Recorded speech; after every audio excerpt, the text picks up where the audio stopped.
Hello and welcome. I'm the 7-star general. My name is Caleb. Welcome to the stream. And tonight, we're going to be playing some more NCAA tournament as we have upset Oklahoma State. We were the 11 seed. They were the 6. We beat them 88-85 as we held off their late game surge. We are trying to now continue this as we got to play Duke, the number 3 seed, next. And to set us up for the hype and get people in here. By the way, good evening, people. I have been trying to set up the pregame show, and let's see if we got it. So we are going to have the pregame buzz here.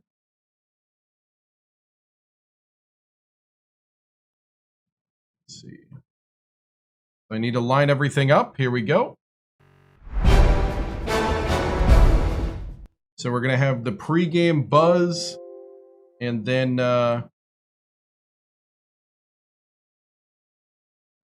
we shall do what we need to do. Give me a moment here. I need to test something, and then we'll pop in. So I was like trying to really cram this. I was like, come on, get it in. So I think we got it. I think I got what I want to do there. So ladies and gentlemen, let's see. I don't have it as an audio board thing.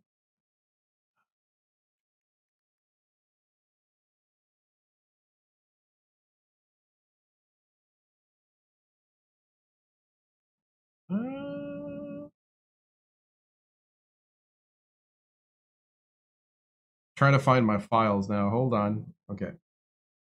Here we go.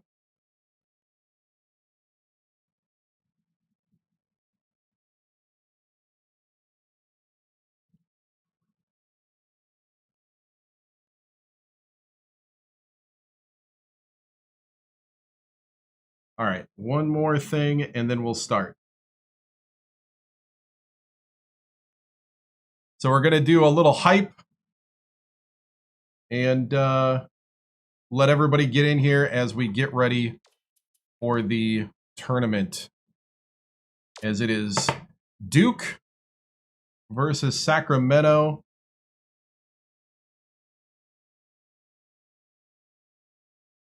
See if I can get this to work right.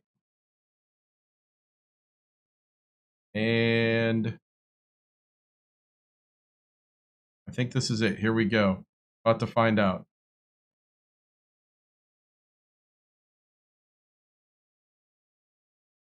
You're listening to KHTK 1140 AM, Sacktown Sports Radio. Game night in Sacramento means one thing: the Hornets are ready to swarm. Before the ball goes up, we break it all down: the matchups, the momentum, and the road to victory. This is the Pre-Game Buzz, your home for Sacramento State Hornets basketball insight, with hot takes, big opinions, and all buzz. Here's Buzz Nessler.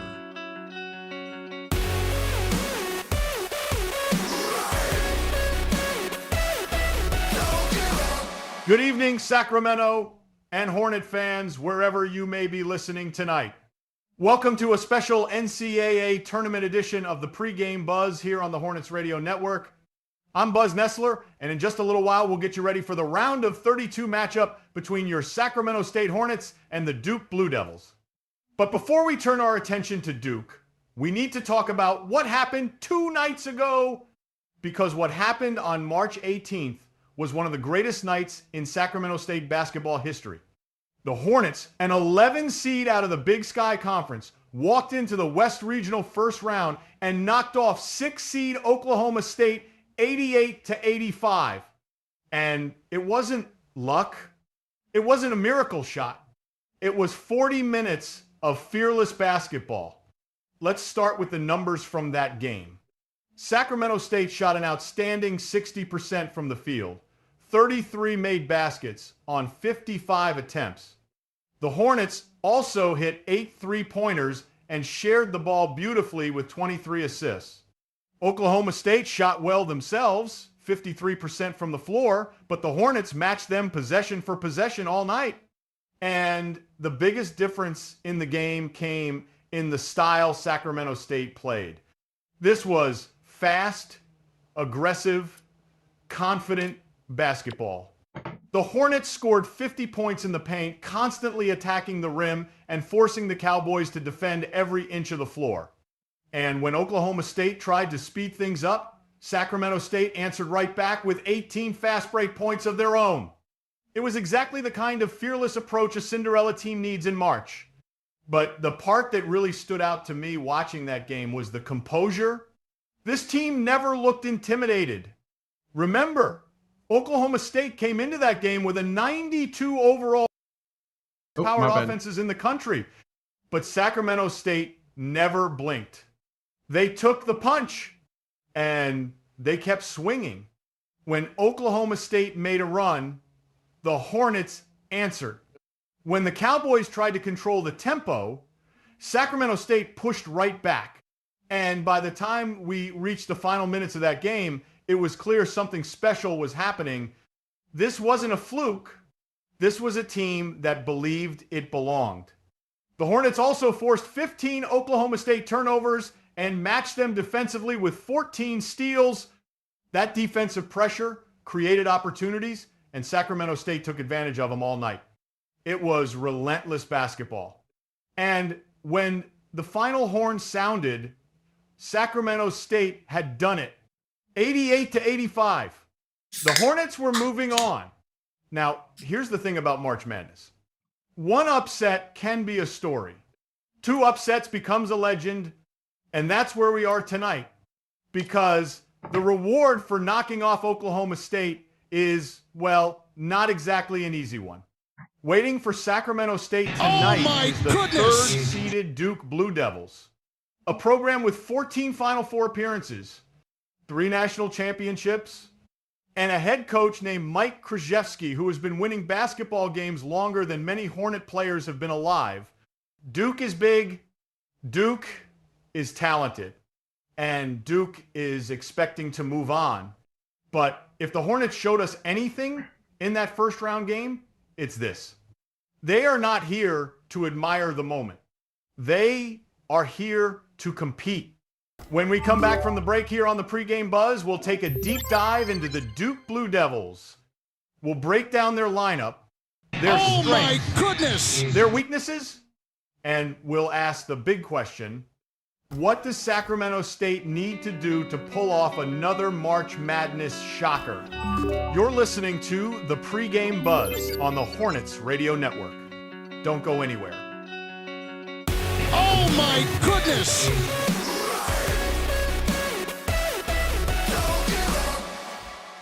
The Buzz Nessler Afternoon Drive on KHTK 1140 AM Sacramento is brought to you by the 7-Star General. Find the 7-Star General on YouTube, TikTok, Twitch, and Kick.com. Hornet fans, when the final buzzer sounds and you're hungry for victory, march straight to Queen Bee's Pizzeria and Arcade, just minutes from campus. Huge cheesy slices, ice-cold drinks, and an arcade buzzing with games all night long. Queen Bee's Pizzeria and Arcade, where every slice rules the hive. Sacramento heat got you sweating like a full-court press? Call Delta Breeze Heating and Air, Sacramento's hometown HVAC team. From quick repairs to full system installs, they'll cool your house faster than a Hornets fast break.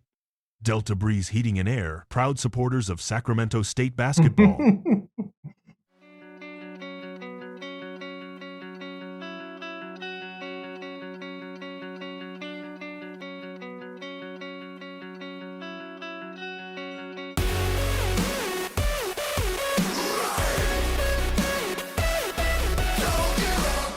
Welcome back to the pregame buzz on the Hornets Radio Network. I'm Buzz Nessler, and in just a few minutes, we'll send you courtside for Sacramento State and Duke in the round of 32 of the NCAA tournament. If you're just joining us tonight, the Hornets are coming off one of the biggest wins in program history, an 88-85 victory over Oklahoma State in the opening round. That win moves Sacramento State to 27-5 on the season and punched their ticket to this matchup with one of the giants of college basketball. And that giant is the Duke Blue Devils. Let's take a deeper look at the challenge in front of Sacramento State tonight. Duke enters tonight 23-10 overall out of the Atlantic Coast Conference. They finished second in the ACC and come into this game ranked fourth in the coaches poll and seventh in the media poll. The Blue Devils average 81.5 points per game. They shoot 44% from the field and 37% from three. Their offense is graded A+ in efficiency and ranks 8th nationally. In other words, they can score, and they can score in a hurry. Duke runs a motion offense built around ball movement and dribble penetration. They don't rely heavily on the fast break, but they are extremely dangerous when they attack the lane and collapse a defense. Their leading scorer is senior center Fats Thornton, a massive 7'1" presence out of Jersey City, averaging 16.4 points and 6 rebounds per game. Second round. Thornton is coming into tonight listed as day-to-day with a sprained knee, so that is something to watch early. Behind him is junior forward Rafe Streetfort, who averages nearly 14 points per game and shoots over 43% from three-point range. And at guard, senior Jasko Hunter runs the perimeter. He averages 10 points and over 3 assists per game and rarely leaves the floor. This is a deep, experienced Duke lineup. 4 upperclassmen in the starting 5. Big bodies, strong perimeter shooting, and a program that has been here many, many times before. But there are weaknesses. Duke actually turns the ball over more than their opponents with a negative turnover margin on the season, and their defensive efficiency is graded only a C+ nationally. So the opportunity is there for Sacramento State. To talk about exactly what the Hornets need to do tonight, let's bring in the voice of the Hornets, Marty Gallagher, and former Sacramento State forward Kevin Ramsey. Marty, Kevin, when you look at this matchup, what are the keys if the Hornets want to keep this Cinderella run alive? Buzz, the first key is tempo. Sacramento State cannot let Duke dictate the rhythm of this game. Duke wants clean, half-court possessions where they can run that motion offense. If the Hornets can speed the game up, create turnovers, and get out in transition, that's where they've been dangerous all season. And remember, Sacramento State forced Oklahoma State into mistakes in that first-round game. If they can do that again tonight, this becomes a very uncomfortable game for Duke. And Buzz, the second key is inside toughness. Everyone talks about Duke's size, especially Thornton in the middle, but Sacramento State has been excellent attacking the paint. If the Hornets keep driving the ball, drawing contact, and forcing Duke's bigs into foul trouble, that changes the entire dynamic of this game. And if Thornton's knee is bothering him even a little bit, Sacramento State needs to test that early. Kevin, what's the third key tonight? 3-point shooting.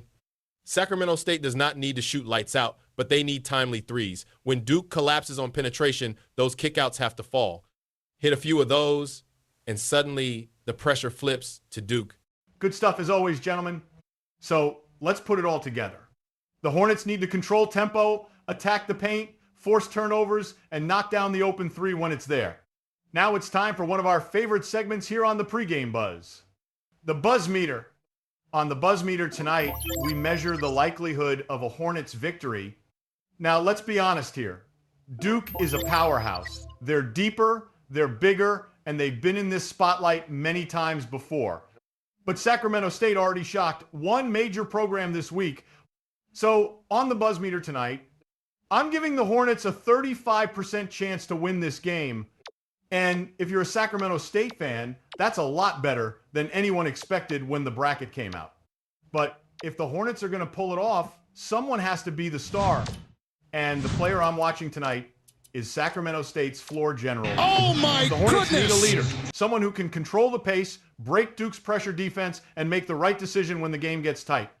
If Sacramento State wins tonight, it will be because their point guard takes command of the game.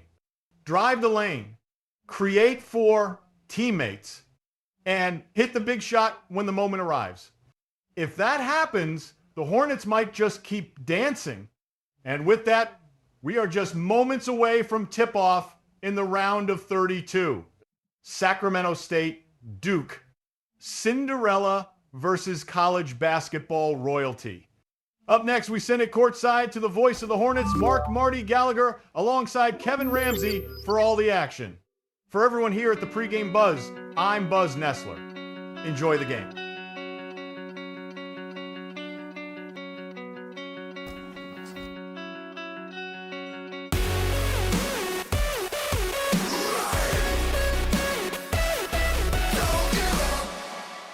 All right, that was the pregame buzz.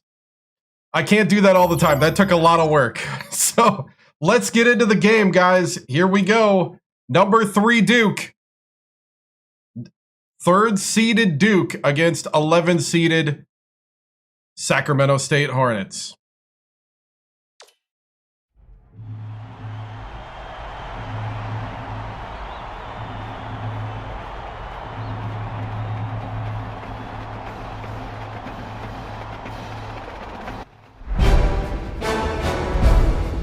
All right, men. Here we are. This is where we can be spoilers tonight. We could go in and take on one of the mammoths of college basketball. We need to do it together as a team and play our hearts out and play Hornet basketball. Set the tone, set the pace, be physical, and dunk the dang ball. Put the ball down. Be tough. Square right up against them. I need those 3 shots hitting. I need those passes, just dimes all night long. This is time. This is your time. You fought for this. You're here. Now it's time for you to make it happen. Stingers up, men. Break it down. 3 on 3, 1, 2, 3.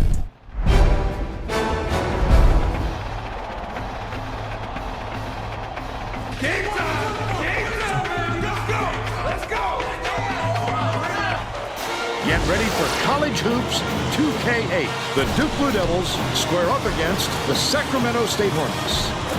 Welcome, college hoop fans, to round 2 of the NCAA tournament. We're here at the Taco Bell Arena. I'm Vern Lundquist, here with Bill Raftery and Tracy Wolfson. Give us your take, Bill. Yeah, well, Hayden. There's a terrific matchup at the small forward position. Vitelli is undoubtedly one of the best small forwards in the nation. He has a phenomenal touch on the inside. He's almost unstoppable in tight. St. Ford Dunk the ball, Eller, right? A solid contributor at the small forward spot. He takes pride in locking guys down defensively. He's one of the best post defenders in the nation. ChatGPT and Minimax, and then did it with VLC Player, a little bit of editing.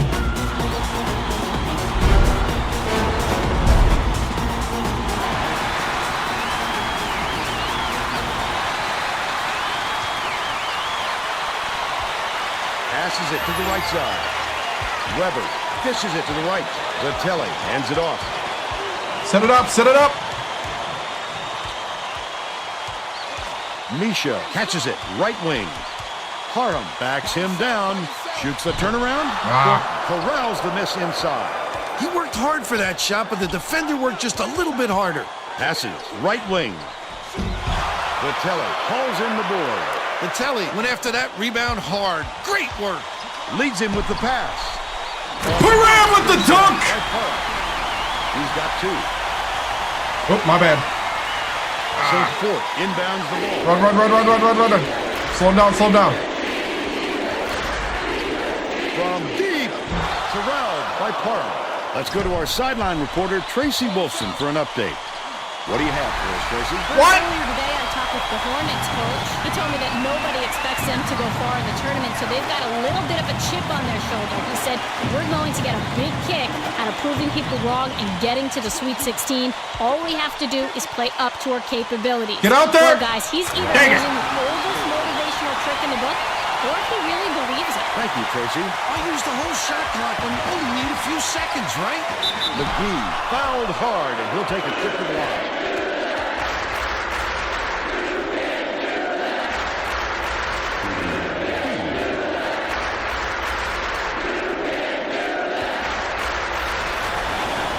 He misses the first.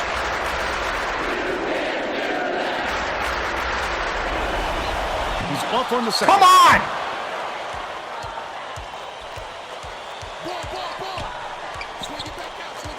Hunter.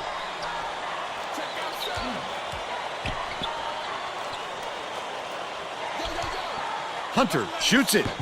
Misses the long one. They're still up by 1. Just over 12 minutes left in the half.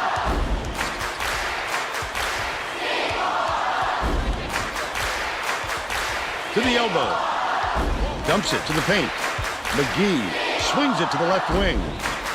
Nice little crossover. Oh, hey!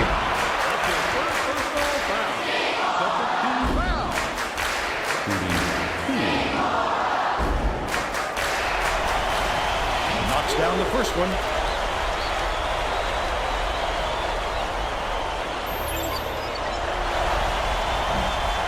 And he'll come away one of Come two. on, McGee! Passes it up court. Stolen by Misha. The D was really waiting for him there. That's how you do it. Keep the heat on. Wait for the misstep and then capitalize.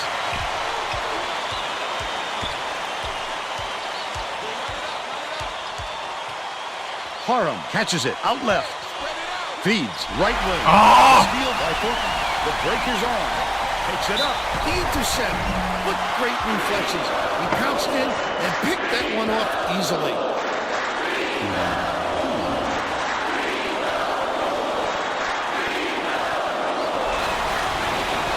He makes the first. Duke has a 3 seed. This is second round. He's off on the second. About 11 and a half minutes left in the half. Leads him in. Parham goes. Haram! Throws it down. They now lead by one. Mr. Idaho. St. Fort inbounds the ball.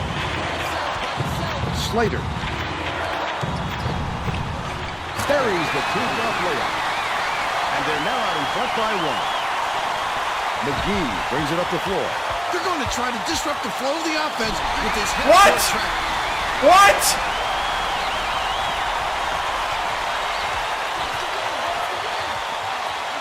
Tosses it up. The jumper was buried by St. Fort. They're in front, 8-5. No, All-American. Has it right wing. The offensive board gathered by Weber. St. Fort gets the reach-in ball. That's his first foul. Nicholson makes his first appearance. He should concentrate on just getting good position instead of flailing away at the ball like that. McGee, the crossover. Parham with the shot. What? Basket interference! Are you kidding me?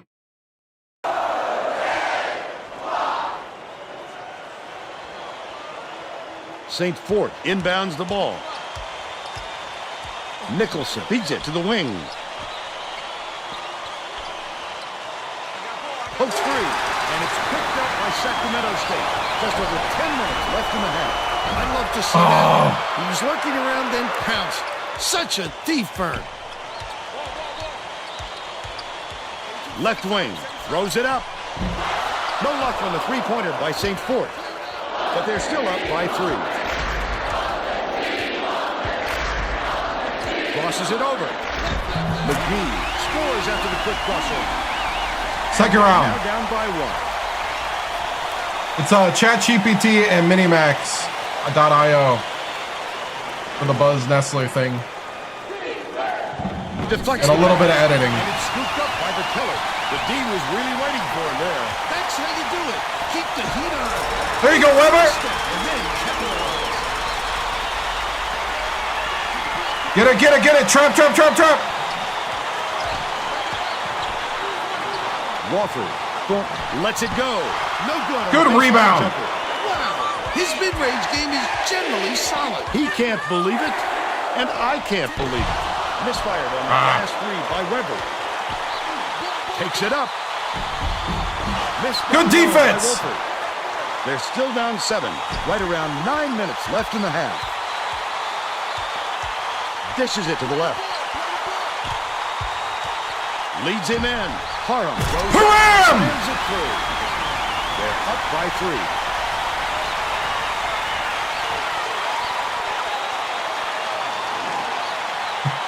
St. Fort inbounds the ball, and it's picked up by Sacramento State. Such great instincts. He knew exactly where the ball was going. Misha. McGee goes to the crossover. Weber! Duke is really struggling to close down the middle. Tracy has something for us. Tracy? Coach Krzyzewski just told the players on his bench, we have to be more physical in the paint. Don't be afraid of some contact. Kind of use a combo of a bunch. Some fouls called than to keep giving up all those easy baskets. Thanks, Tracy. Let's keep the rebounds going. Keep rebounding. Box out. Just play our game. Here we go. Well, let's get back to the action. The Blue Devils are making substitutions.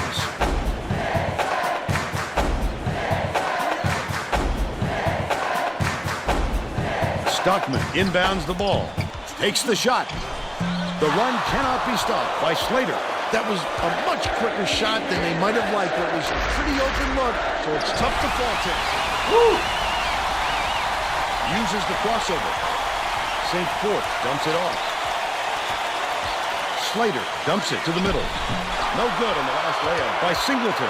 He attacked it with everything he had, but it still wasn't enough. Good defense, not letting them jam it home. To the paint. Kicks it out to the outside. Stay with him, stay with him. Right. Vitelli. Backs in. Feeds it far side. Vitelli puts it up. Stockman cleans the defensive boards.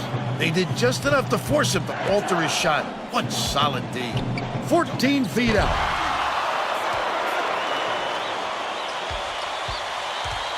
Vitelli throws it up. Grabs the rock. A little too aggressive right there. I like that he's not afraid to be fit. Whoo! All right.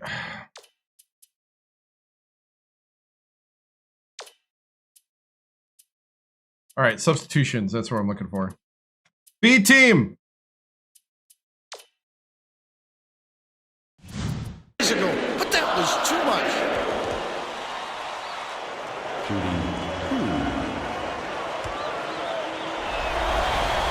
Knocks down the first one. Both teams will make some substitutions.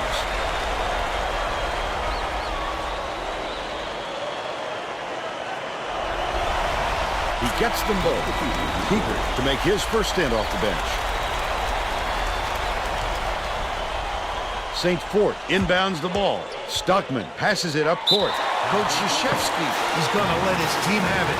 He just can't be happy with the run that they've had just now. Well, it looks like they're getting set to inbound the ball.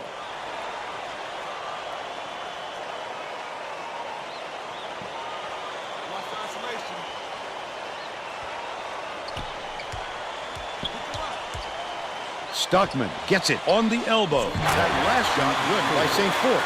Neither team can find a way to pull away from the other. All right. Coach K is going nuts right now. And it's a 5-point game. There's no question what kind of defense they're in, Vern. Minimum. Oh, come on, Eller. By number 40. Slater releases. Misses the three-pointer. He'll make that one most of the time. Well, the D got a break on that one. Last play off the mark by man. Tigart and one dunk. You can't just give up easy three-point plays.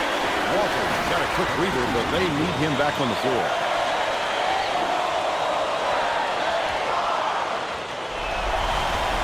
He can't come away. Oh, with come a on. three-point play. Why can't we make a free throw? Catches it, right wing. Three-pointer by St. Fort. He's 2 for 4 from long range.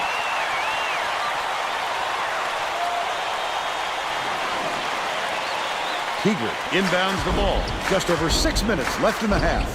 Number 40 passes it down low. It's one-on-one. Leads him with the pass. The last layup is dropped in by St. Fort. Slater. All right. Find the open man and cash it in.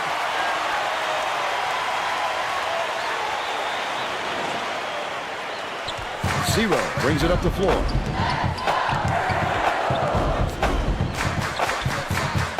With the crossover. Right wing. In the key. Tigger puts it up. Here you go, Tigger. Inside the key. He's got 4. Get it, get it, get it, get it.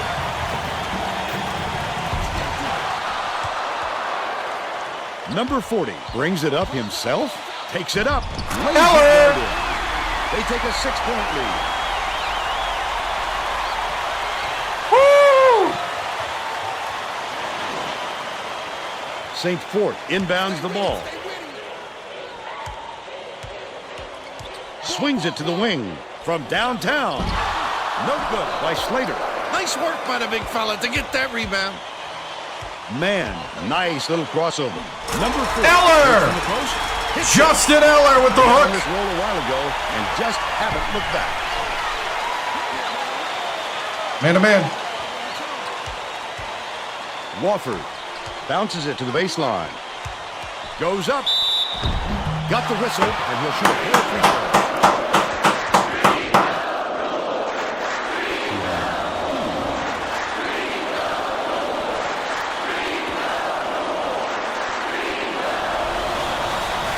Can't sink the first.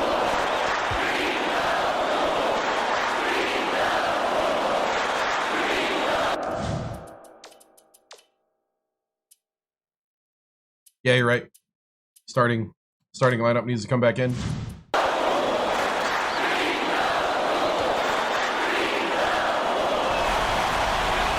sinks the second.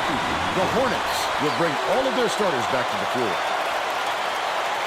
Vitelli inbounds the ball. Under 5 minutes left in the half.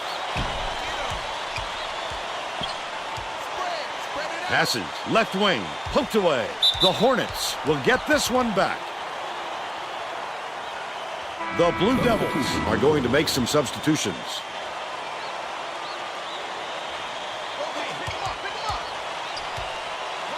Parham has it baseline. Vitelli takes it up. Vitelli keeps it alive on the offensive end. He gets hammered, and he'll head to the stripe. He'll take the foul. That defender clearly got some contact as he tried to make the shot. Yep, that's an open and shut case. He got hacked. And he makes the first.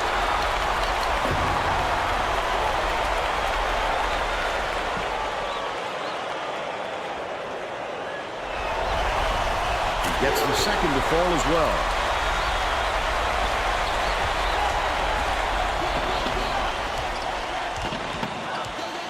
Right wing launches one from beyond the arc. Oh, hand up, man. That was drilled by Stockman.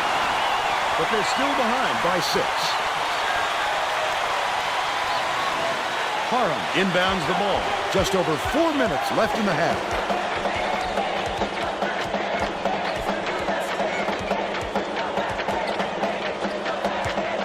McGee skips it to the inside. There you go, Weber.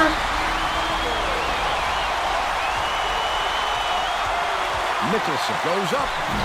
Weber The rebound, throws it yes. in. That's his 3rd rebound of the contest. Great rebound. The big fella's not afraid. Yes! Vitelli! The Blue Devils will take a timeout.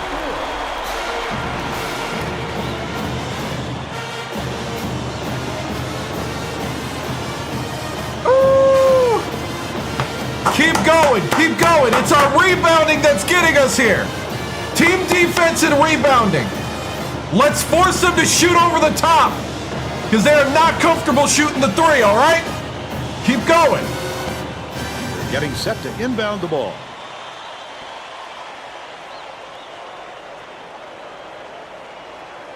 Thornton inbounds the ball. Stockman gets it right wing. Ooh, Stockman's going to try it. The D was there, but with a shooter like him, any amount of room is too much. Uses the crossover. McGee!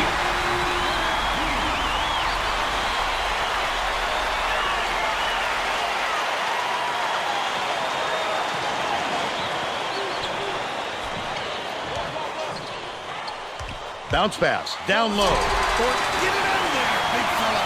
You have to protect the lane, and that time, they tried to sneak one through on him. The big guy has spoken. Weber hands it off. What a pass. It's the layup. They're now out in front by 11. Woo!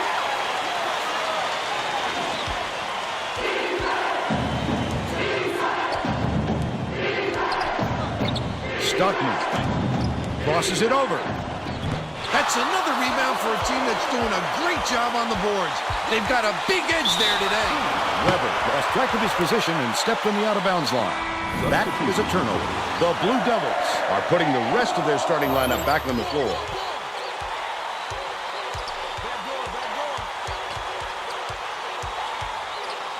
Wofford passes to the left wing.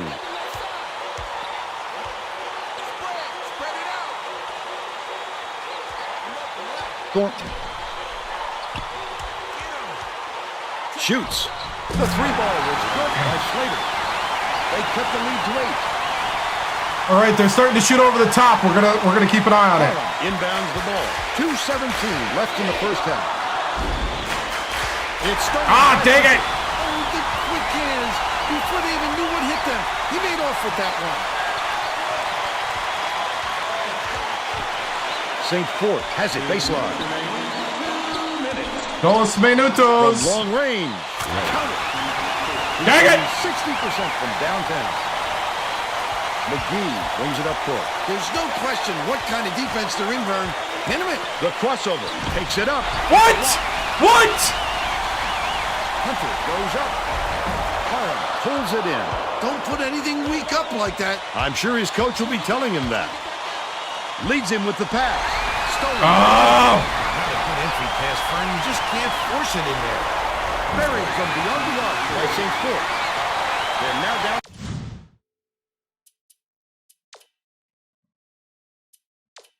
By 2. The Hornets take their first time out of the game.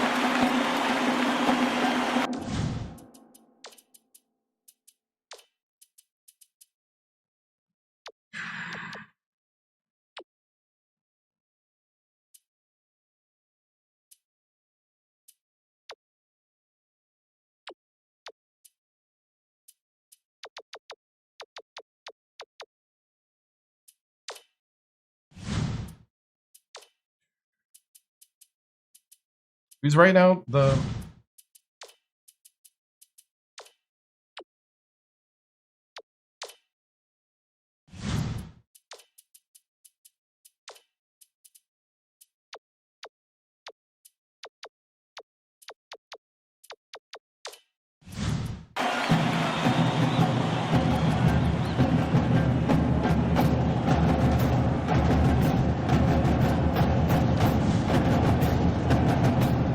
getting set to inbound the ball.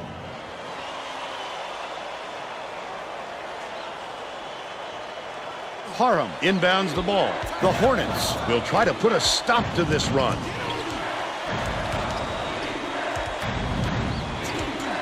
Micho catches it down low. Parham backs down. Takes the shot. They answer. Vitelli for 3. Three-pointer by Vitelli. They're in front, 36-31. The steal by McGee. Flip up and in on last layup. Oh, yeah. How about that taking on the big fella and winning the battle?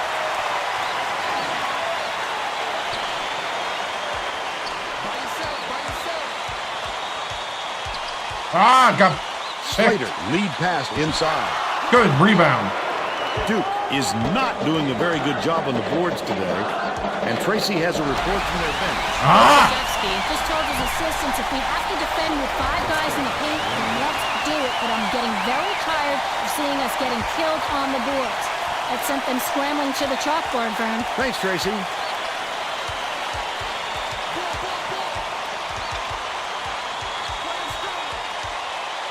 Dishes to the wing. Misha fires the 3. Weber gets the board inside. Weber Didn't get that rebound by accident. He knew right where to be. That last free ball is drained by Misha. First half comes to an end with the score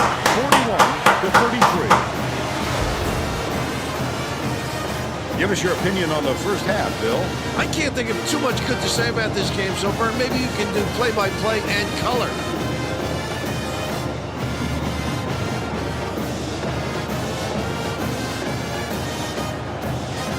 And now it's time to show you our player of the half. Bill Weber has been just deadly, Vern. The hoop must look 5 feet wide to him right now because it doesn't seem like he's missing anything, inside or out. He's been an offensive force, absolutely on fire.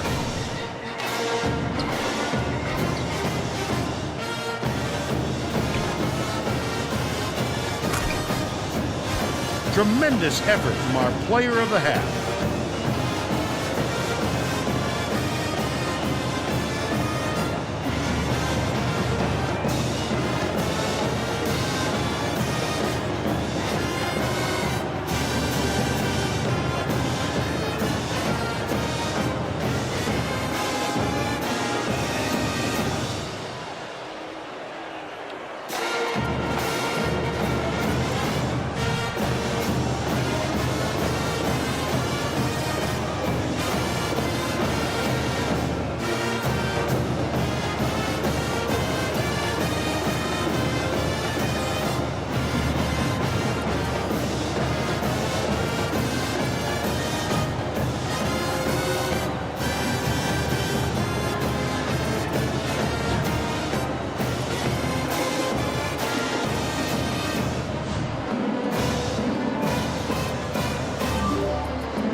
Yeah.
Guys, we're doing it! We're doing it!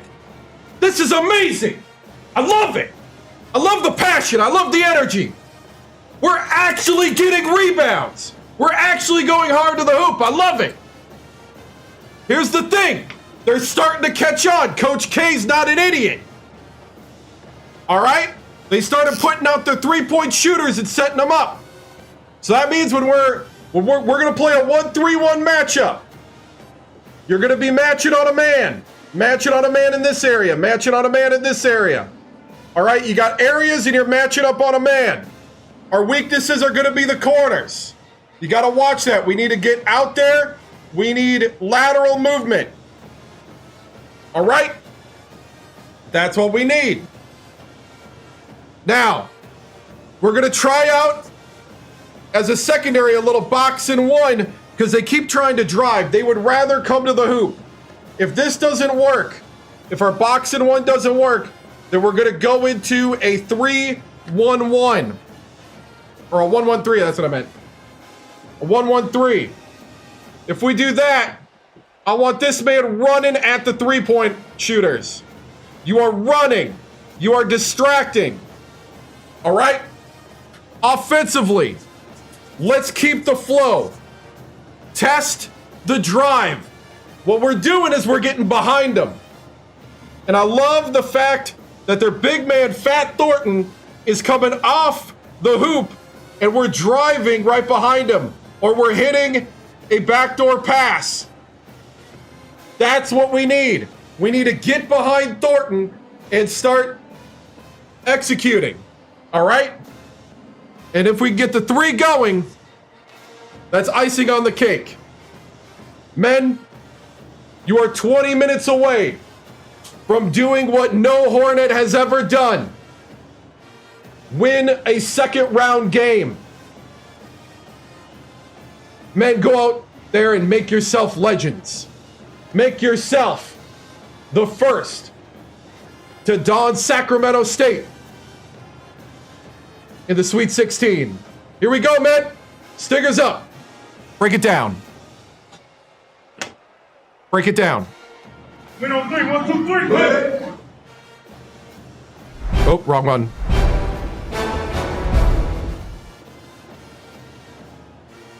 Tracy Wolfson from 2K Sports, Coach Victoriano, this is pretty amazing what you are doing to this Duke team. You are up 8 at the half on the heels of swarming zone defense and an obvious commitment to crash the boards and get rebounds. At the end of the half, both Vitelli and Michaud came alive from 3. What will need to be done for your Hornets team to become the next Cinderella? I'd like to make a little more free throws, but other than that, I think we just got to keep running our pace, keep doing what we need to do, and I think if we do that and believe in ourselves, we'll win this. Stingers up. Thanks, Tracy.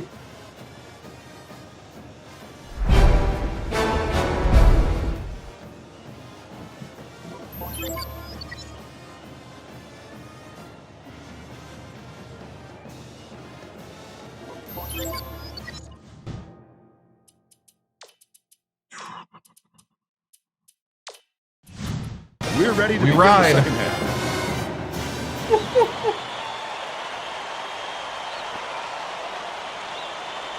St. Fort inbounds it to start the second half. Leads him in.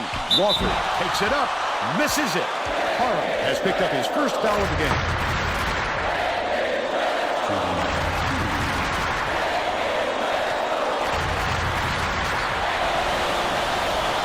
And he makes it.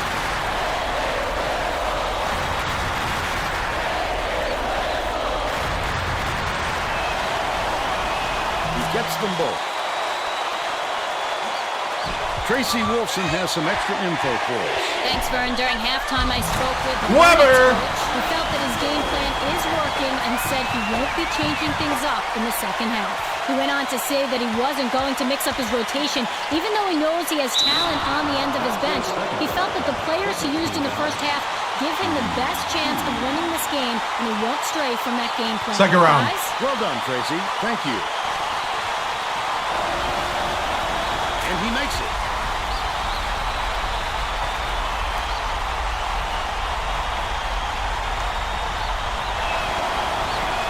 Gets the second to fall as well. Parham inbounds the ball. Goes to the crossover. McGee. Oh! That wasn't even his man, Vern. It's just a terrific defensive play. I'd love to see that kind of help. That last three-pointer was missed by St. Fort. McGee dumps it off. Parham. Vitelli has it right wing. Goodness!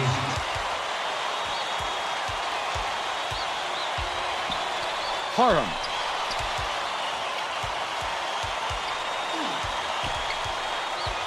McGee skips it to the baseline. Right wing from deep. Yes! He's 3% for the game.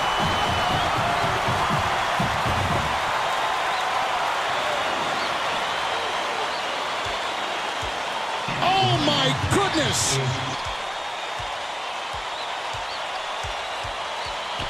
Passes to the elbow. Slater dishes it to the wing. Dicey pass. Hunter has it right corner. Last shot was buried for 3.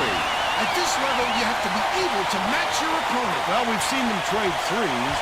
Now, can anyone force a stop? Pass outright. It's deflected. Ah! And it's gathered up by Hunter. Puts it in for 2. He's shooting 40% for the game. Thank you.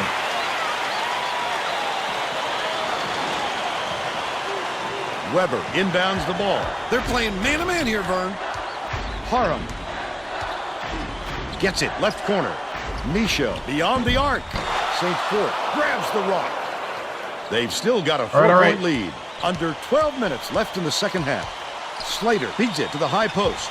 Deflected, and it's controlled by Sacramento State. Wonderful job of delaying the basketball that time. Great pick. down by Slater. Look at this little guy. Getting it done down low. You'll love to see him in there. With the shot. Collected inside by Wolford. That offensive rebound didn't come to him by accident. He knew right where to be. Inside. Vitelli to end the run. Bullseye. 12 points, and he's his team's leading scorer. He's doubled up. Shoots it.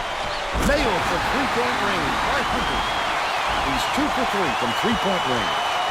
McGee, nice little crossover. The last layup, no good. The Blue Devils can take their first lead in a long time with a basket here.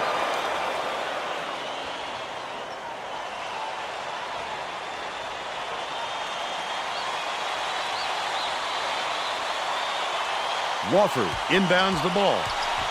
Bounces it to the top of the key. Hunter. Can't take the lead. Oh, the big fella with a tough rebound. No denying him on that one.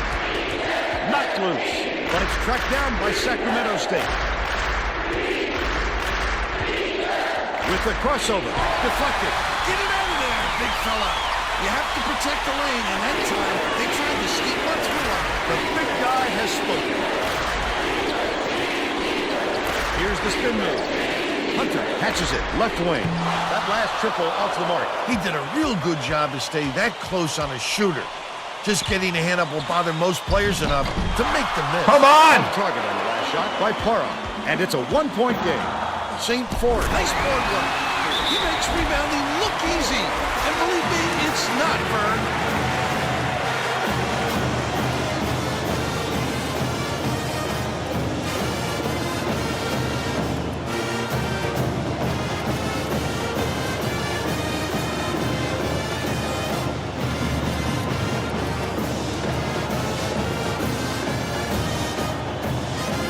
Well, let's get back to the action. The Hornets will bring out some reserves. Vitelli inbounds the ball.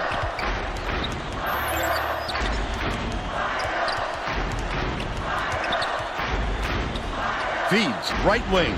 Misha for three. Yes! Gets it to Phil. And they lead by 2.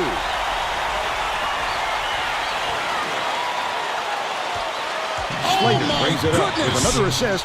He'd have 10 in the game.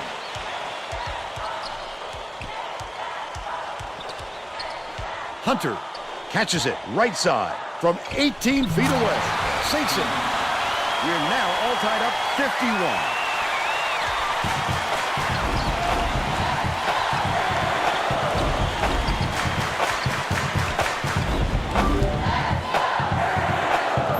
Out left. Backs in, beats it to the corner, pulls the trigger. The three-pointer was no good by Vitelli. And it's still knotted up 51. Hunter takes it up, gently drops it in. He's got 12. Weber inbounds the ball. Leads him with the pass. And it's scooped up by St. Fort. The Blue Devils with a lot of momentum. That wasn't much of a look. You could see that one coming before you released it. Listen to the crowd now. This kind of excitement. Yes! College basketball.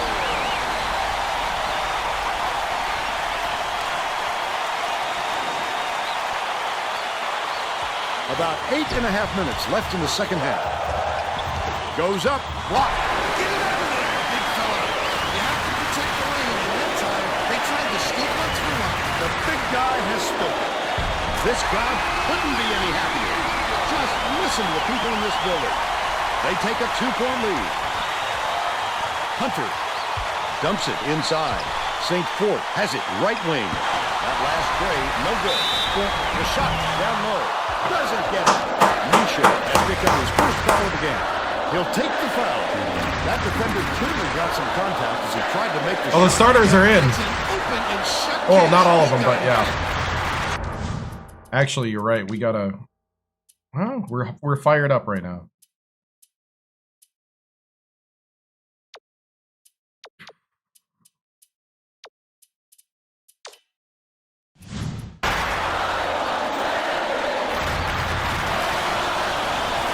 down the first one. Carla was needed out on the floor. Didn't get much of a rest.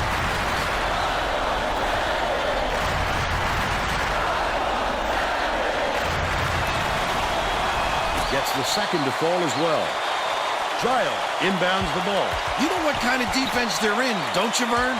Minute. Vitelli hands it off. Dishes, high post. Goes to the crossover. Oh, my goodness!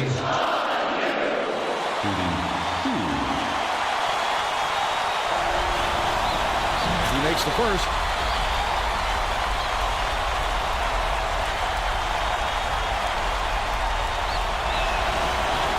He gets them both. Duke may have made some changes just now. Tracy Wilson has something for us from near their bench. The Blue Devils just had an impromptu coaches meeting, Vern. A lot of yelling about being too deliberate on offense, taking too long to get shots off. I sense, Vern, we're going to see a much faster pace from here on out. St. Fort gets it on the elbow. Raises up. Wide open shot. Missed by Hunter. How did he miss that one? It happens. He's just got to shake it off and reload. Zero. The crossover. Misha takes a three. Zero. Yanks it down inside. Takes it up. Nails the fadeaway from the inside. And they now go up by 4.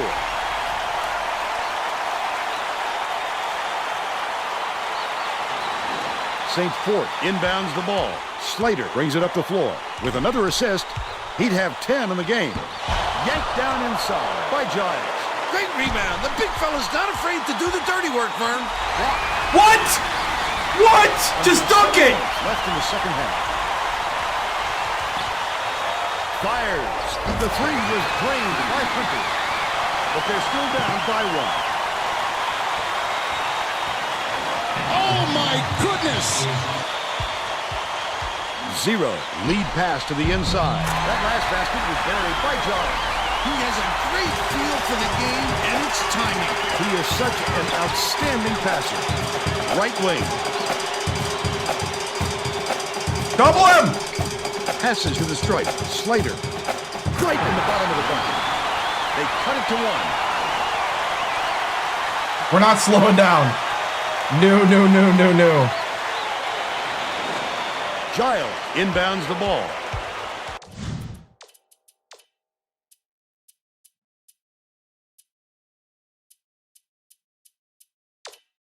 We need to get the bench in so we can...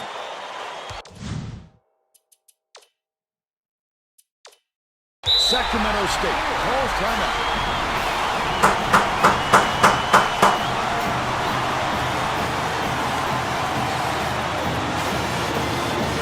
All right, we need to play better defense. Lock it in, man. Lock it in. I need at least 2 minutes of good basketball from you guys. 2 minutes. Here we go. Well, it looks like they're getting set to inbound the ball. B team on the court.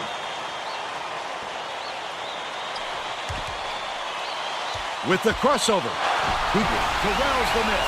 The last bucket down low was dropped in. He gets up close and personal and closes the deal. Leaves no room for error and no room for anybody to do anything about it.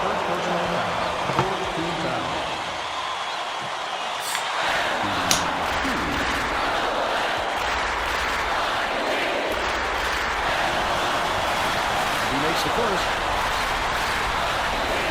Too bad there's only 6 timeouts.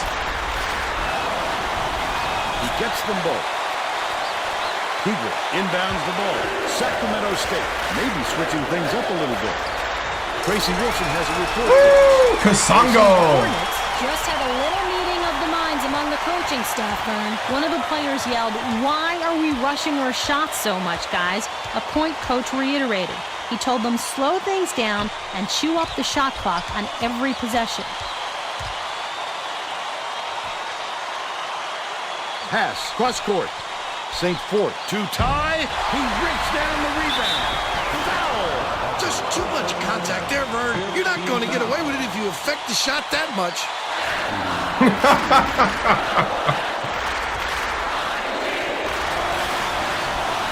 Knocks it down.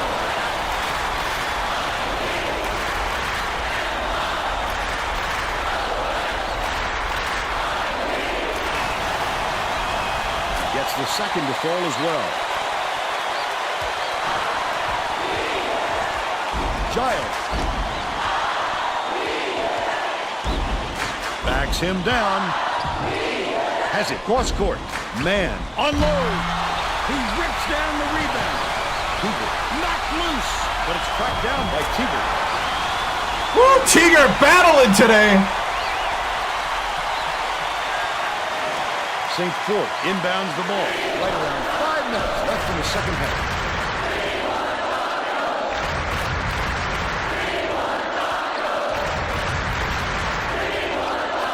Left side. St. Fort fires from the wing. Connects. They're now behind by 1.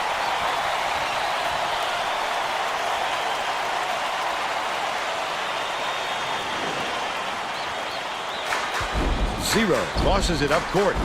Yes! Monster slam. They're leading 69-66.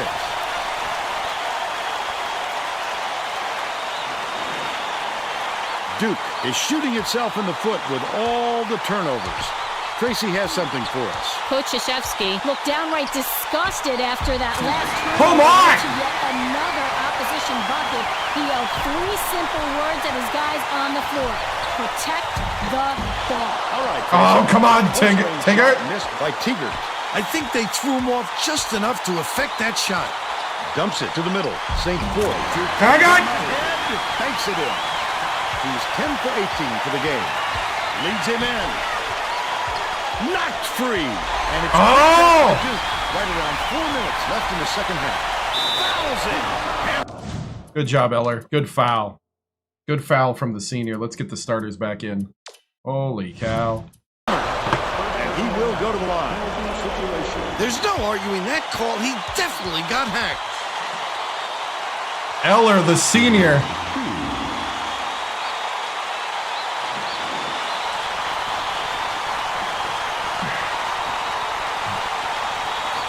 Oh, my goodness. He gets it. Both teams are making a few lineup changes.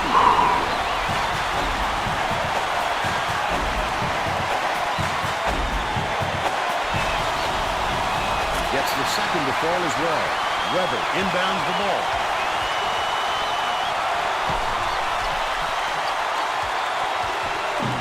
Parham bounces it to the left wing. Misha. It's Misha for 3. He's got 11.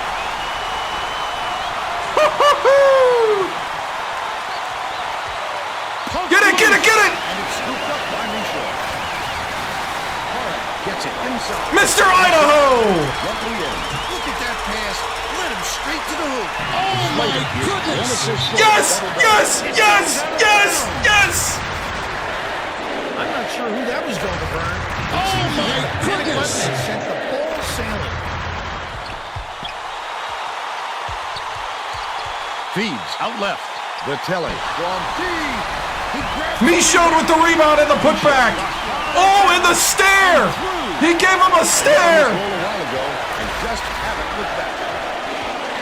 Hunter leads him with the pass. The steal by Sacramento State. He was trying to thread the needle, Vern. There just wasn't enough space for that pass. So, okay.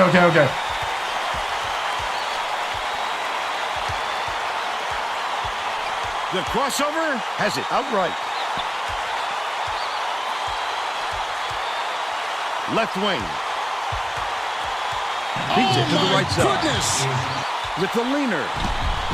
He snatches it off the glass.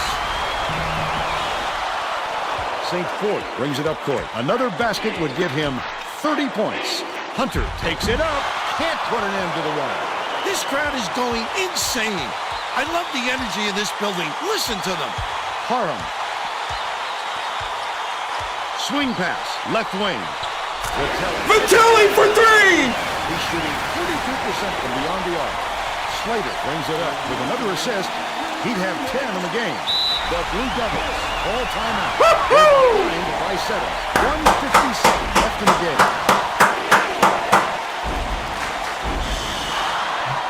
1:57 to go. The impossible is on the horizon, men.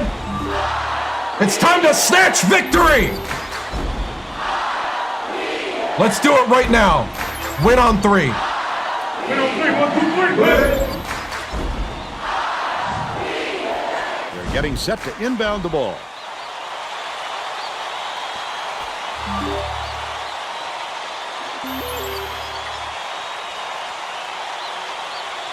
Wofford inbounds the ball.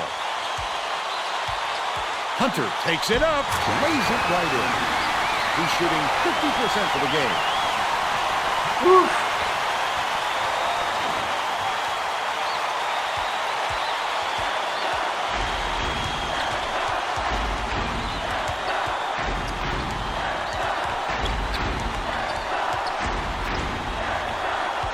Misha gets it outright. He fouls him.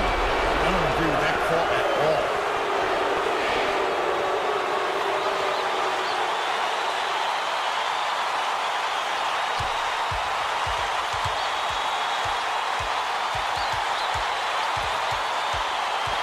McGee swings it to the right wing. Parham backs down. Vitelli lets loose for 3. He rips down the rebound. There's a whistle. He got hacked pretty hard on that shot. We'll see if he can convert from the line.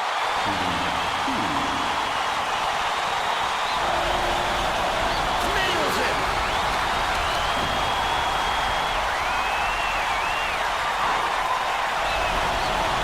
How's that for onions? Those were clutch free throws, Vern. St. Fort inbounds the ball. The Blue Devils are really struggling. Duke, ball is tied. Down by 7. 1:14 left in the game.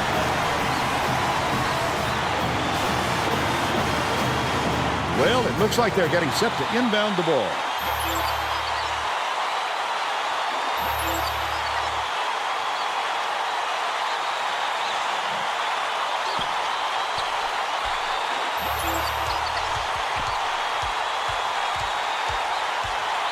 Left wing.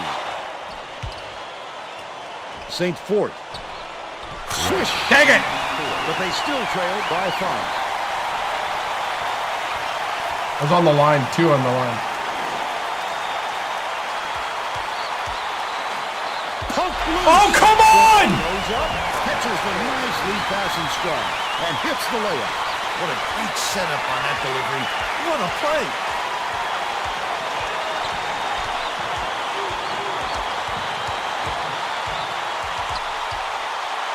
Dishes it to the right wing.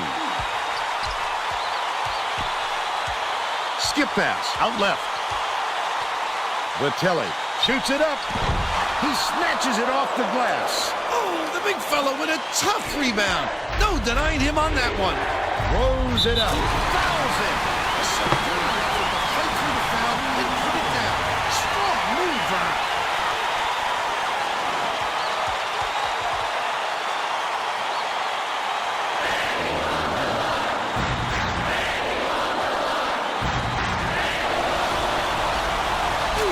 That was a terrific play with the game hanging in the balance.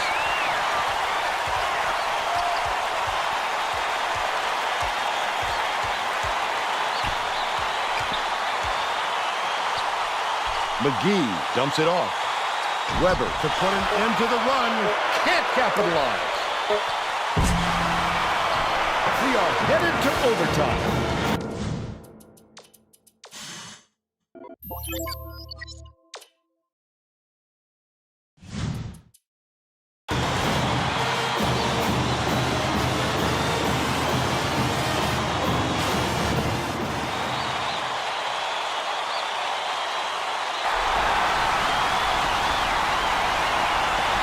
The Hornets get the tip.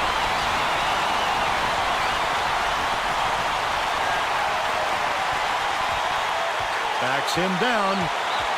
Sacramento State controls the tip. He grabs the rebound. Duke may be switching things up a little bit. Tracy Wolfson has a report for us. Tracy? The Blue Devils just had a little meeting of the minds among the coaching staff, Vern. One of the players yelled, "Why are we rushing our shots so much, guys?" A point coach reiterated. He told them slow things down and chew up the shot clock on every possession. Sacramento State controls the tip. McGee takes it up, gently drops it in. And they lead by 2.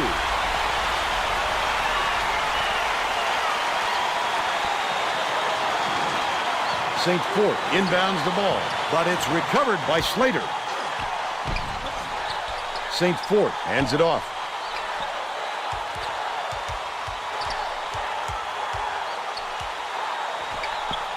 Feeds it to the left side. St. Fort.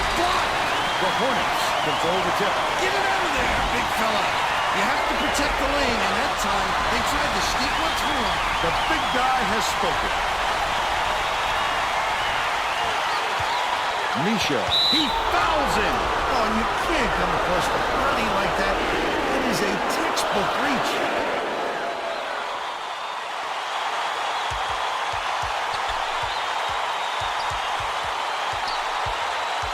Leads him in. Stolen.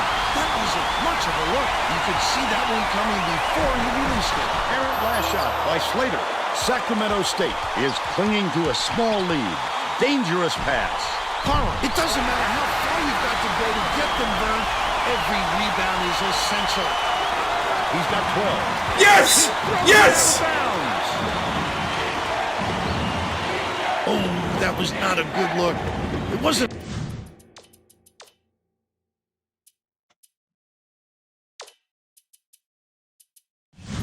About the defensive pressure either.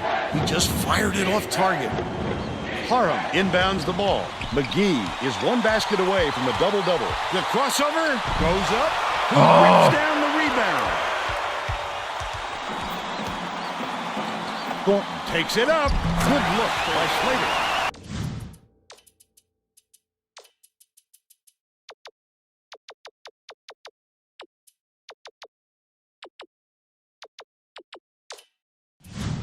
They narrow the gap to 2. 2:46 left in overtime. Sacramento State calls time. They're up by 2. 2:44 left in overtime. All right. I need a minute. I need a minute of good basketball here, B team. Let's go. Well, let's get back to the action. The Sacramento State coach may have to deal with some chemistry issues after those substitutions because that gives them a pretty inexperienced lineup out there. The crossover. Keeger catches it in the paint. He grabs the rebound. He's giving it all today. He also anticipates the ball coming off the rim, depending on the angle and trajectory. Great work rebounding. Bounce pass, baseline. Slater has it right wing. St. Fort skips it to the baseline. Hunter shoots it. Hits the jumper. We're all tied up 85.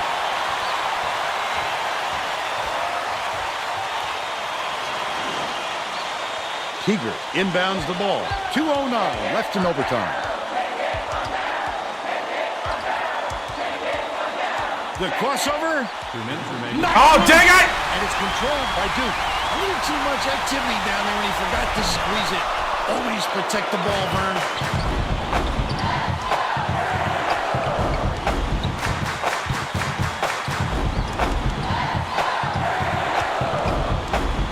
Zero leans. Giles dumps it off. Man tosses it up. The three won't fall.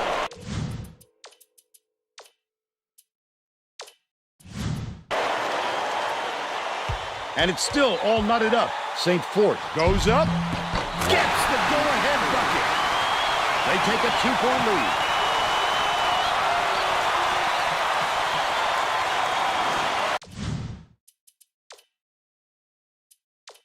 The Hornets call time. They're trailing by 2. 1:24 left in overtime. Well, it looks like they're getting set to inbound the ball.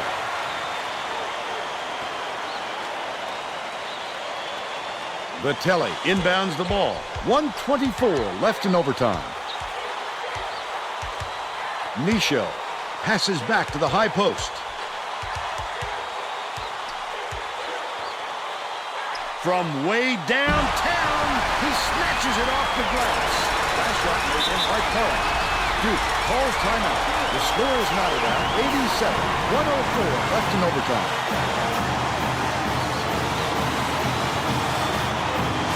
getting set to inbound the ball.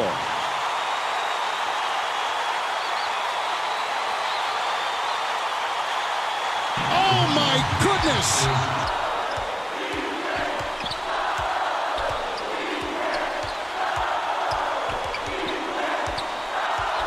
Wofford gets it left side.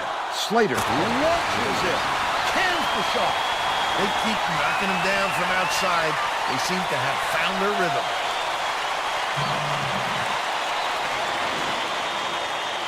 Harum inbounds the ball. This is a crucial possession. It's loose. Passes to the elbow. Micho knocked free. Out of bounds. Touch last by Duke.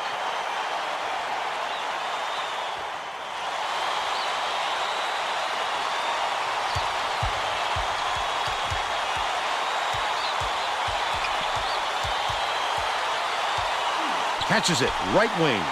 Micho. Slater passes it up court. Poked loose, but it's recovered by Slater.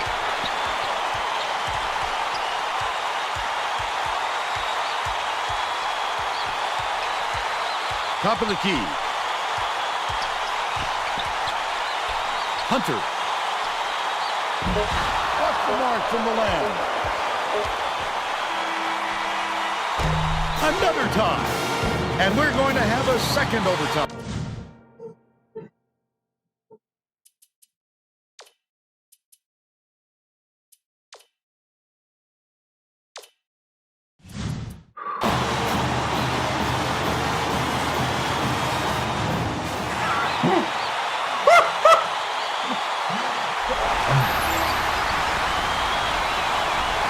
Sacramento State gets the tip.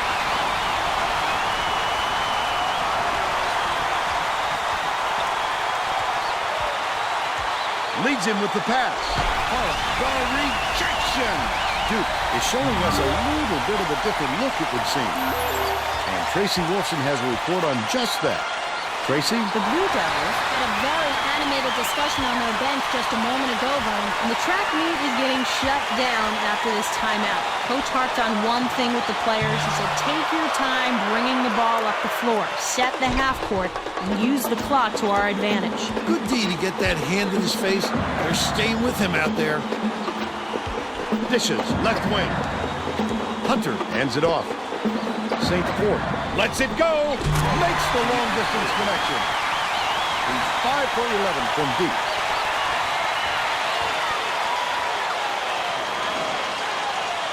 Harum inbounds the ball. McGee is one basket away from a double-double. Has it in the paint. He gets hammered, and he'll head to the strike.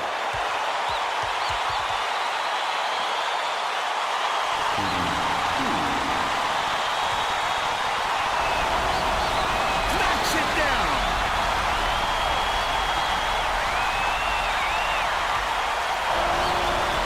He gets them both. Foul! It takes quick hands to get the theft, and he was too slow that time. Comes up empty on the front end of the 1-and-1. The Hornets can get back in the lead with a basket here.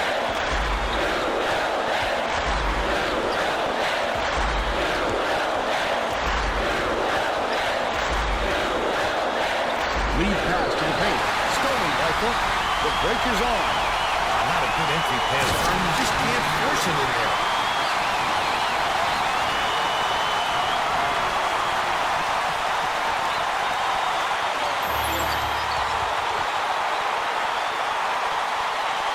Weber inbounds the ball. About 3.5 minutes left in double overtime. Micho buries the triple. And it's all tied up. Slater goes up, gets the finger roll to fall. They're now out in front by 2.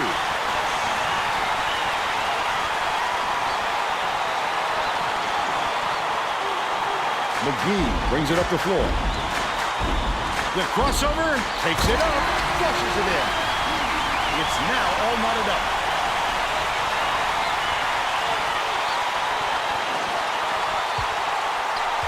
The Blue Devils will take a timeout here. 2:52 left in double overtime.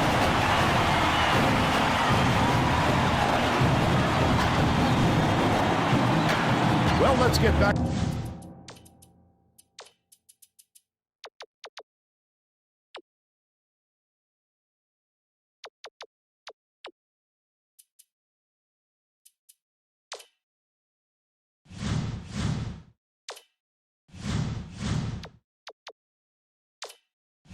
Back to the action.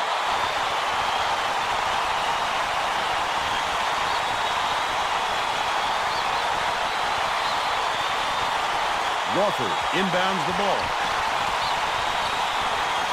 Leads him in. With the shot. Drops it. They're ahead. 99-97.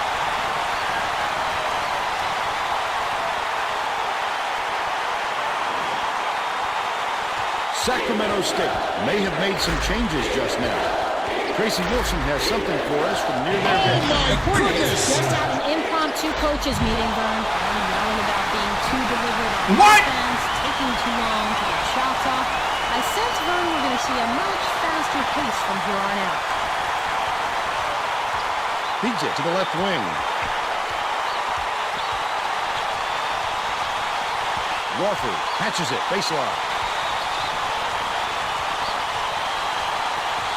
Swing pass, left wing.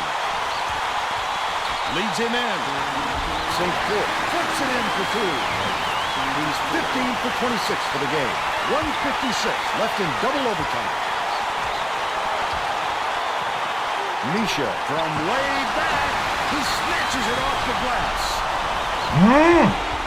He fouls him.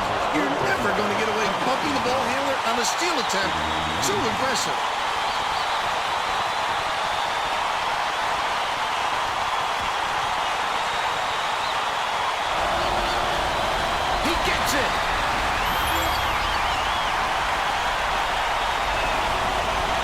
Coach Tim will make it feel much more comfortable as we get deeper into crunch time. Weber gets it on the perimeter. Misha with the shot. He's off from three. They've got to learn to be patient on offense. Good shots will come if you don't rush them. Foul!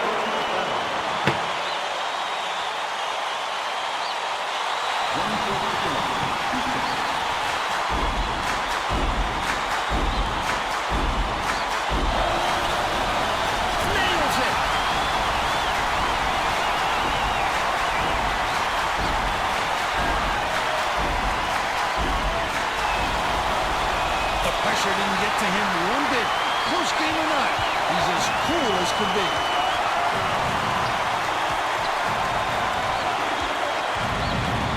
McGee passes to the wing. Swings it to the wing. Misha throws it up. Can't stop the run. I think these fans are getting excited, Vern. They're making some noise now. Here comes the double team. Weber gets the hell ball. And the arrow is pointing to the defense. So we'll head the other way. Oh, my goodness! Weber inbounds the ball. McGee uses the crossover. Off target on the last layup. Well, this cold streak may have done them in. I'm not sure there's enough time left for them to come back.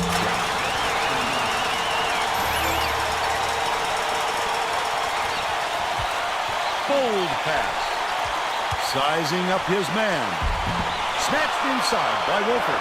He must have thought someone was rotating over the goodness! You can't lose concentration even for a second. 4-second differential between the shot clock and the game. The last trade is cashed in by Vitelli. This guy always seems to make the right decision to get the open look. McGee gets whistled for a foul. We're in the double bonus, so they'll go to the line for 2 shots. I think it's a little too late for this, Vern. They're just prolonging the agony by fouling because this game's out of reach. Sinks the first one, and that stretches their lead to 8. Gets them both, and it's a 9-point ball game. Parham inbounds the ball. Sacramento State takes it up court. McGee dishes it to the free throw line. Puts it up. The three-pointer is off the mark after the up fake by Misha.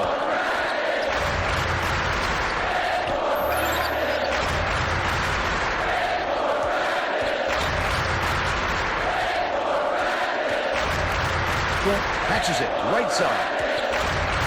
Feeds, top of the key. Slater. That's the end of the game. Duke knocks off the Hornets, 109-100. Now we'll bring you our player of the game.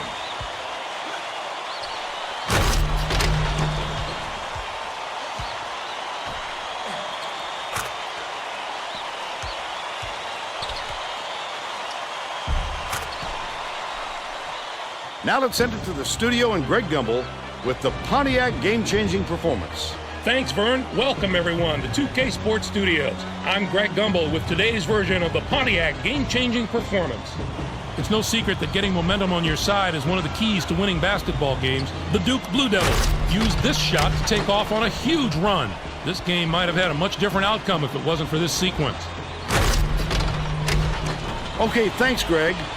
Thanks for watching the NCAA tournament on 2K Sports. This is Vern Lundquist with Tracy Wolfson and Bill Raftery. So long, everybody.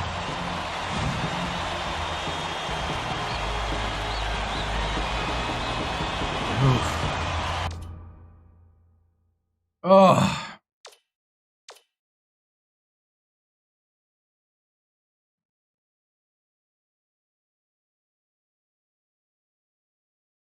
Wow. Whew. Double overtime. Our three-point shooting left us at the end.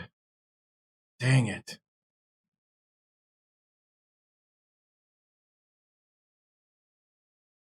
Oh, wow.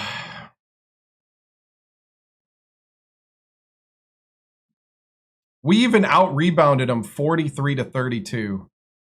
Wow.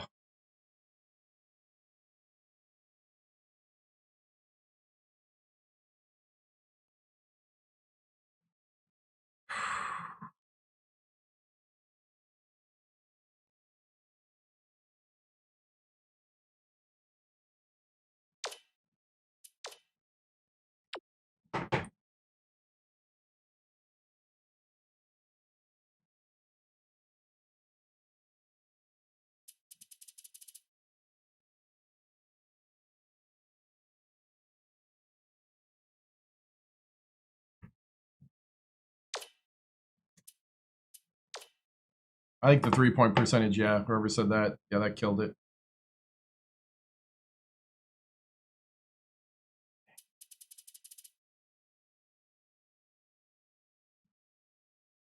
Param was 6 double-double, 16-16. Vinny McGee had a double-double, 11 and 12.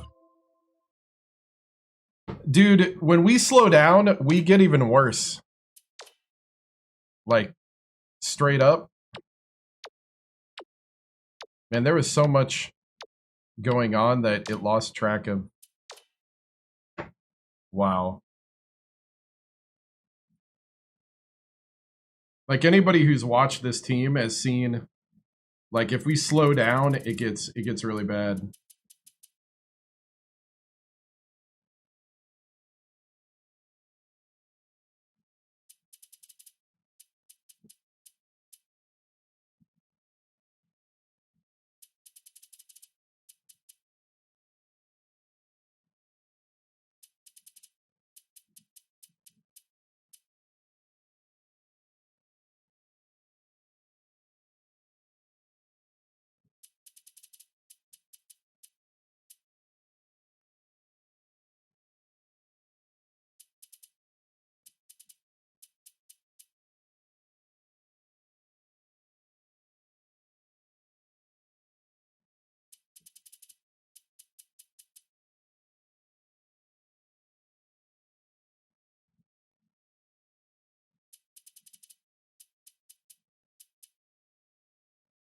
That was crazy.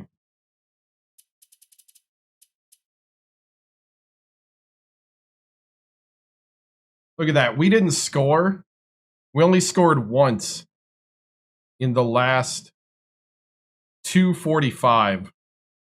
Wow. Wow.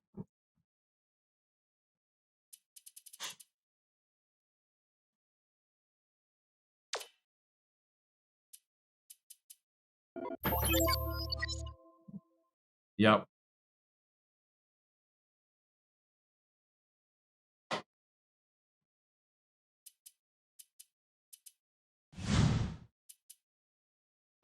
Oh, man.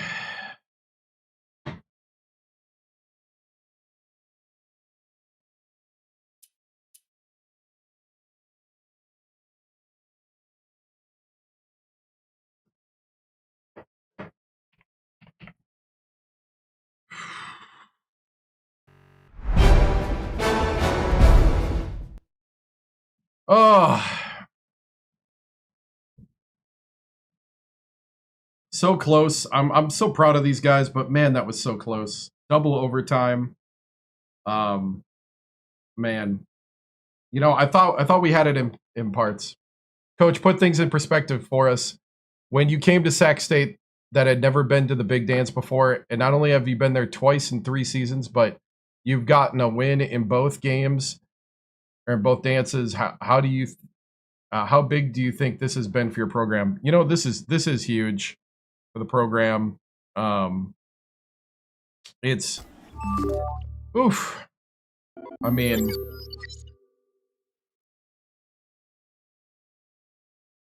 man, it's pretty awesome that you know, we're drawing attention to the city, we're drawing attention to the school. So, Oh my goodness!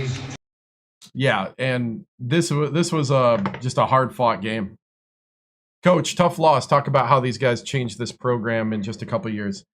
Yeah, you know that, you know, taking number 3 Duke down to the wire in double overtime. I mean, oof. Like, I mean, I'm still recovering from it, but it's one of those things where, man, that was nuts, crazy, and you know, disappointed that it had to end that way. Coach, Duke went on a 10-0 run after the timeout. Let's see, Duke went on a 10-0 run in the second overtime. Why no adjustments to stop the run? I mean, we're adjusting.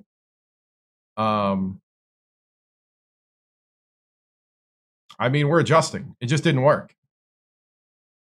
Like, what? You think we're sitting around just trying to, like, do something?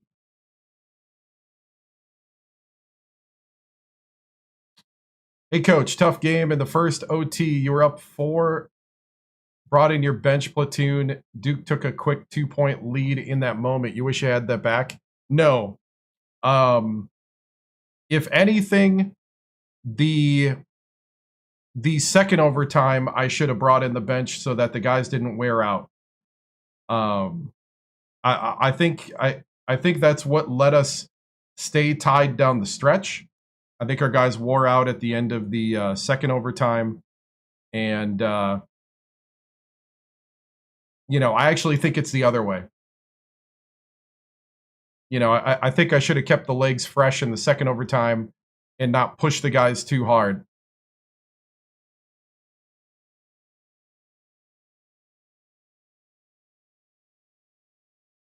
Well, I mean, I kept them in and I lost. How about that, haters?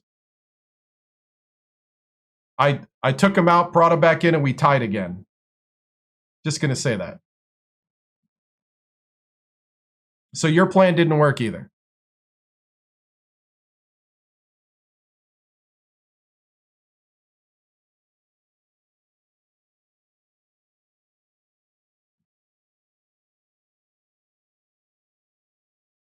You're one of these guys that can't take responsibility for his mistakes. My mistake was listening to you. I'll take ownership of that. Next.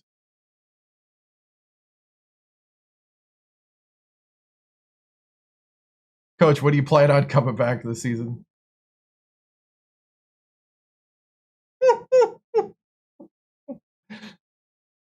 What I planned, yeah, of course. Of course. We're not done yet.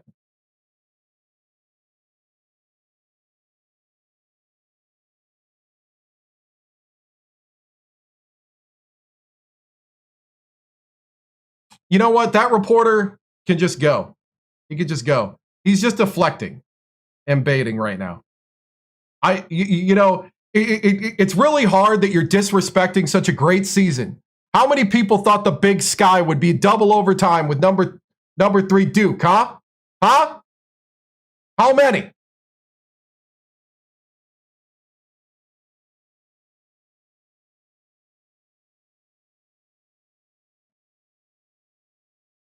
Hey, Coach, what's the talk to you guys post-game like? I mean, we're proud of this season. 27-6, and we went toe-to-toe with one of the big dogs in college basketball. I am not going to sit here and act like that's nothing.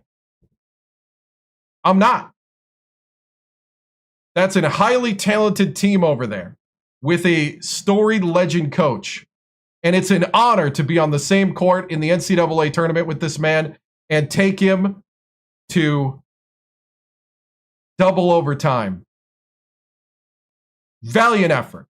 And I'm not going to let anybody disrespect the effort of these guys and these seniors.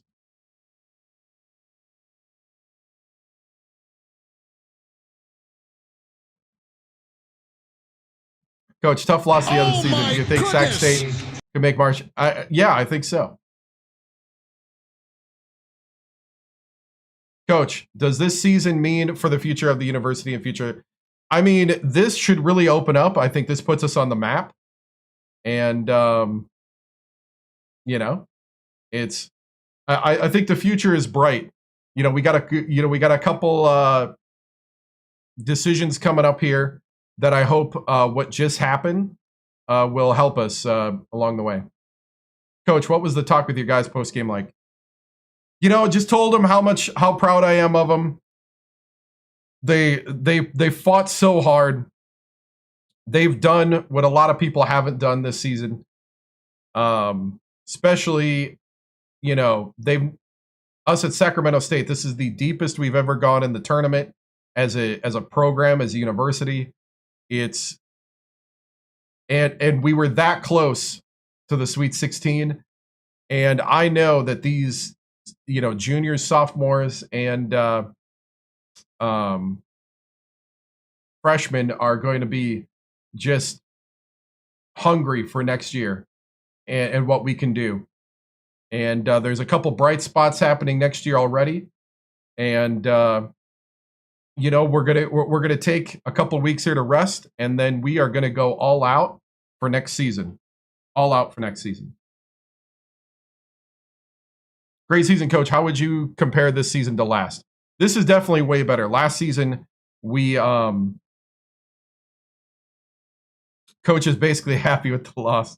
I mean, you play to win the game, but I mean, who expected us to be here? But yeah, last season we didn't make the NCAA tournament. We went 16-13, lost in the Big Sky, and was a little injury ridden. So I mean, it's great this year to see it come together.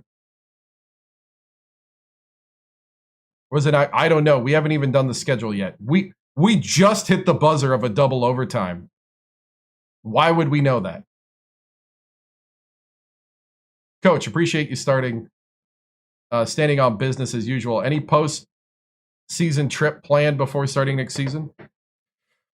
We got some recruiting things to do. That's what we're going to be doing. Dude, if the boosters are disappointed at Sacramento State, I don't want your money.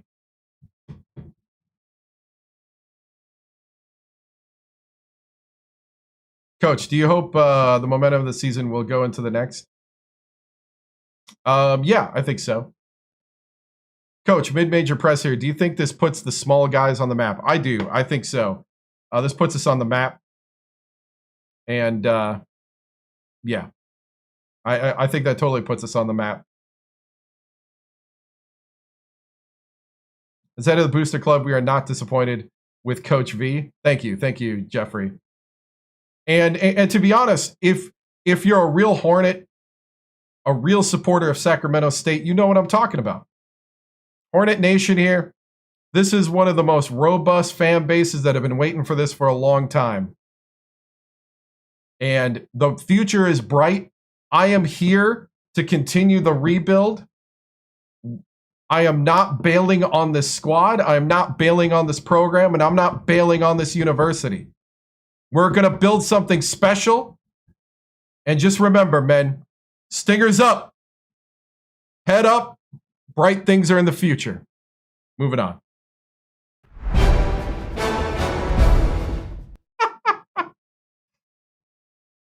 All right, let me upload.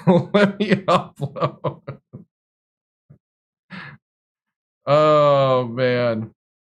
Guys out 2 years. Now that's funny. That's a funny comment. Now who wins the tournament, right? Right? All right, let me we're gonna upload to Buzz here. Whew.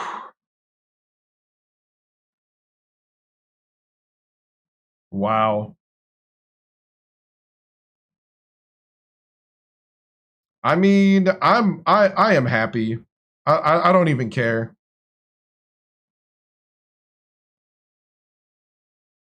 That was crazy.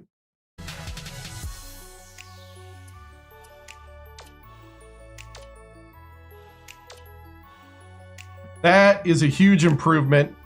You see that? The boosters love me. See that right there? No chance. The seed is so cold.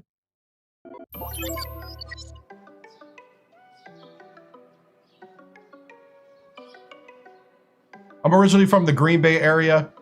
I went 1 year to Ohio State, finished school at Oshkosh, now live in New Orleans. Been here for 17 years.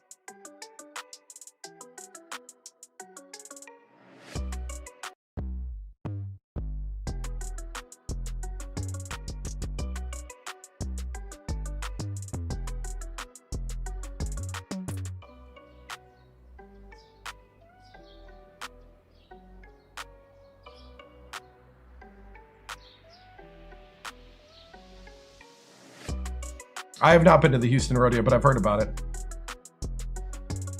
You're currently in the Green Bay area? Nice, nice.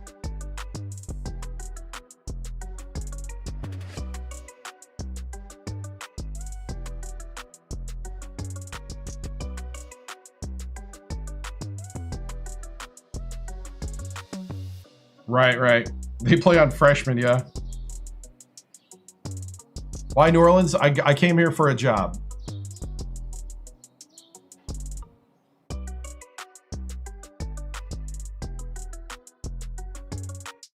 All right, what day was that? That was the 20th, huh?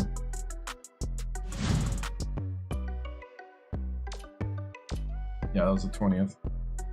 Oh my goodness!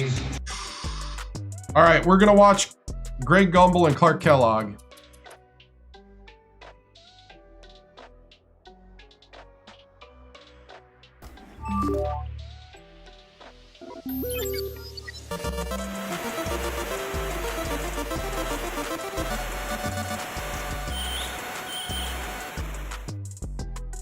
Thank you, Primetime Sports, for your Prime subscription. I appreciate it.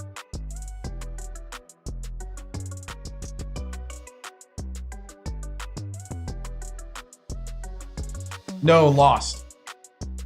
Lost in double overtime. Double overtime, 109 to 100. We ran out of steam. I should have kept the system going.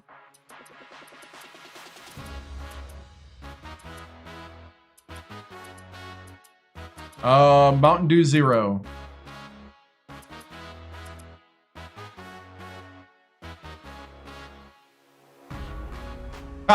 Maybe it's time to schedule him. Maybe.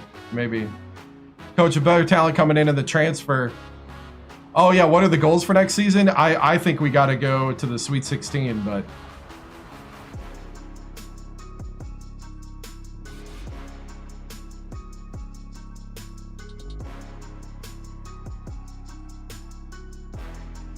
I was the highest seed to advance around to 32. Yeah.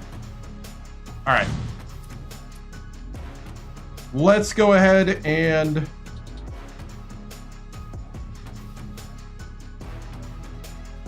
listen to Greg Gumbel, and Clark Kellogg.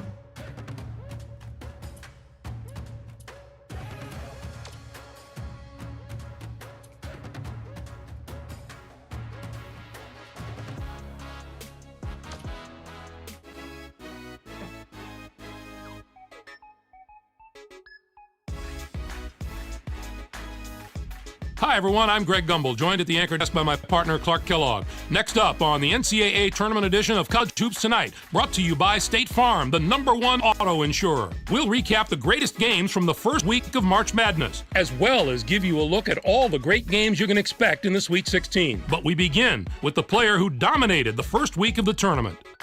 Coley is going to get a lot of attention in the next round after the show he put on in this first weekend. He played a huge role in his team's advancement into the next round. Absolutely, Clark. He didn't waste any time getting hot. A lot of players want to save their best for the end of the tournament. Well, he was on fire right from the opening tip, and it carried over into the second round. One look at these highlights, and you'll see why he's our player of the week and why his team is on the way to the Sweet 16. As usual, the first weekend of March Madness had what are sure to be some of the most dramatic contests of the entire tournament. Our first game was an outstanding matchup from the first round. Michigan State did away with Central Connecticut State. A lot of times, the first round of March Madness gives us the best games of the entire tournament. And this was one of those games. Just a classic tournament battle from start to finish. Michigan State did a tremendous job in the rebounding department. It was truly a dominant performance on the glass. They showed great hustle and determination every time a shot went up on either end. That's always an area that can really be an indicator of a team's performance, and the rebounding numbers told the tale in this one. This next game was another superb March Madness battle. Oregon overpowered College of Charleston. Well, Greg, this game wasn't decided until that final buzzer sounded. A couple of different bounces one way or the other, and this could have been a totally different outcome. Mouton took care of business in this one. His 16 points led all scores. As a former big man myself, I know fans relate to the little guy, but deep down, there is nothing more entertaining than watching a big guy dominate the game. This isn't a preseason tournament, Greg. This is the big dance. He stepped up in a way that few players can in this kind of spotlight.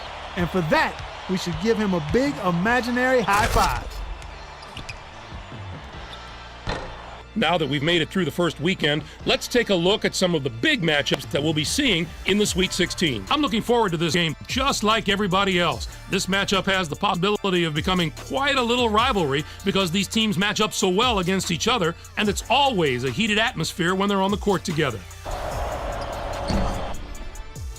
And how about another huge matchup from the third round? This should be a terrific matchup. Both these teams fighting to improve their position among the nation's elite teams, and they're going to have to go through each other to do it. That's our show, everyone. For all of us here at the 2K Sports Studios, thanks for watching. Enjoy the tournament. We'll see you next week on College Hoops Tonight, brought to you by State Farm, the #1 auto insurer. Yeah, they didn't show us at all. Let's see, we got Texas A&M beat Iowa State. VCU beat Texas. A 1 seed has fallen.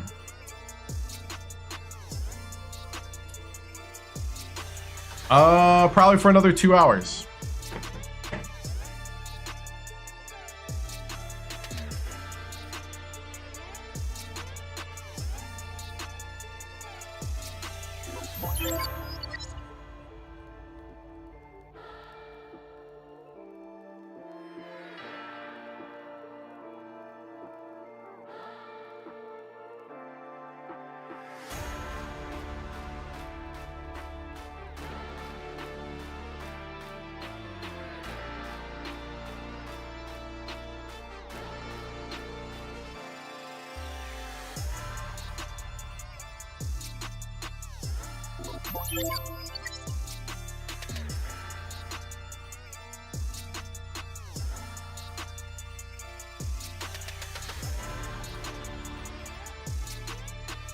For our seniors, let's see. South Florida beat Louisville.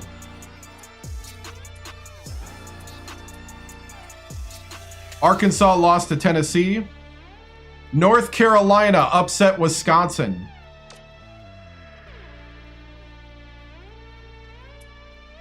And Maryland beat Minnesota.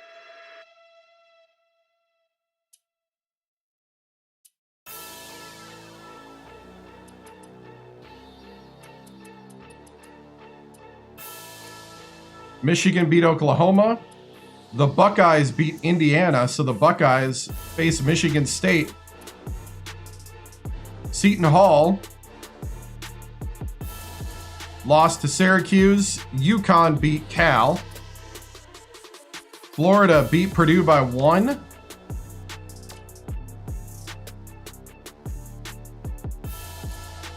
USC upset Oregon. Southern Miss beat Georgia Tech. And Mississippi State upset LaSalle.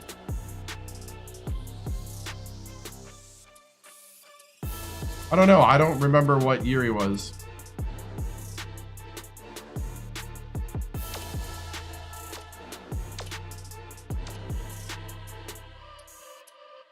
Oh my goodness!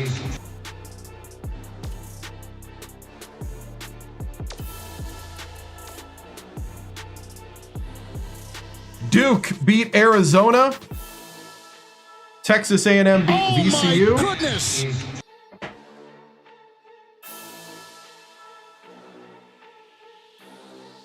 All right, hold on. I got to upload more stuff. North Carolina lost to Maryland by 2. So the Elite Eight is Maryland, Tennessee, Texas A&M, Duke. They have not played this game yet, and they have not played this game yet. Michigan State beats UConn. Actually, that is the Elite Eight, huh? Oh, they beat Ohio State. Never mind. UConn beat Syracuse. Florida beat USC. Southern Miss. Florida. And Michigan State. So we got 2 1s in the Final Four. We got Maryland and Duke.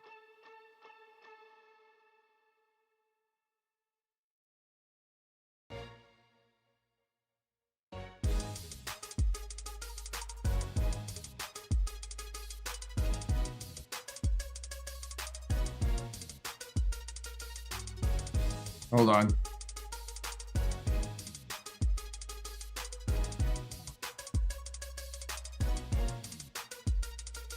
Okay.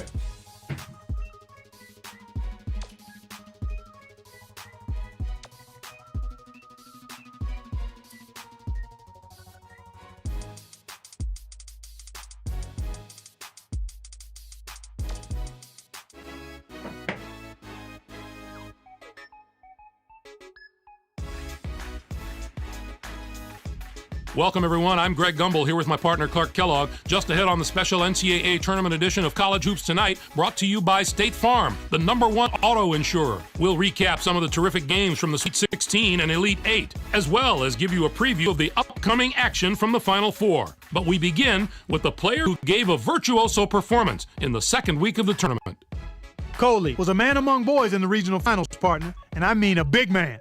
He knows what to do with the orange. We got to watch an artist at work this weekend. No argument here. He was red hot with a total of 77 points. Can you believe that number? With his team needing not just a good performance out of him, but a great one, he delivers possibly the best 2-game stretch of any player in the tournament.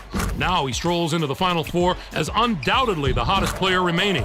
We could be seeing a historic one-man performance. Clark, the past weekend provided some incredible drama, so let's take a look at some of the most exciting contests from the Sweet 16 and Elite 8. Our first game was an outstanding matchup from the Elite 8. Michigan State defeated Connecticut. Well, Greg, this game wasn't decided until that final buzzer sounded. A couple of different bounces one way or the other, and this could have been a totally different outcome. Dennis took care of business in this one. His 14 points led the team. Watching him basically put his teammates on his back and single-handedly carry them to the victory in a big game situation like this was stupendous. And for him to have a game like that on college basketball's grandest stage, the NCAA tournament, is simply phenomenal, Greg. What a performer. This next game was another superb March Madness battle. Maryland outdid North Carolina. The Maryland Terrapins were intensely focused coming into this game, and their preparation was outstanding. They look like they were ready for anything, Greg. Kind of like you are when we come into the studio. Maryland did a tremendous job in the rebounding department. It was truly a dominant performance on the glass.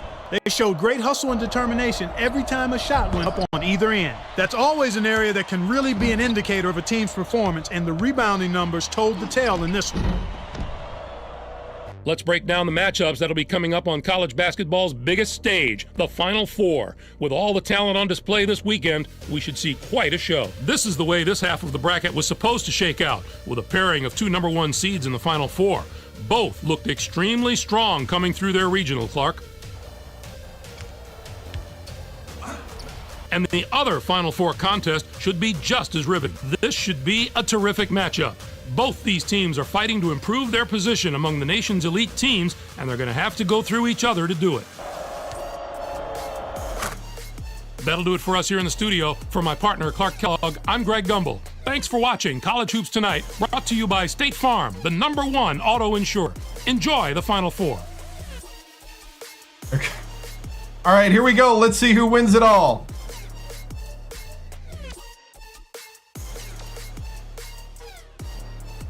Michigan State beat Duke in the championship.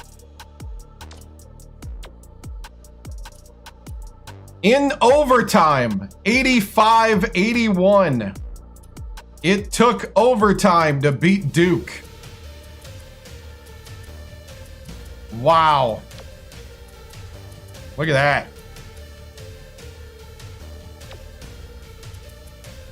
Izzo still got it. Oh, wow.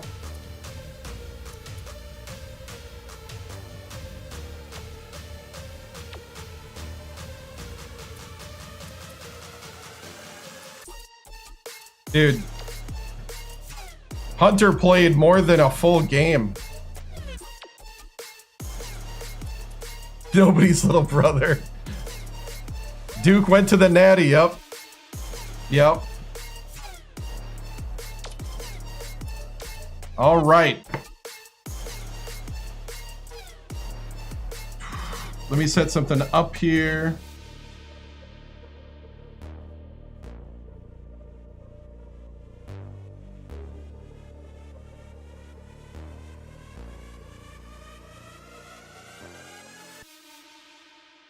Duke won in real life.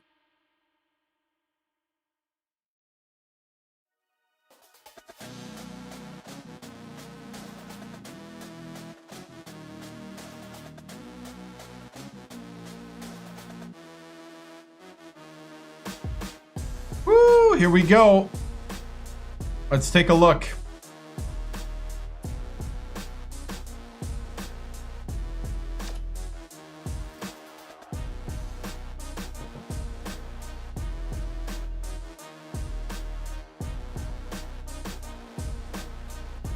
NCAA champions. Player of the year was Mikel Colley from Kansas State.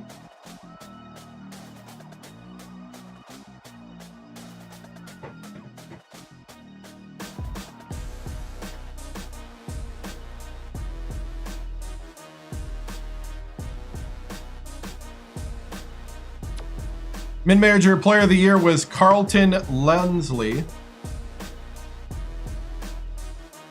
Yeah, 09, yeah, 2009 and 2010, yep.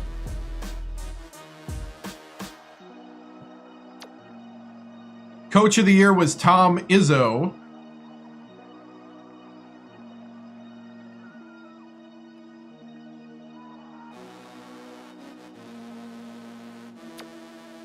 Defensive player of the year, Aruna Hess from Arizona, senior. Big man of the year, Jordan Warden, senior center from Notre Dame. Freshman of the year, Ollie Good from Rice, freshman. Yep. First team All-American from Seton Hall.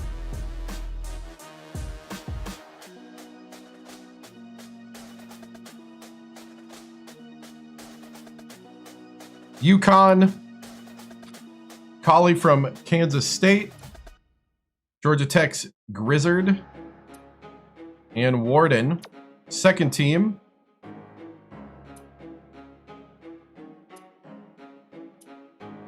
Michigan State won it against Duke in overtime. Freshman All-American. Good.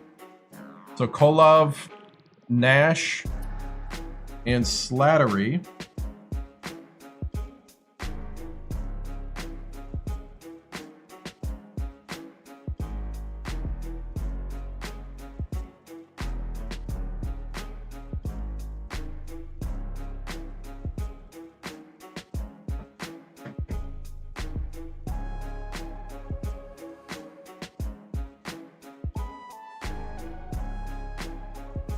All right.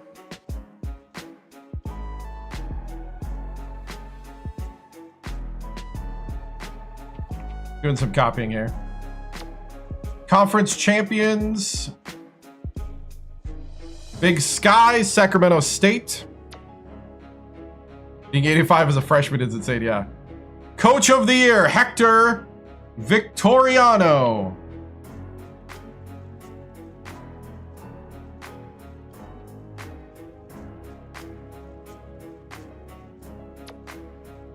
Conference Player of the Year was Christopher from Eastern Washington. Conference Freshman of the Year was Ahmad Weber, true freshman from Ontario, California, who was actually hurt for some of it.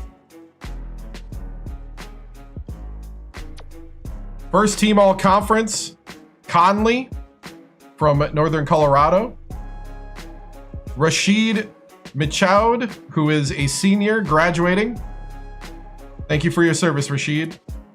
Christopher Stivers from Northern Colorado.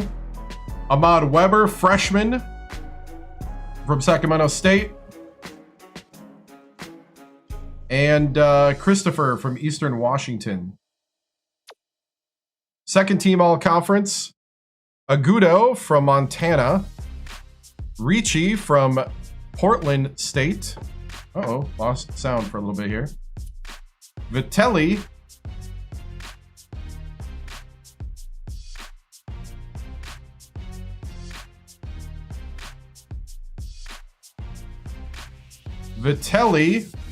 from all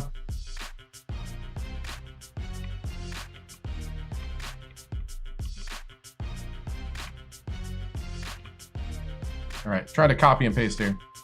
Vitelli, second team. Inus Messi from Montana State. And Byron Param was second team All-Conference. Freshman All-Conference. We had three freshmen. Andres Butt from Idaho State. Armand McCants. Derek Vitelli, true freshman. Ahmad Weber, true freshman. And Laron Tigert, true freshman. And that is it.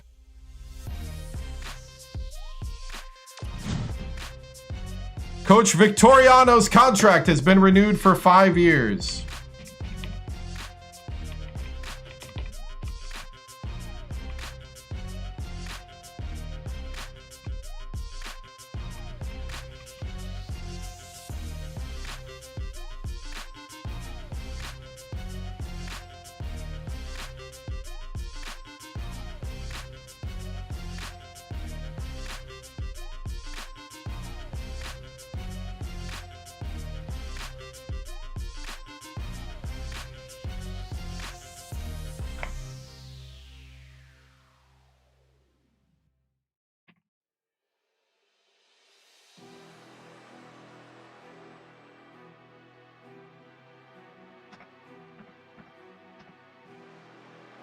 All right.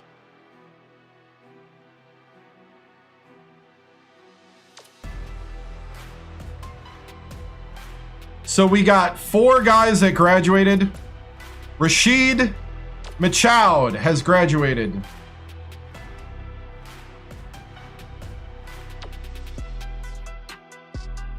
He was a junior college recruit. from Escondido, California. He was first team all-conference both seasons with us. They got to rename the court after me.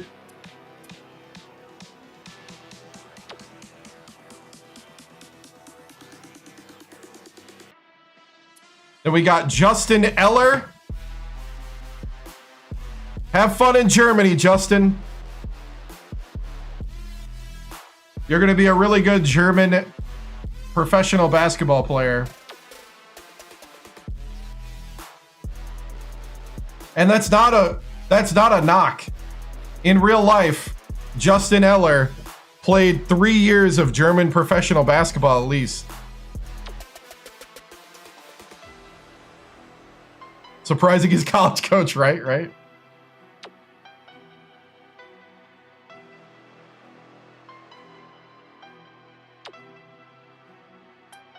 Yannick Kasongo. I have no idea where Yannick Kasongo is these days. So Justin Eller's a real person. Yannick Kasongo's a real person. No, we looked up an article on Justin Eller, and he was talking about after 3 seasons of German basketball, he had he had to learn how to be tougher to the hoop.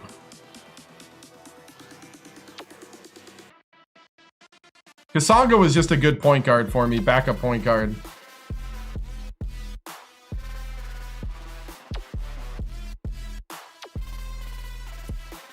Alonzo Young is another real person.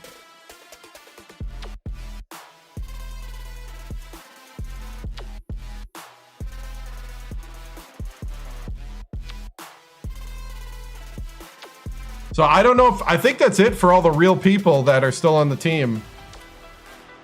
Oop. All right.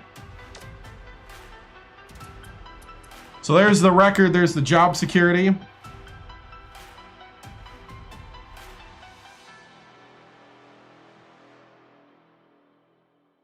All right, I think. All right, we'll go through this stuff, and then when I get to a certain point, I'll go ahead and Young works at a rec center teaching the youth how to hoop. So, man, good turnaround. 59 and 35 now.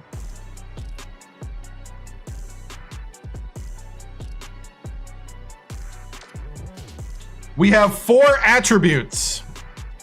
4 attributes. I'm going to add 2. I'm going to do 1 to charisma. I'm going to do 1 to discipline.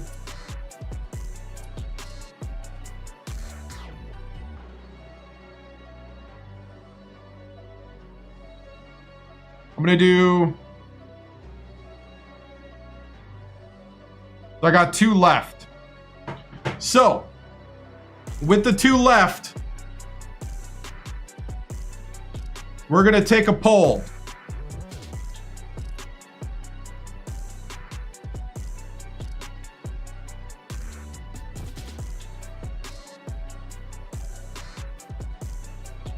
So we're not going to do charisma. I'm only going to do 1 notch of that every year, even though that is what you would do to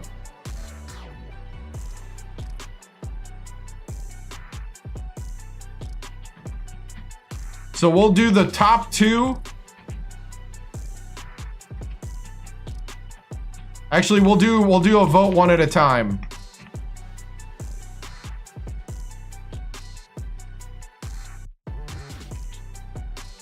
We're gonna make it a little harder by only going up 1 charisma from here on until we get A+. We only got 1 more to go anyway.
All right.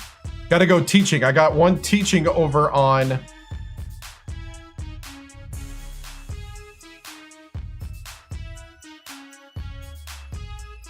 So go ahead and vote. I'm going to go to the bathroom here while you guys are voting and go get some stuff.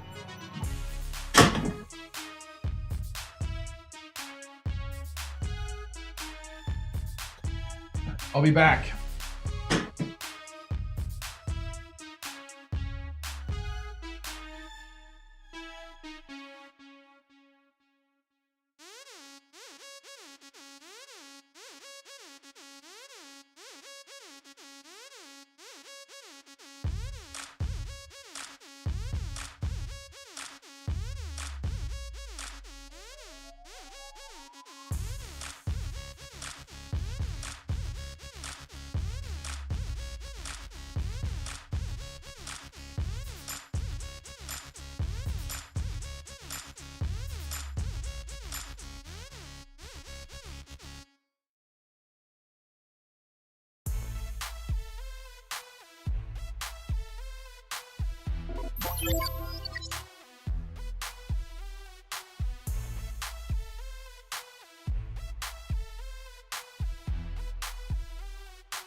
Okay.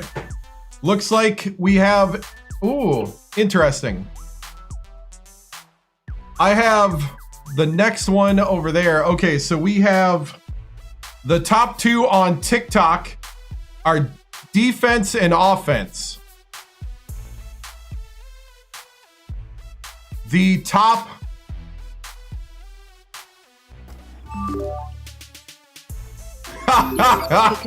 This is real, no guys. Use of teaching the kids on how to play a mid-off and deaf. Hey, thank you. So, we got offensive teaching on YouTube. And we got defense and teaching on TikTok. This is an interesting, like... one of those like Spider-Man memes where it's like everybody's pointing at each other. Oh, wow. Offense, defense, and teaching.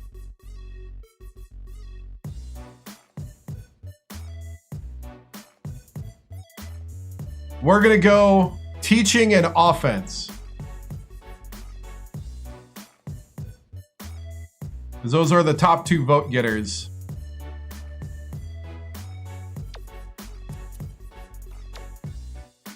Teaching and offense. That's funny. I love how the platforms are just always so different. Thank you, 2K Takes, for the $10 super chat. I appreciate it, man. How about half-court alley-oops? I tried to throw one, but it didn't go.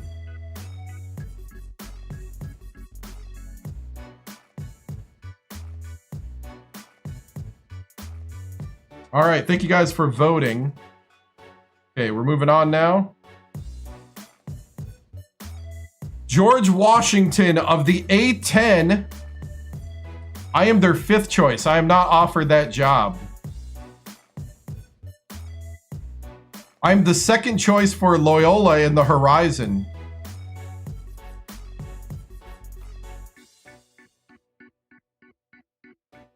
Toledo has called.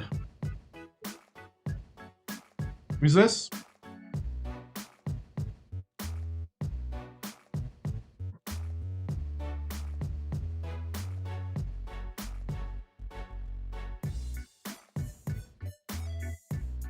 Hello?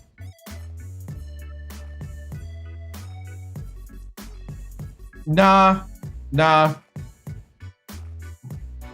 You know, I appreciate the offer, but we're not done here yet. We're not done here yet. Yep. But I appreciate the offer. I appreciate your time.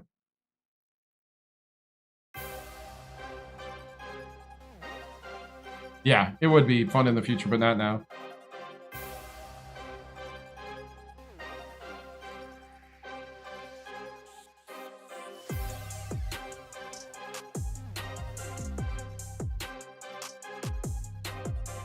So we were offered a 3-year contract.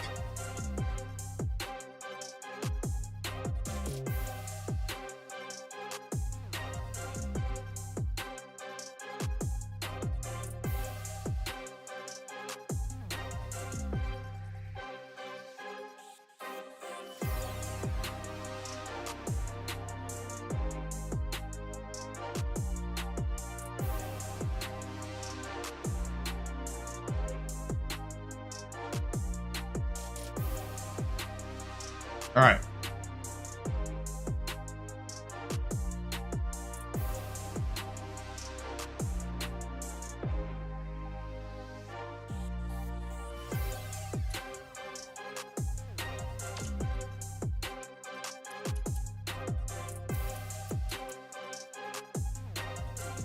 Wow, Toledo did fire their coach, though. That would have been a rebuild.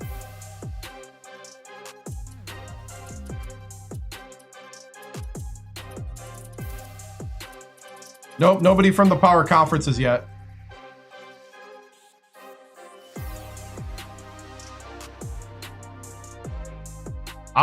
To be honest, I probably want to do like two to three more seasons, but because I want to be able to like have some recruits that I'm building.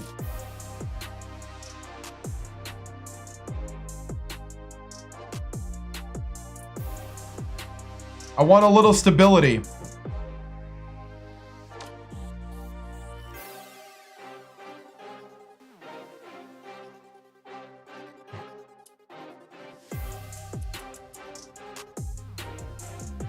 Benzel over corner.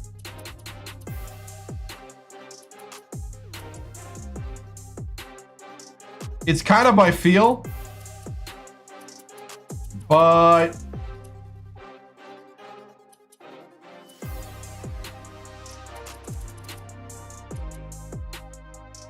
but it has to be somebody, let's see. Ooh, McDade.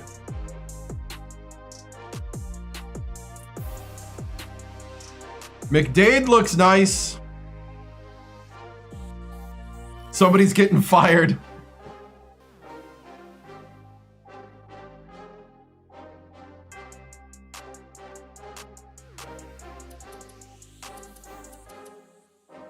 What are we thinking? What are we thinking?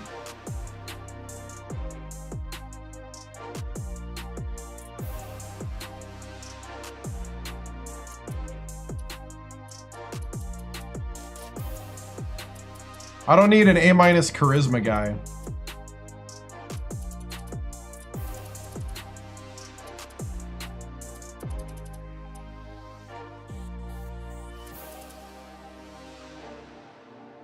I kind of like, it's either Benzel, the old, oh, that's funny.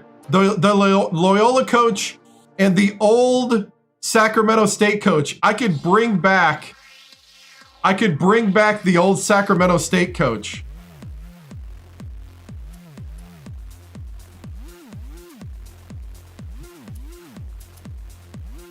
That's funny.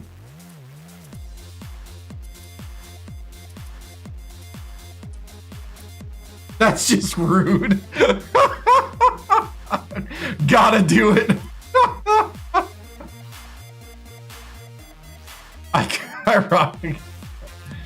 I'm thinking McDade or Benzel.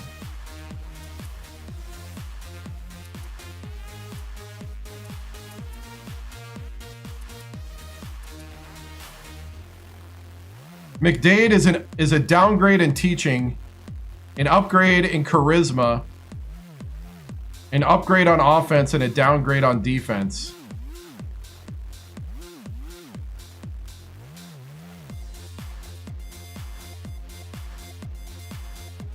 It's a downgrade on teaching too. Well, I could get... There's a downgrade somewhere. It's lateral, yeah. Oh, Benzel, that's right. Benzel with the A-. We get rid of the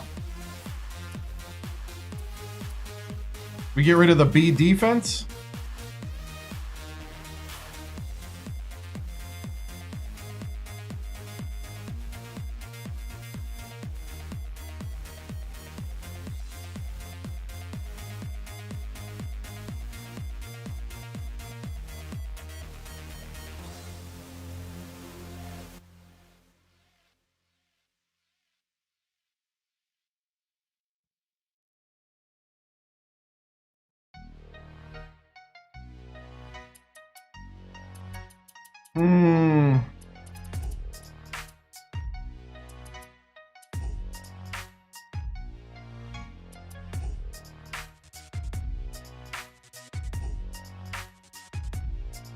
Yeah, you know what? I'm going to leave it.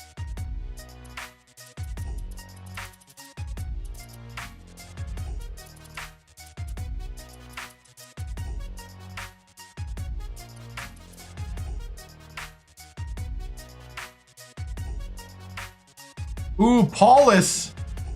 Okay, Paulus might be what I want. Get rid of Akindel and get Paulus.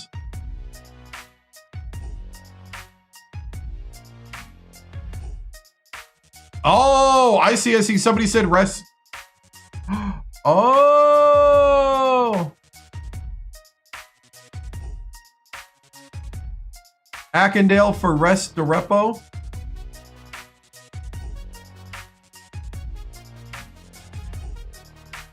But I lose scouting.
I like Paulus.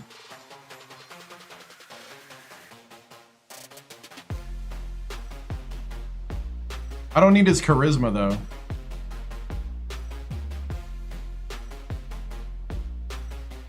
Bad teaching, yeah.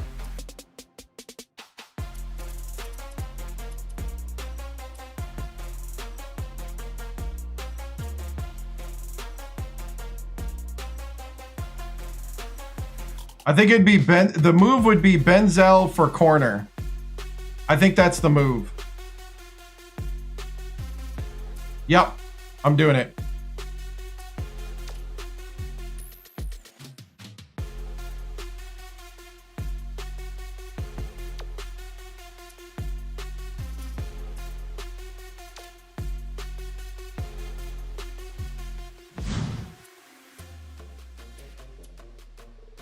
The D charisma I don't really care about though. And I'm going to keep Akindale for the scouting. It's an upgrade in offense and defense and teaching and discipline. A slight downgrade in scouting and a one-notch downgrade in charisma. I'm okay.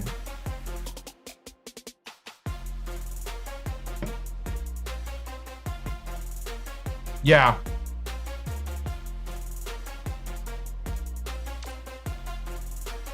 No transfers? We got no transfers? Oh, A- and Bishop to be approved. That's true. C means he won't. That.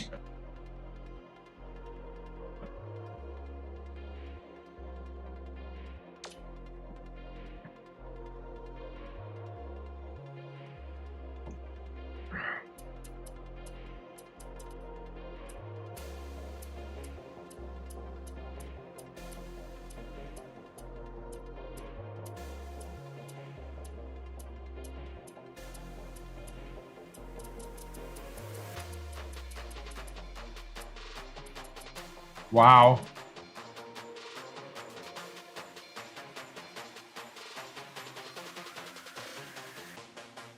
Sometimes I don't, to be honest. All right. So we're going to start the end season scouting. With that, we are going to do a little Buzz Nestler while I'm recruiting. As we're going to get his reaction to the action.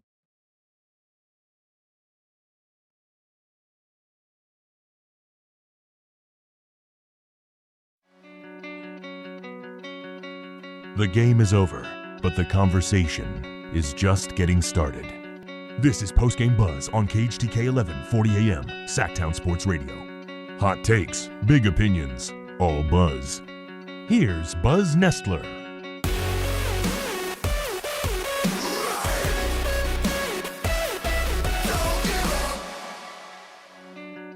Ladies and gentlemen, take a deep breath with me for a moment, because what we just witnessed in Boise tonight was one of the most incredible performances in the history of Sacramento State basketball. The Hornets did not just show up against Duke. They did not just compete. They went toe-to-toe with one of the giants of college basketball for 50 minutes. And it took 2 overtimes for the Blue Devils to finally escape. Final score tonight. Yes, Duke we got 109. Fab. Yes! Sacramento State 100. But let me tell you something right now. This game will be remembered a lot longer than that number. First things first, you have to talk about Rafe Streetfort. 39 points, 8 rebounds, 5 3-pointers.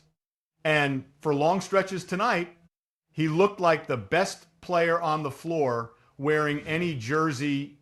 Duke had no answer for him. None. Not when he was pulling up from deep. Not when he was driving. And not when the game was on the line. But this wasn't a one-man show. Not even close. Victor McGee ran the offense beautifully tonight. 11 points, 12 assists. He controlled the pace of the game against one of the most disciplined teams in America. And then there was Brandon Parham. 16 points, 16 rebounds. That is a monster performance against a Duke front court. Every loose ball, every offensive board, every second chance. He fought for it. Oh my Now let's talk about goodness! the moment when everyone in Sacramento started believing. Late in regulation, Vitelli hits a 3. Michaud answers with another. Parham battles inside. Oh And my suddenly, goodness! the Hornets are not just hanging around. They're forcing overtime against Duke. Let me say that again. Sacramento State forced overtime against Duke in the NCAA tournament. And in that first overtime, the Hornets kept swinging. McGee with the dunk. Vitelli with another 3. Michaud knocking down jumpers. Every time Duke tried to pull away, Sacramento State punched right back. But eventually, depth, talent, and a little bit of that Duke experience started to show. Hunter hit big shots. Slater made plays. Wofford controlled the paint late. And in the second overtime, the Blue Devils finally created enough separation to close the door. But here is my hot take tonight. And I want everyone listening to hear this clearly. This game did not prove that Sacramento State doesn't belong on this stage.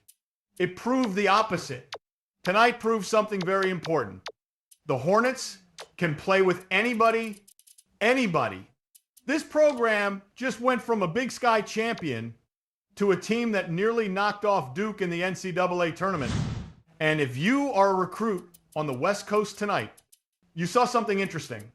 You saw Sacramento State on national television. You saw them trading punches with a blue blood. And you saw a team that looked like it belonged in March. Now the season ends here. But I'll tell you this. The rest of the country just learned something tonight. Sacramento State basketball is no longer a secret. And if this program keeps building on what happened this season, the Hornets will be back in this tournament again. Sooner than people think. For now, the magical run comes to an end. But what a run it was. Sacramento State falls to Duke tonight, 109-100 after 2 overtimes in one of the best games of the entire tournament. I'm Buzz Nessler. This has been the Post-Game Buzz. And folks, the future of Hornet basketball just got a whole lot louder. Good night from Boise.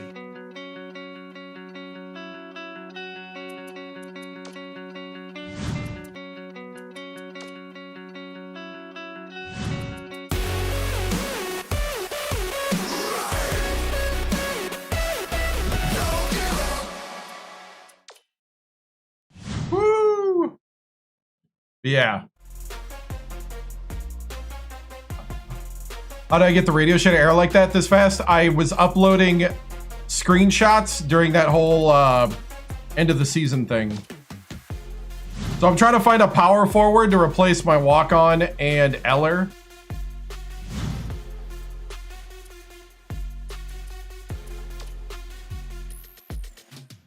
.69 from Nigeria.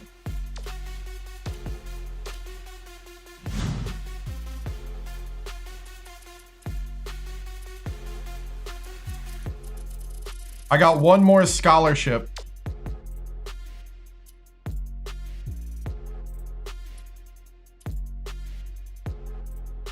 So we're losing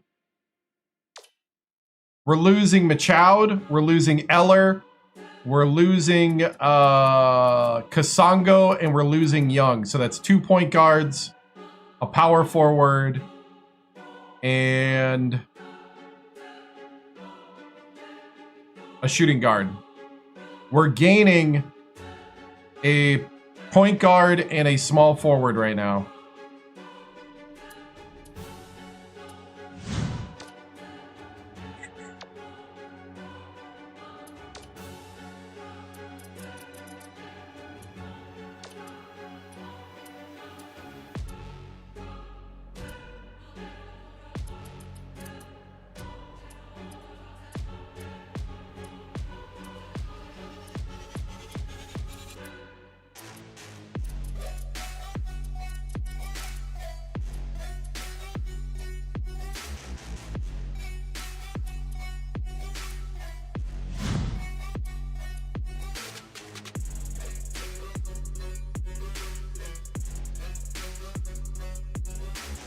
So we could go after Fellers.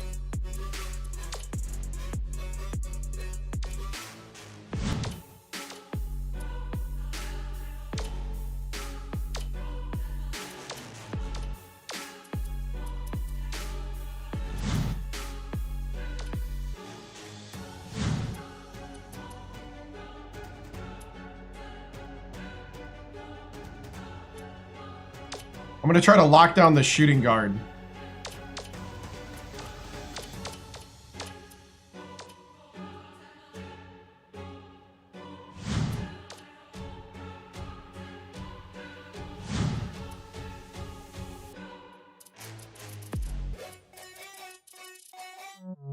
Wait, where's all the power forwards that I had?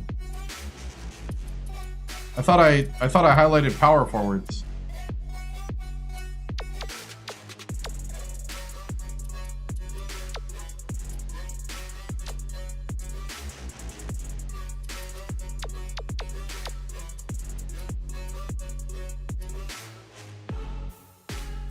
Oh, yeah. Always does.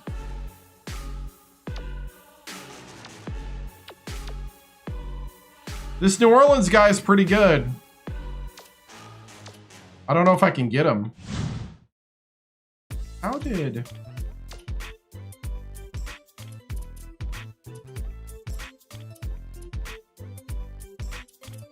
Oh, no, they are power forwards down at the bottom. Okay.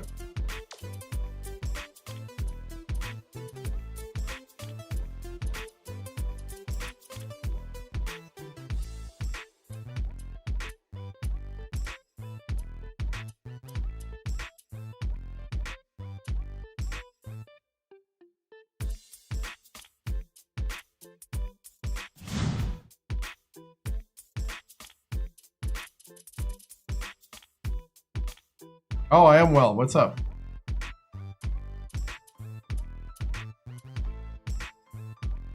No one does not just replace a guy.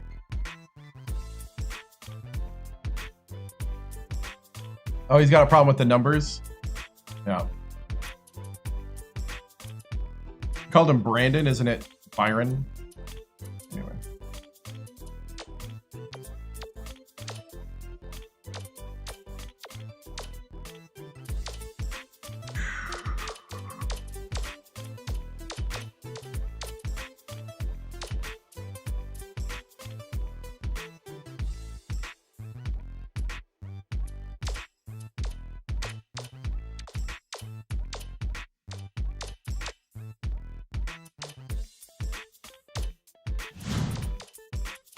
All right, let's see.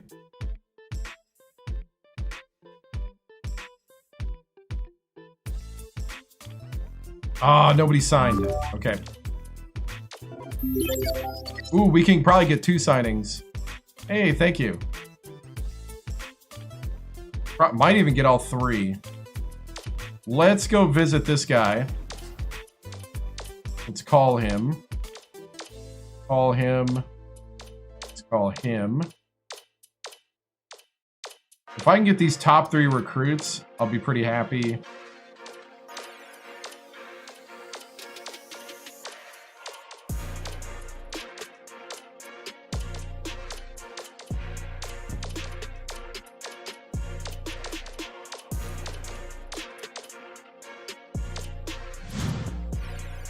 Lost in double overtime, 109 to 100.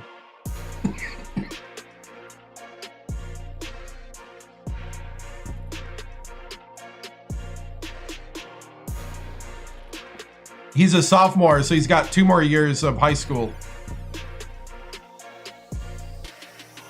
I usually stream Thursday through Sunday, but I did Monday because I had to work Friday, so I missed Friday. Oh, my bad. Let me get out of the Buzz Nestler now that that's over. So we got a signing. We got the shooting guard. He's going to be a sophomore, junior college transfer. We got the point guard, true freshman. Oh, we got the other. We got all 3.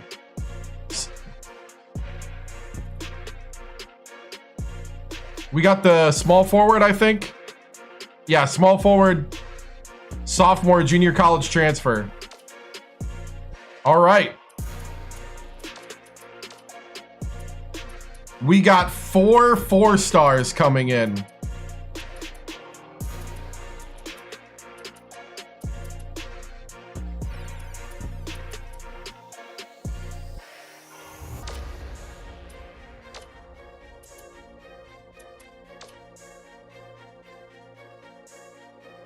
We might have to redshirt if it gets too crazy.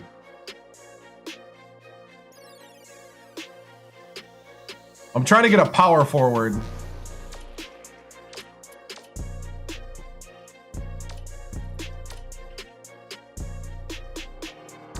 Because I got lots of centers.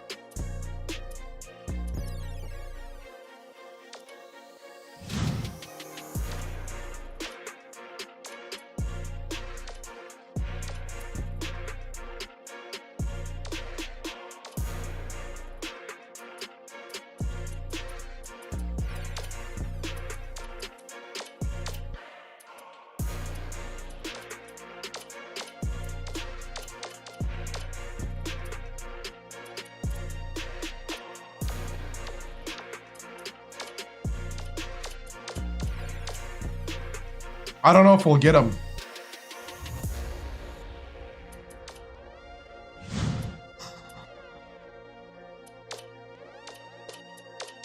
I don't know if we got enough time. No, there's no 5 stars available that will... I just looked, there's no 5 stars available. And I'm not even sure if I'm going to get this 4-star or 3-star power forward.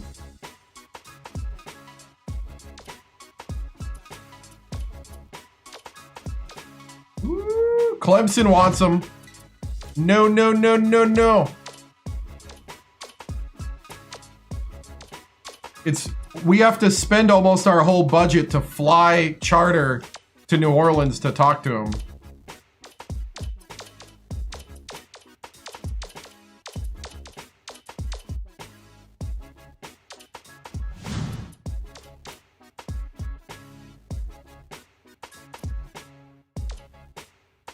Yeah, we can move a center to the power forward. Yeah, we can.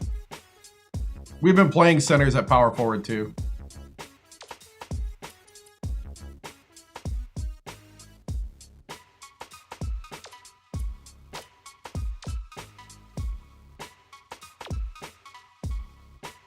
Oh, he wants playing time.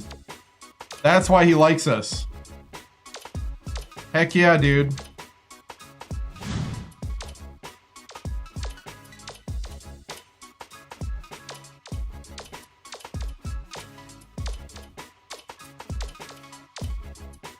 No, I don't play every game.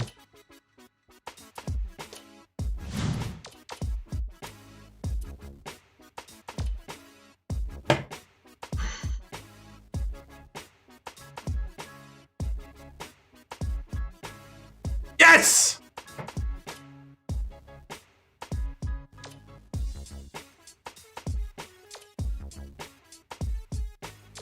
Not yet.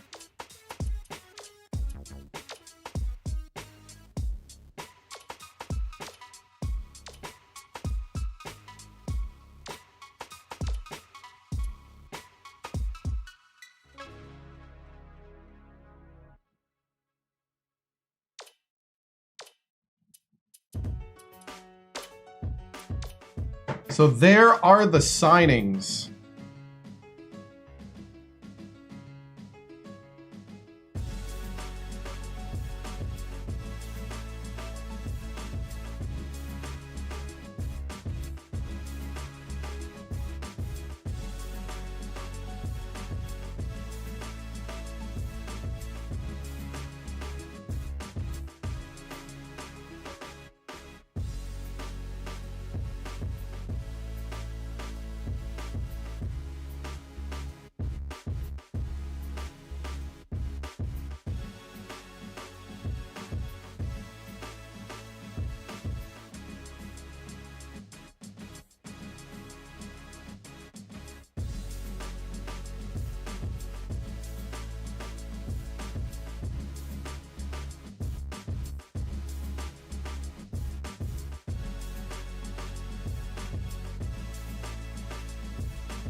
Oops, oops.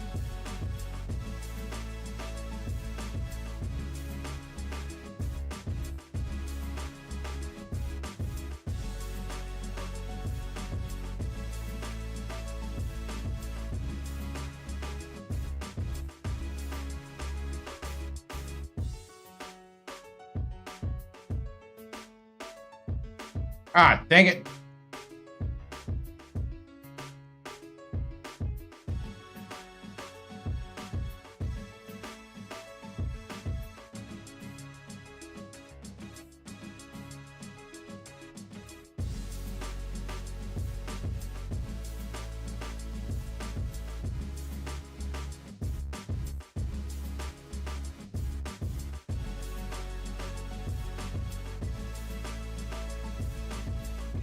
Hold on, I did it wrong.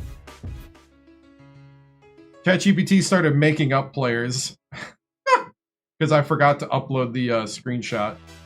Hold on, hold on, hold on.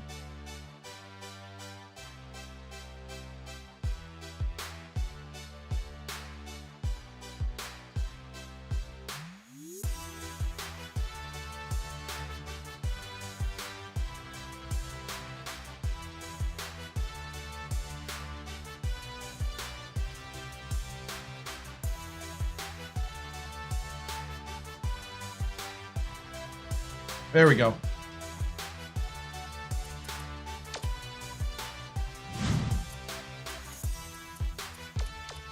All right, let's advance. Oh, nice.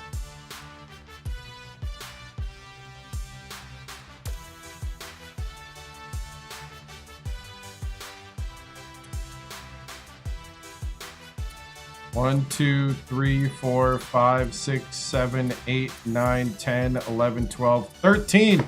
We're the 13th rank. We're the 13th best recruiting class.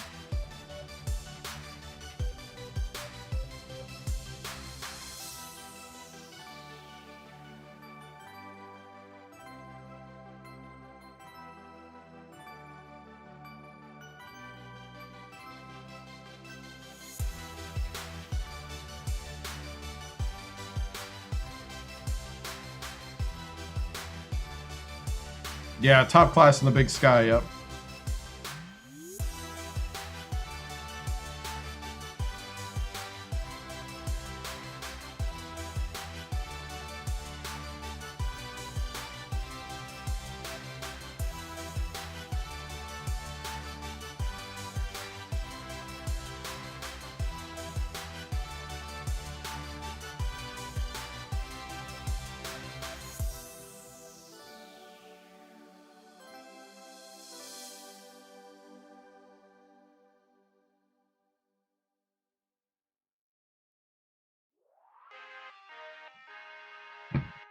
Is there a way to... No, okay.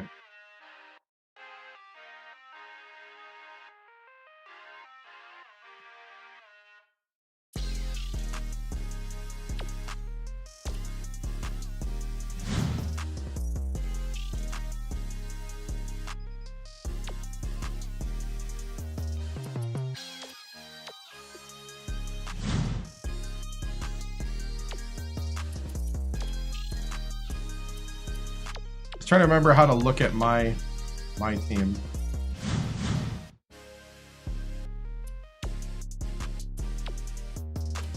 There we go.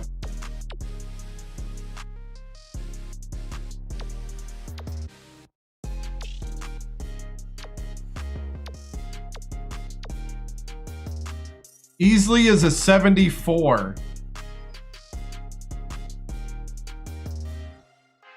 The others are... If Fab's a 75. Yeah, I'm going to up the difficulty.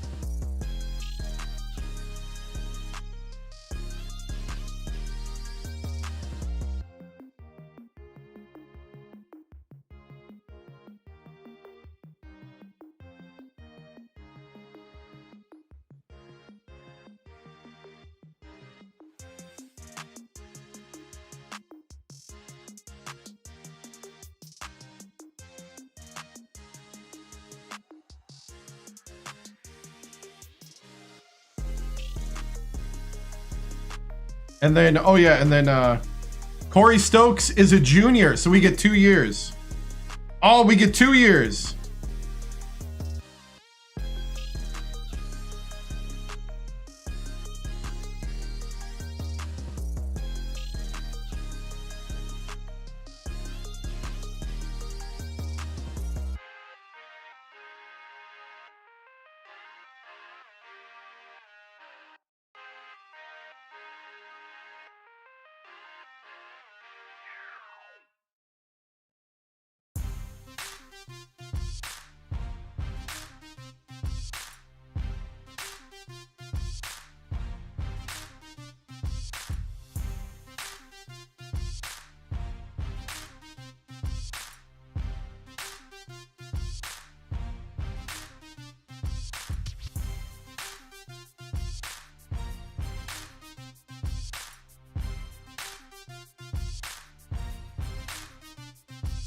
Right now I'm just telling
All right.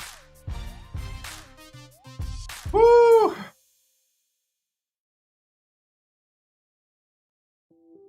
Maybe. Yeah, I think you did.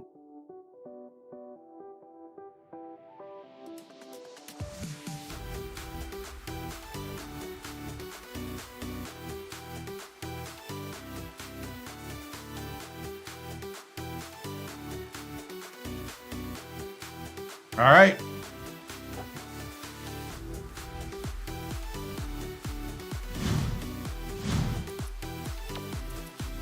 Okay, so we got Arizona State to start, Colorado State after, then Long Beach State, then Cal. Holy cow, what a start.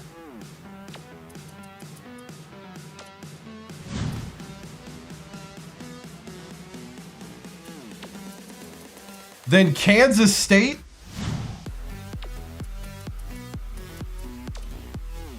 Probably switch out Boise. Nice.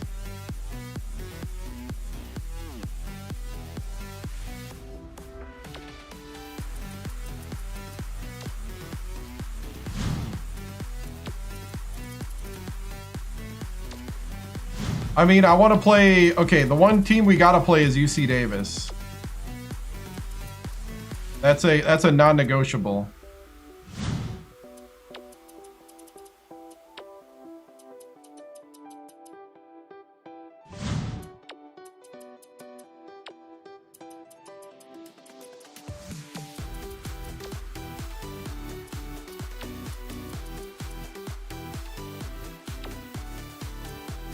I think it's our turn.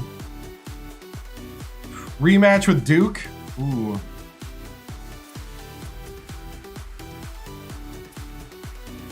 I mean, this schedule's rough already.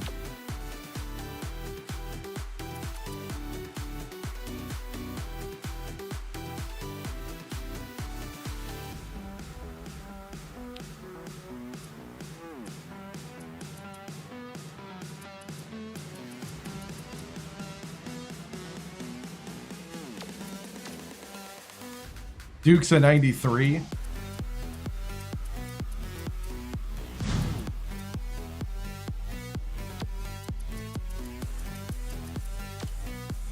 Syracuse is a 90, number 3 in the nation.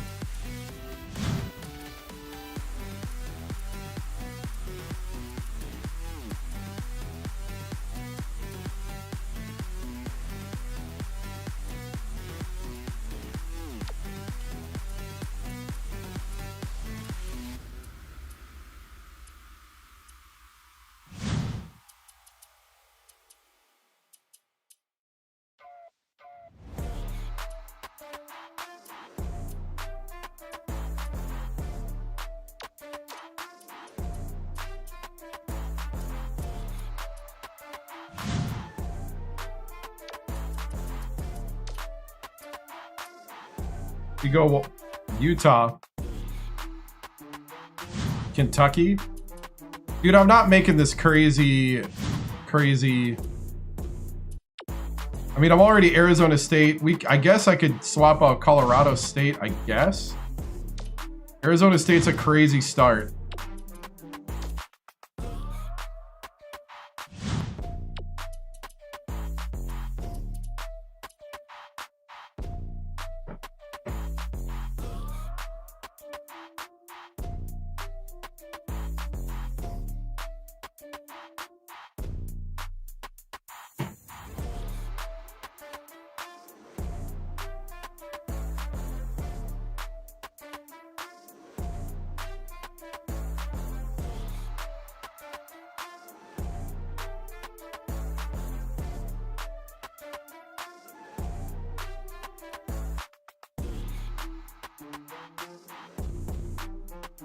That's true.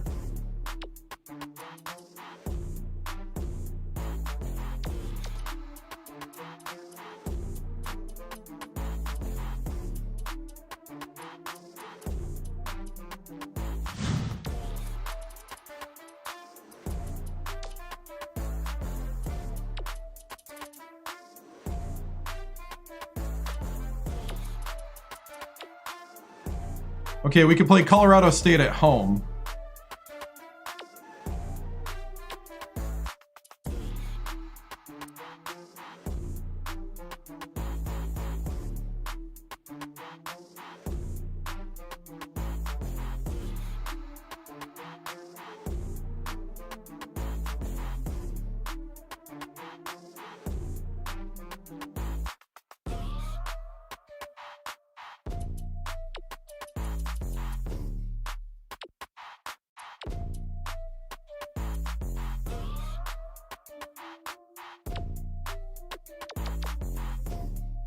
Let me look at a calendar quick.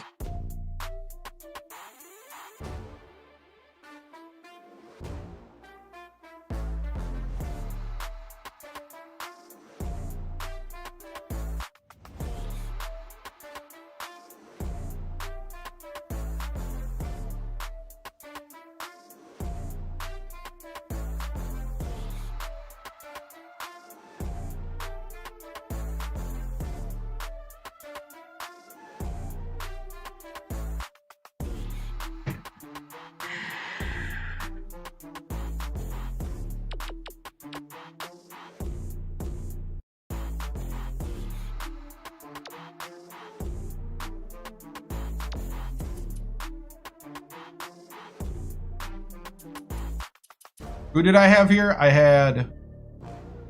Who was I playing here? I totally forgot. I was playing somebody. Oh, St. Joe's. Yeah.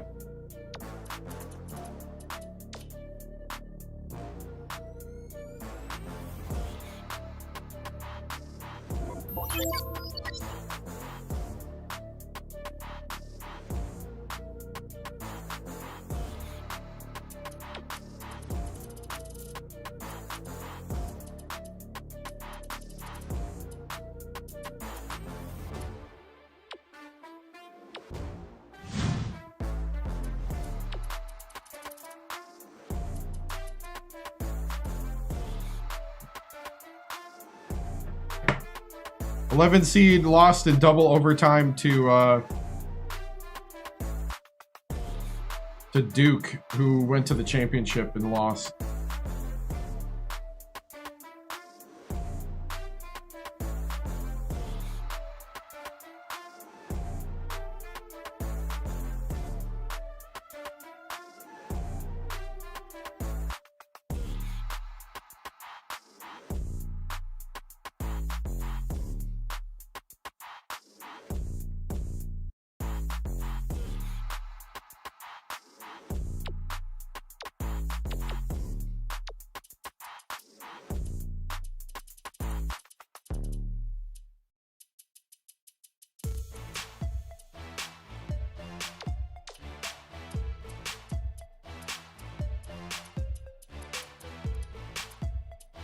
Gonzaga's in 85.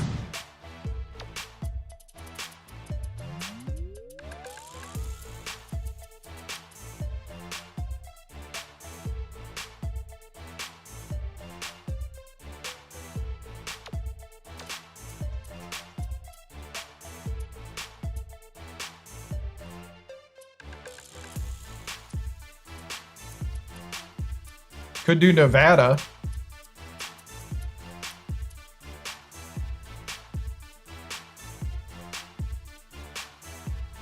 Conference games are usually at the end. I don't know. We'll see where we end up.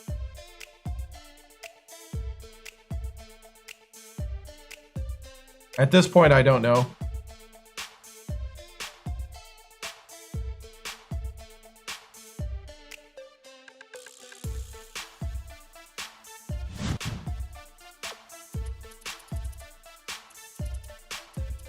Yeah, we beat Oregon State.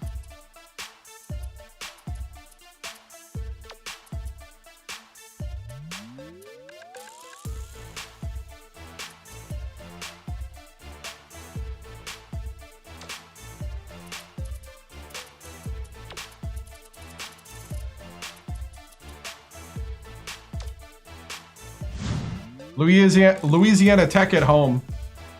I'm gonna do that.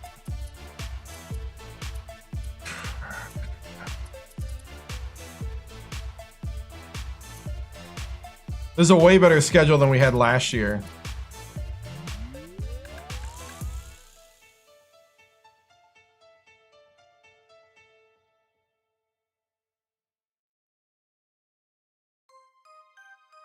I think I like it.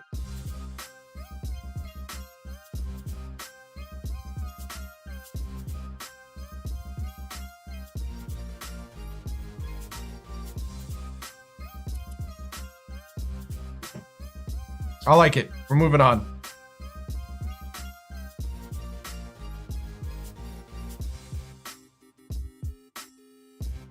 Oh, Southern Miss, yeah. Well, as long as we got UC Davis on the schedule, I'm good.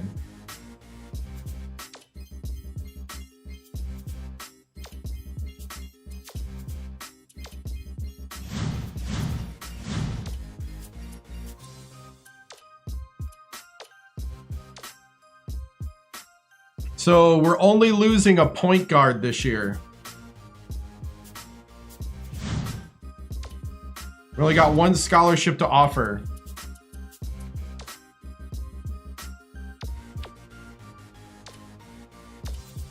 Yeah, we're not getting that guy.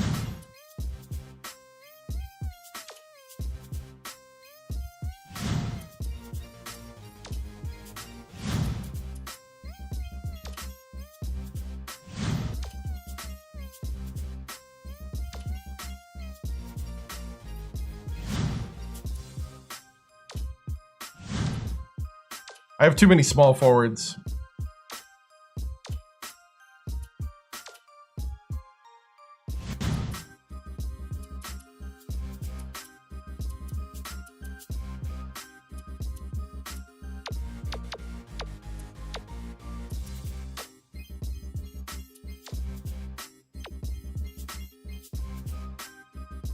New Jersey's Mr. Basketball.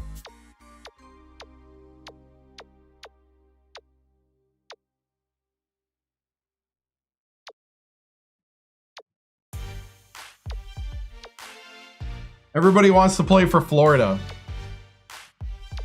Nice.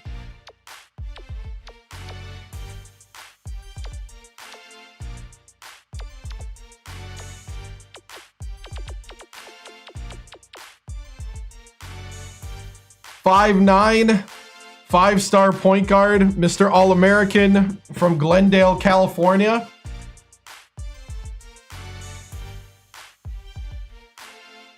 Do we go with the short point guard?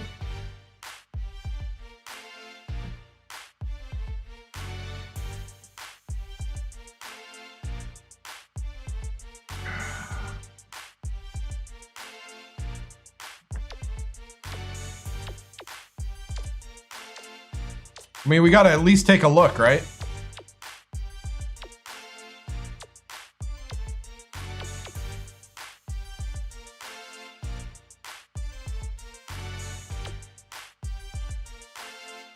Mr. Tennessee Broderick looks nice.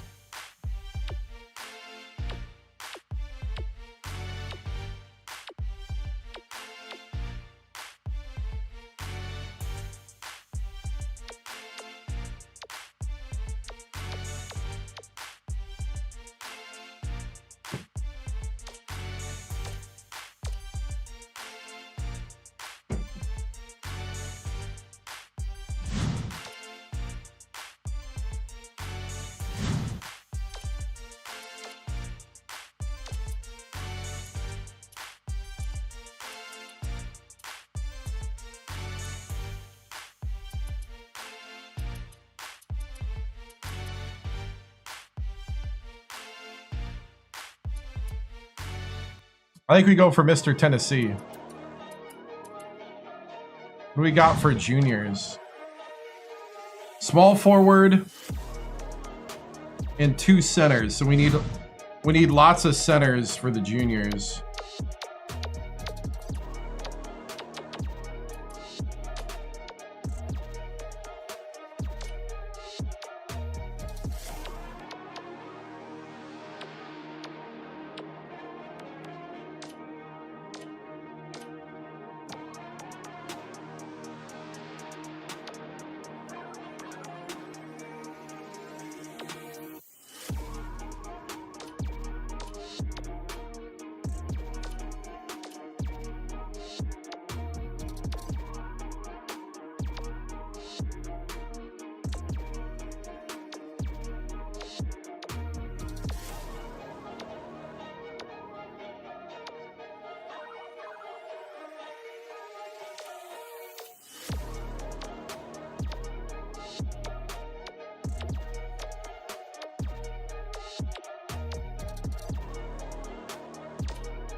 All right.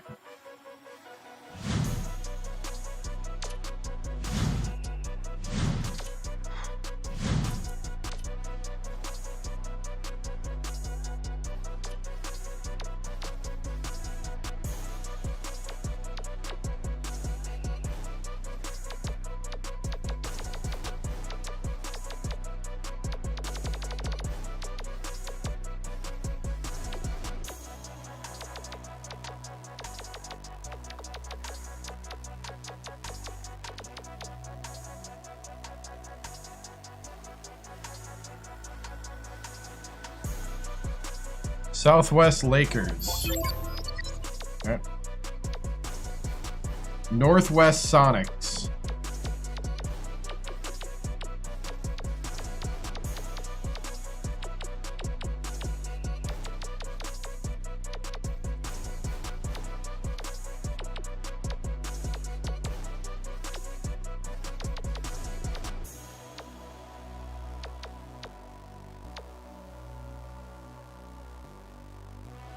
Central Quiet Storm.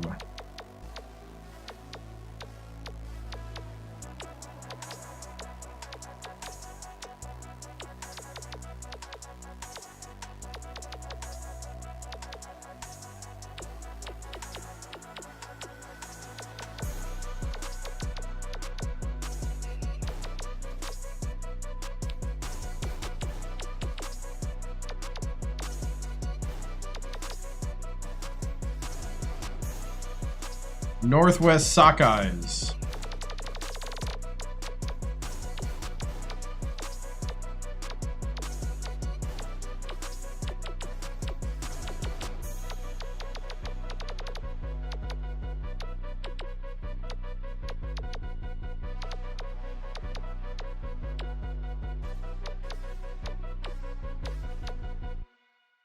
Northwest Doghouse.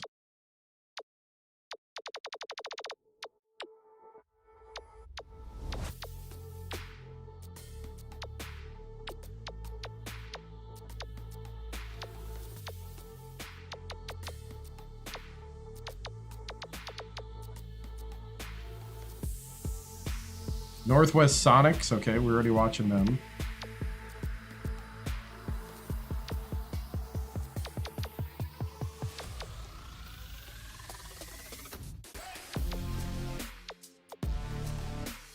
Central Cold as Ice.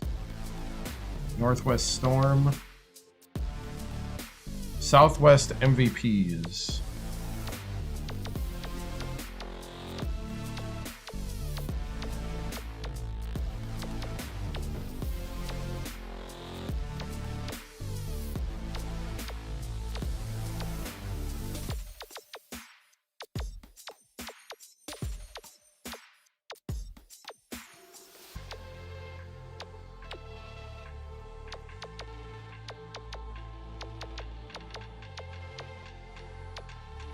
All right.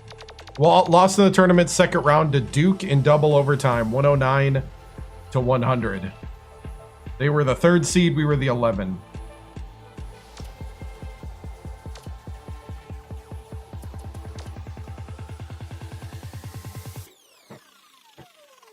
All right, we're simulating all the games.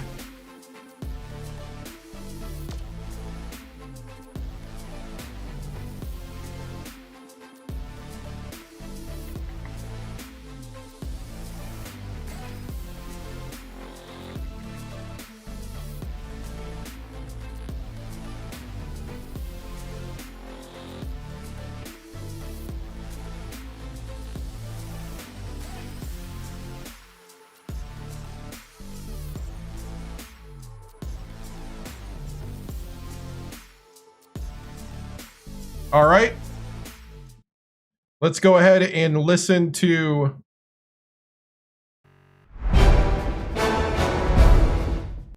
Buzz Nessler react to the recruiting and the offseason.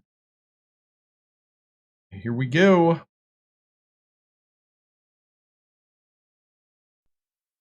You're listening to KHTK, Sacktown Sports Radio, 1140 AM. It is time for hot takes, big opinions, and all buzz. The Drive Buzz with Buzz Nestler.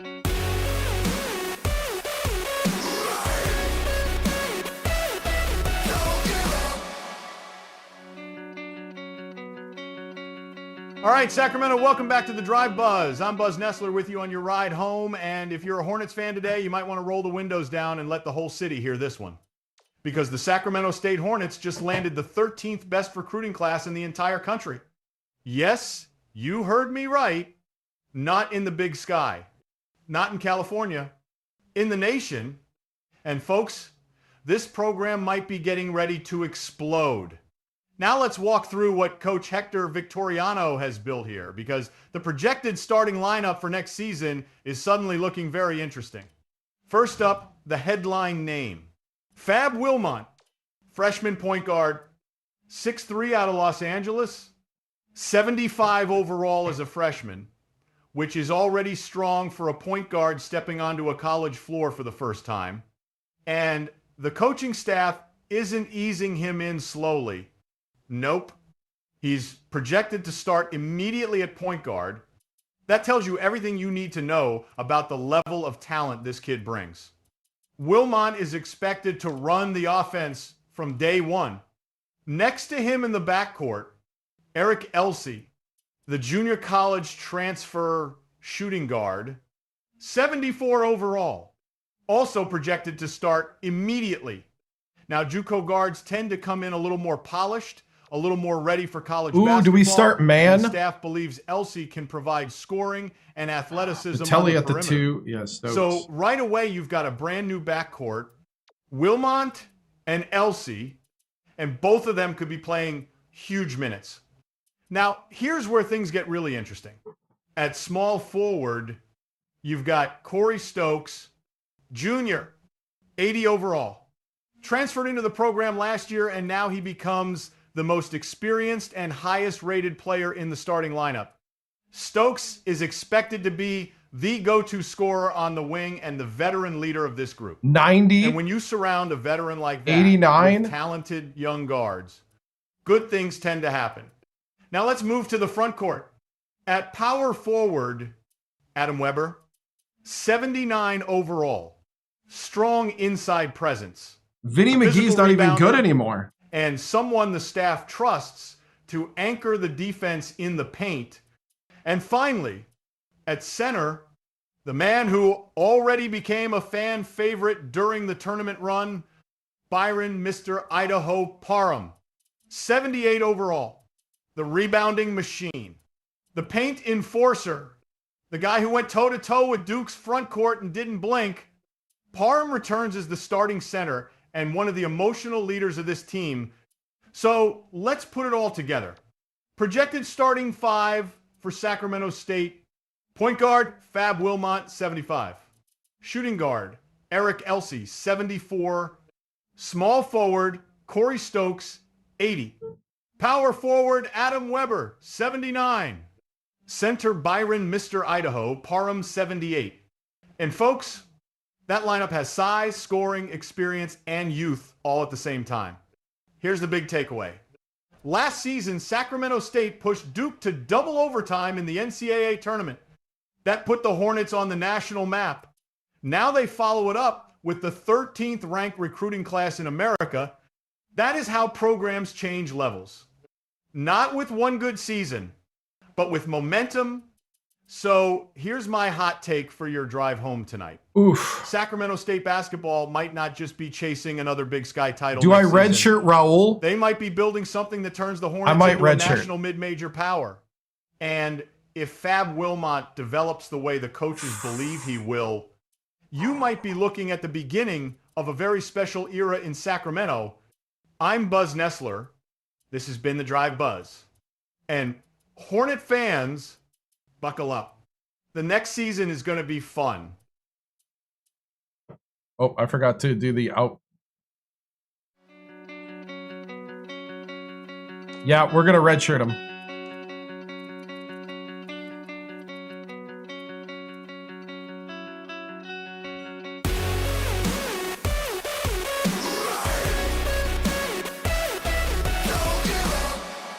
That puts Vinny McGee back in the lineup.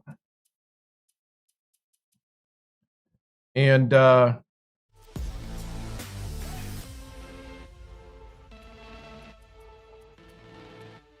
saves a big man.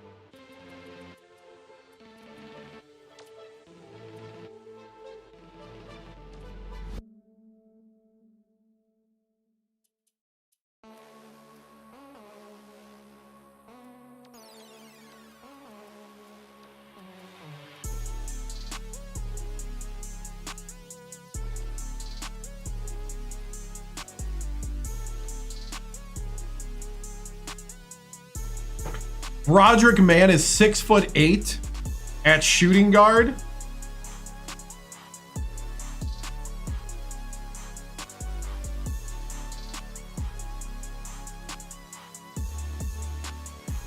Probably.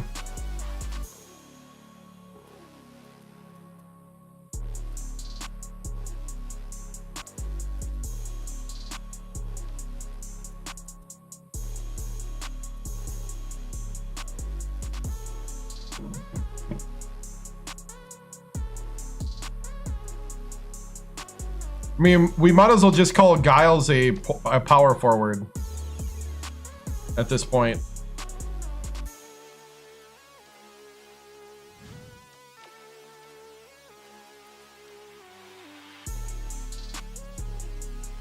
Oh my goodness!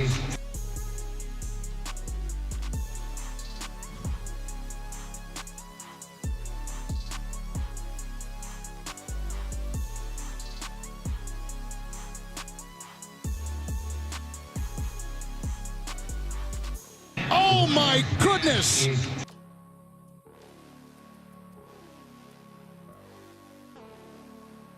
I mean,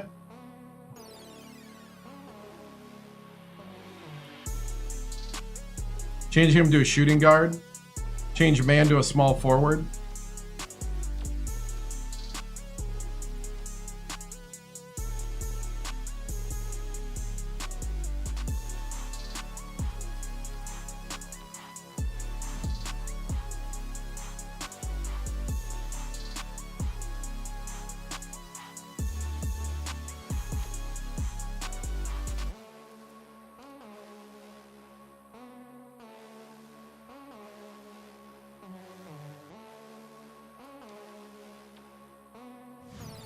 Yep, 83.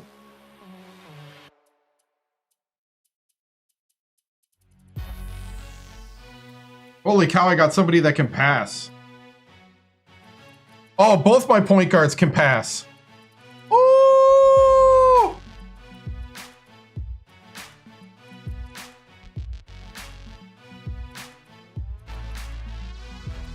I got point guards that can pass. I don't know, guys, I'm pretty stoked.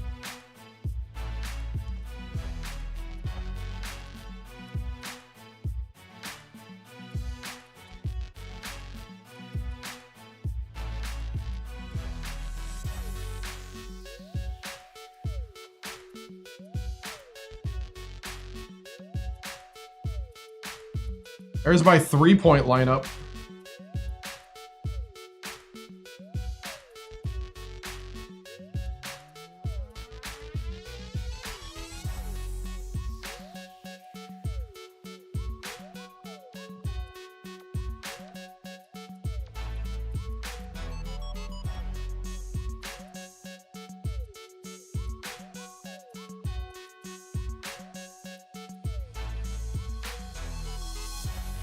'89 three ball, yeah. 90, 89, 84, 79, 76.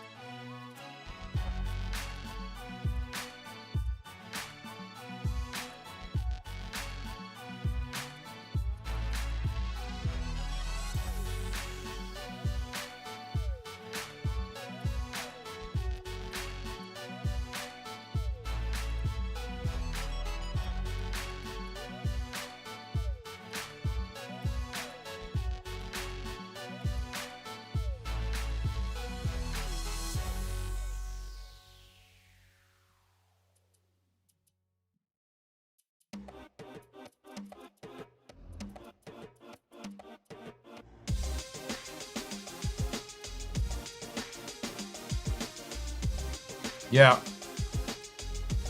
Woo! I like it.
All right, so our alternative and our primary.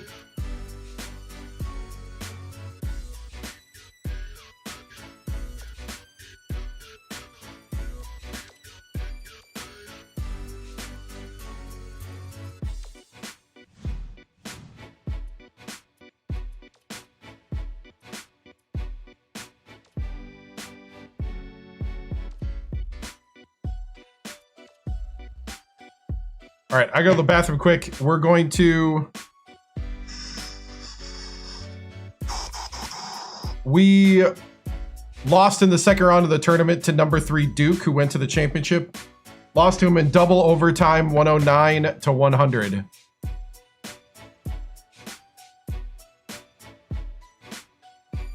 We are going to play... You know what? I'm going to play this first... Holy cow.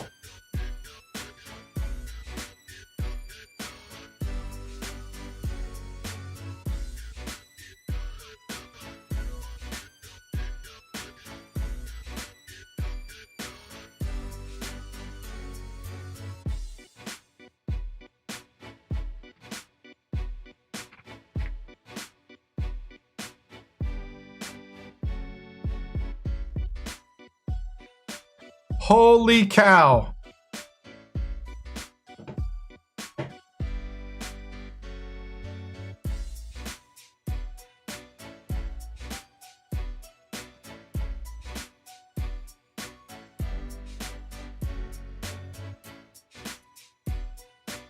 All right, I'm gonna go to the bathroom. I'll be back.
Kinda don't know.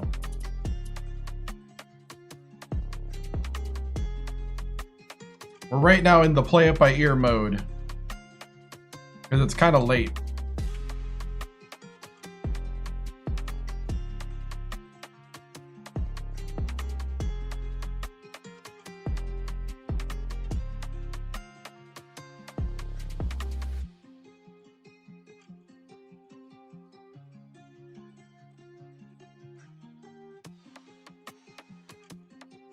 I was considering cutting one of the guards that is in the reserves, but I'm not going to.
Big thing to watch game one is Fab. Yeah.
Have I started at least 4 freshmen? I think I have.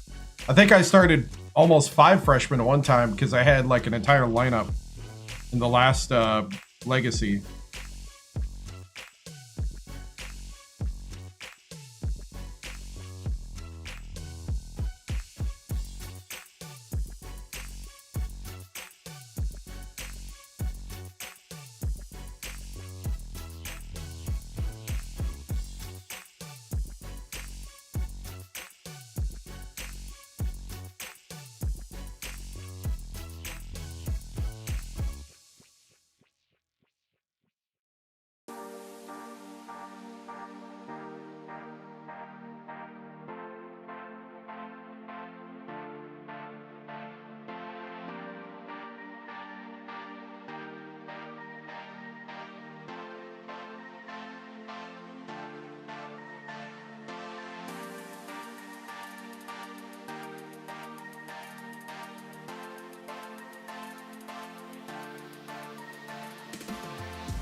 All right.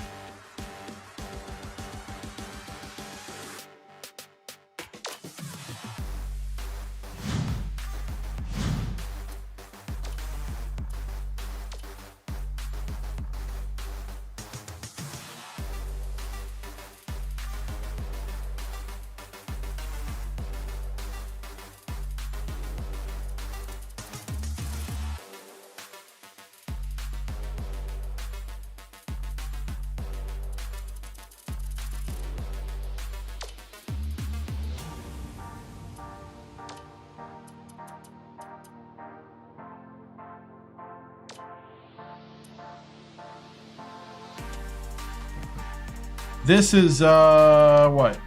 Great Alaska Shootout, that's right.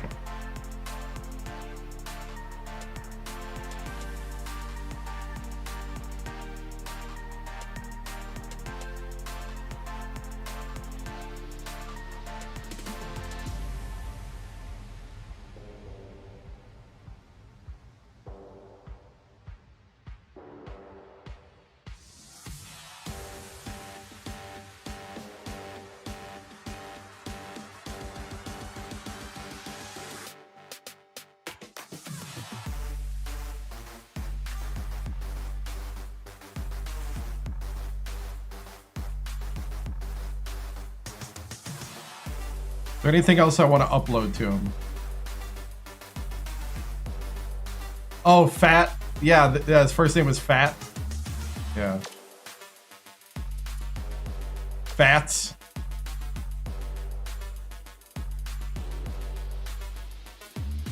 Let's see. Saint Fort. Yeah, that too. They had Fats and Saint Fort. Trying to think if there's anything else I want to upload to him. I think that's it. That's all I need.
All right.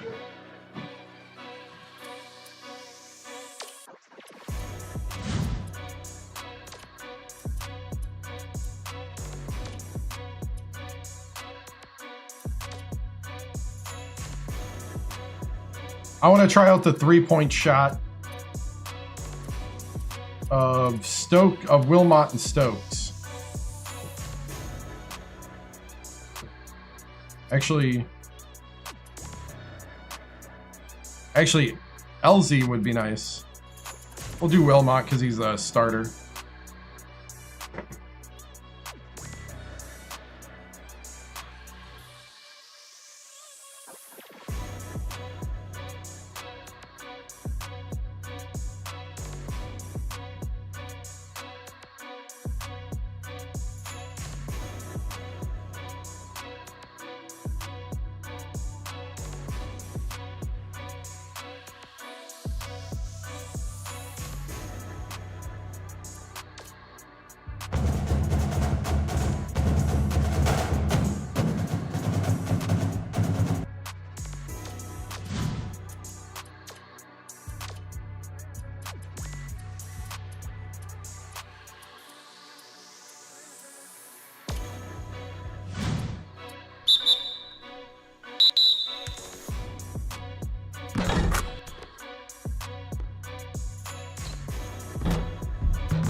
Kind of got to hold it a little longer.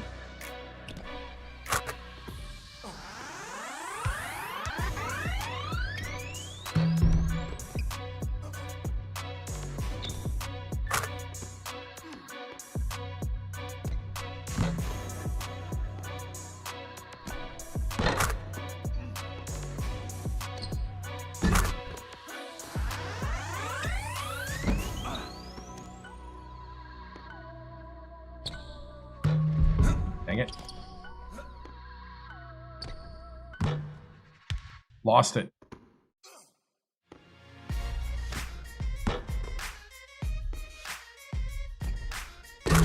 Gotta hold it like a second longer than you think.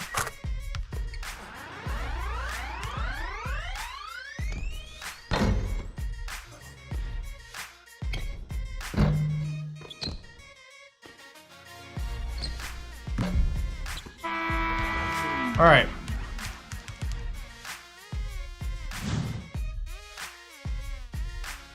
Yeah, LZ 89 at 3.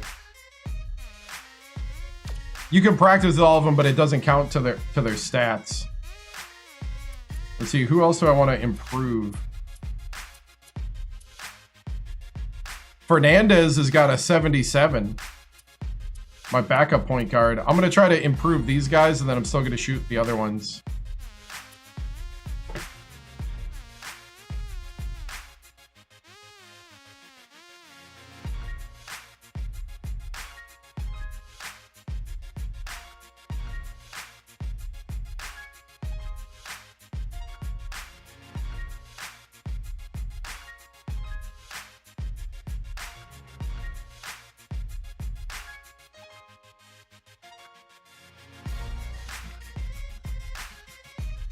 Right now, triggering Buzz Nestler here. Or at least setting it up. I'll hit him when I do the development, because we probably just have time for development tonight. I don't know. We'll see. I would like to play a game, but I'll be honest, it's getting kind of late.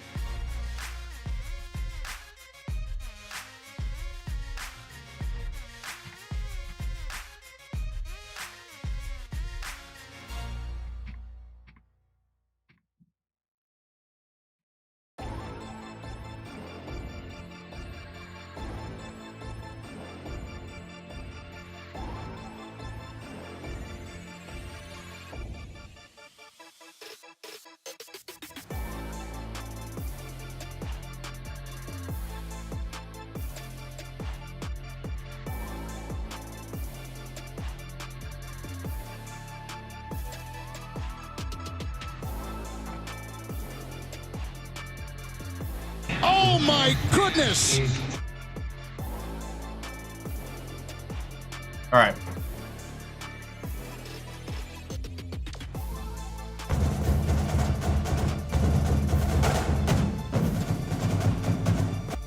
Oh my goodness! Hey, thank you.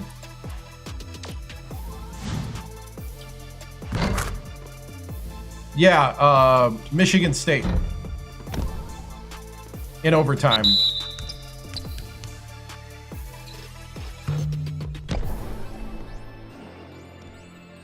Ooh, he's early.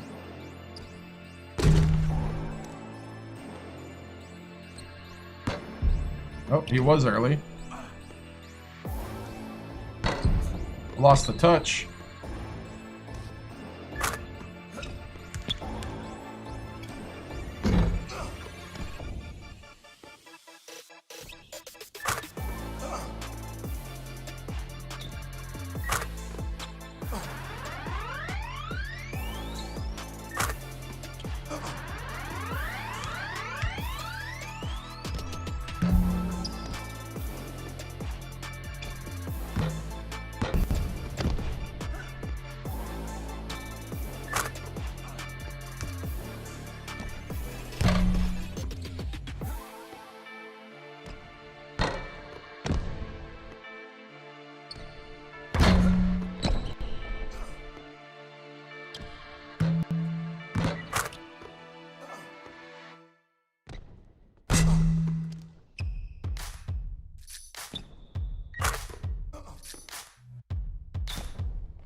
All right, we'll try out Stokes.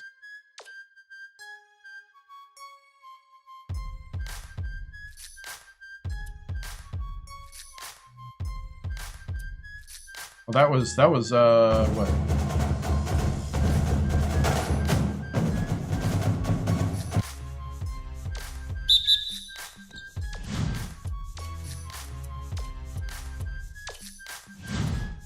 No, lost to him in double overtime, 109 to 100. Woo!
All right, all right.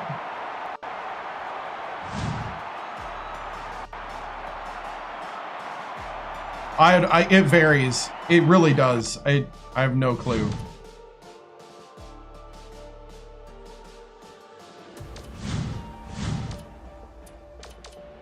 There's no set plan. Stokes is going to be nice. All right, we're going to go with development here. And so during development, we got your season preview with your favorite Sacramento sports talk host, Buzz Nessler. You're listening to KHTK, Sacktown Sports Radio, 1140 AM. It is time for hot takes, big opinions, and all buzz.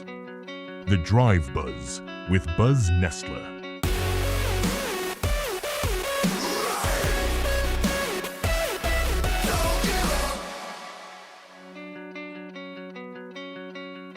All right, Sacramento, welcome back to the Drive Buzz. I'm Buzz Nessler with you on your ride home. And if you're a Hornets fan today, you might want to roll the windows down and let the whole city hear this one.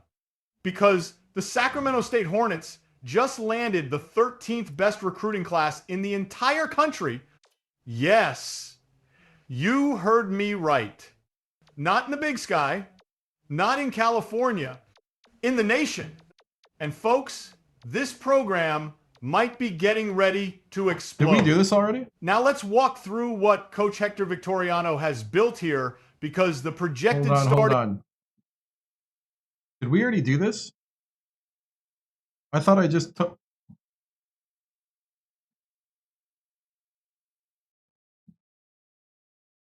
Oh, no, we didn't. Okay. Lineup for next season is suddenly looking very interesting.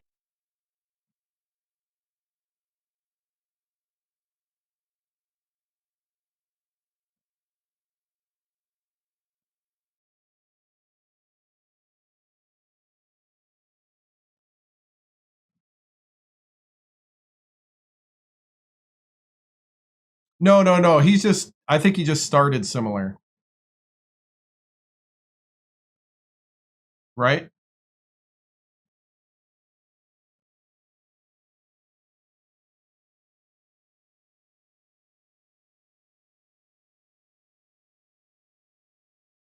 Oh, no, it's a repeat.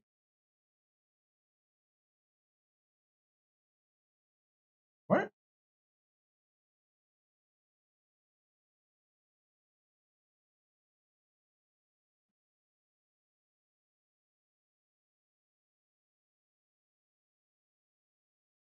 Oh, it's a yeah. I gotta load it again. Hold on.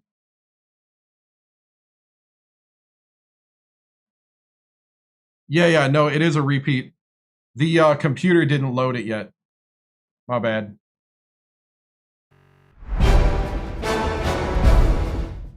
The computer didn't load what I had in the phone yet. My bad. We'll go back to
strength could be better.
Oh! It's in a whole different thread by accident. Ah, whoops. I'm like, I could have swore I saw it.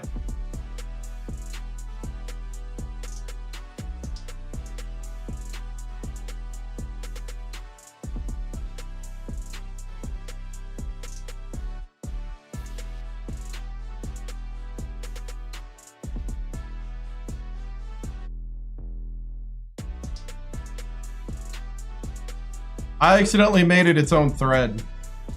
Hold on. Now ChatGPT is freaking out on me.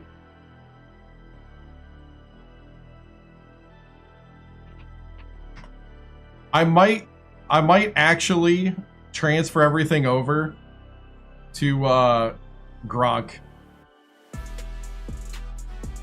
or Claude. His ChatGPT forgets stuff way too often. Ah, here we go. I was like, wait a minute.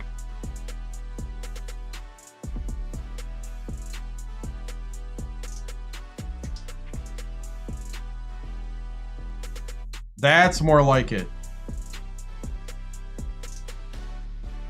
Okay, here we go. This is the actual one. Here we go.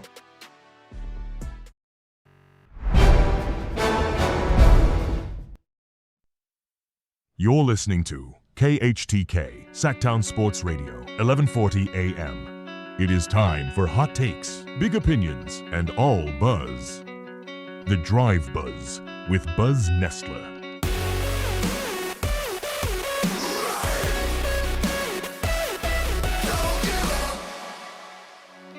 All right, Sacramento, buckle up.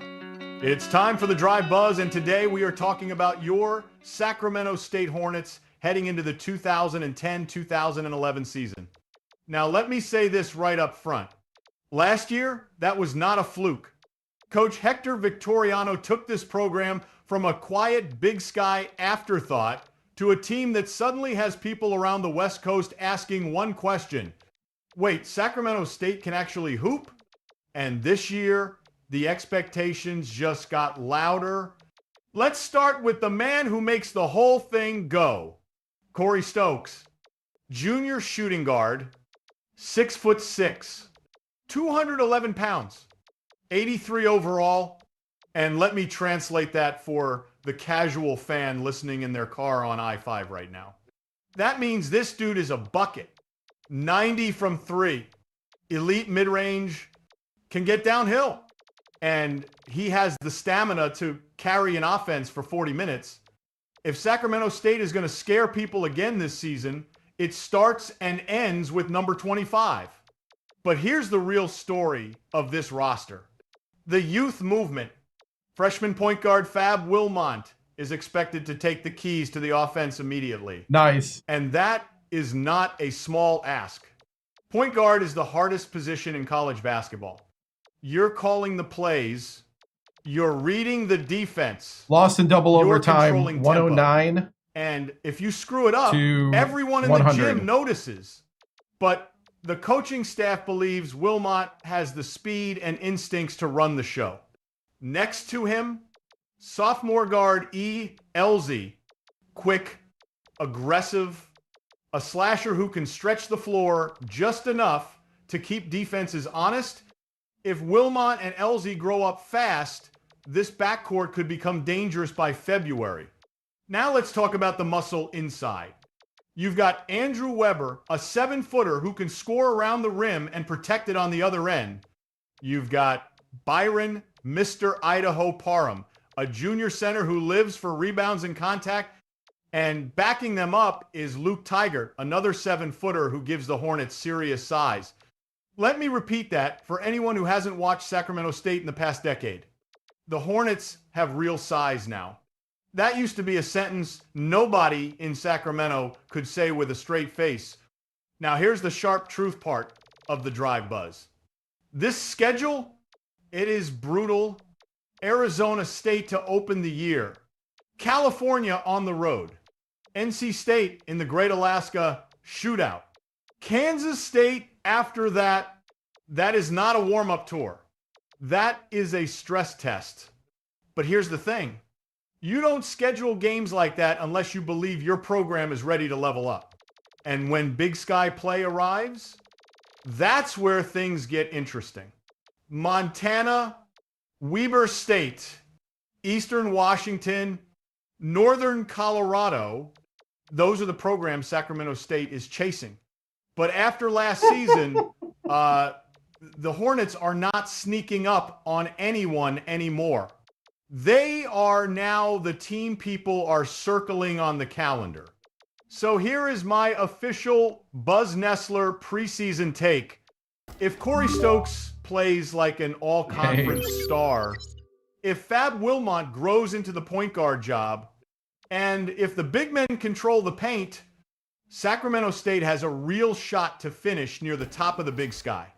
Maybe even make some noise in March. But if the young guards struggle, if turnovers pile up, if the offense becomes Stokes or nothing, then this team might spend the winter learning lessons the hard way. Either way, Hornets fans, this season is going to be fun. Because for the first time in a long time, Sacramento State basketball has something it used to lack: expectations. And that's the Drive Buzz. I'm Buzz Nessler. Stay tuned, Sacramento, because this season is just getting started. Oh.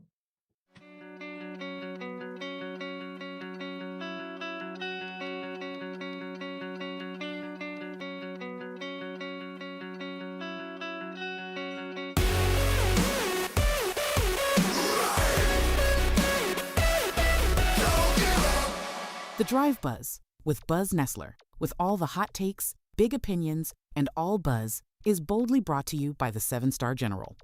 Like, follow, and subscribe to the 7-Star General on YouTube, TikTok, Twitch, and Kick.com.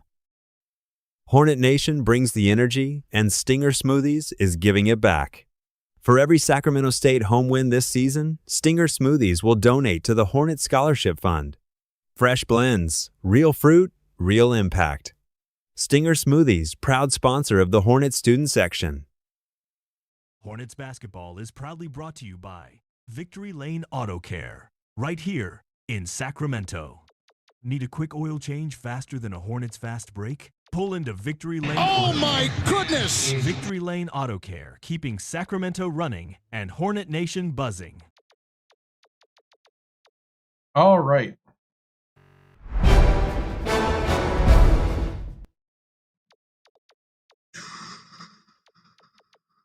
So,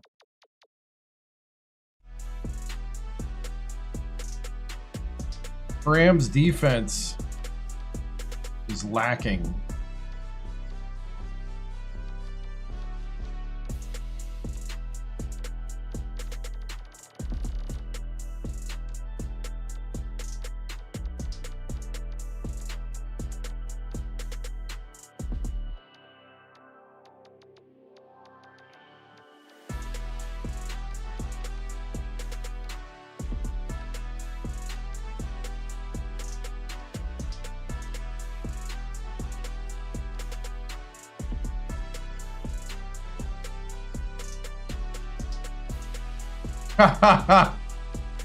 Well, it is the dream job.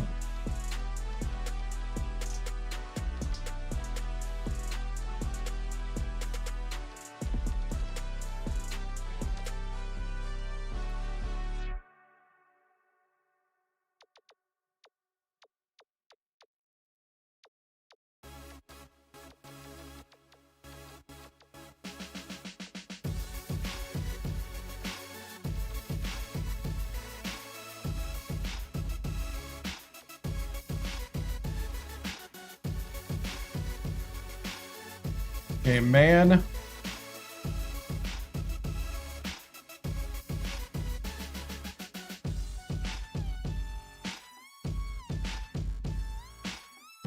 Hey, what's up?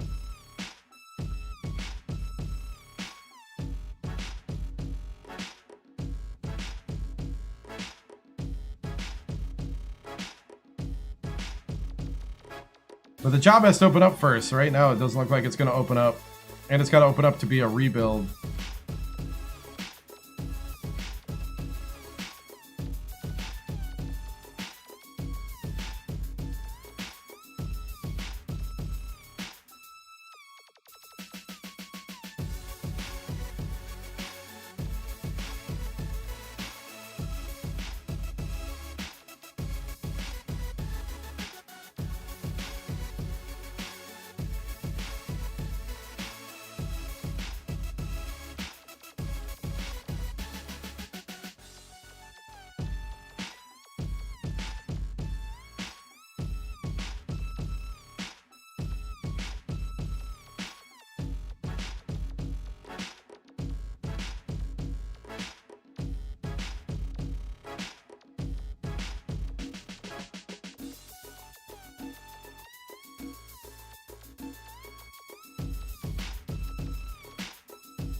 All the complaining fans.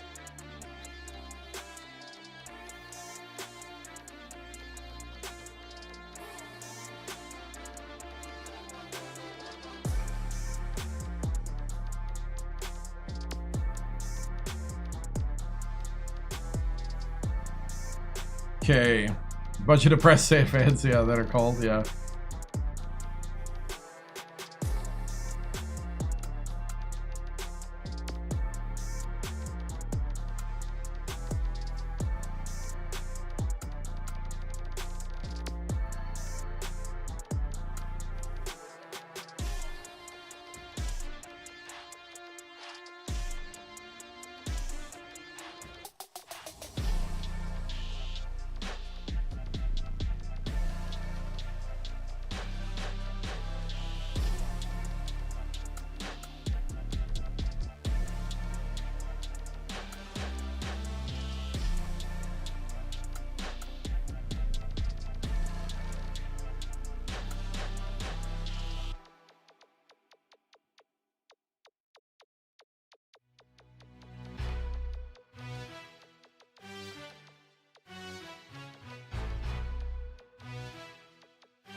Okay, T-Gert.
Yeah, it works.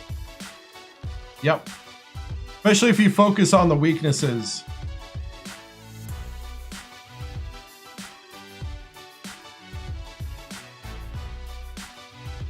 Oh, somebody reported my stream. That's funny.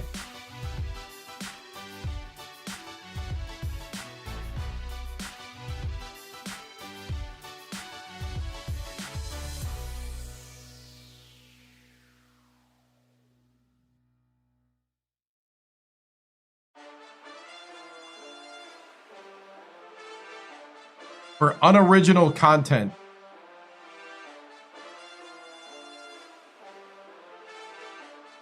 That's funny.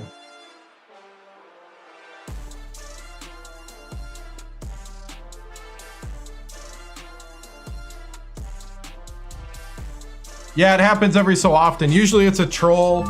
Sometimes it's a person that like doesn't like, you know, sometimes it's jealous people.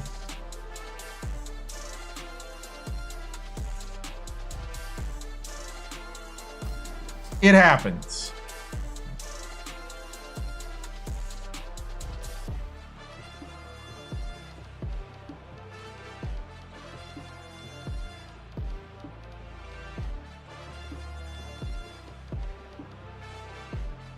The only way to break it if the appeal doesn't go through is to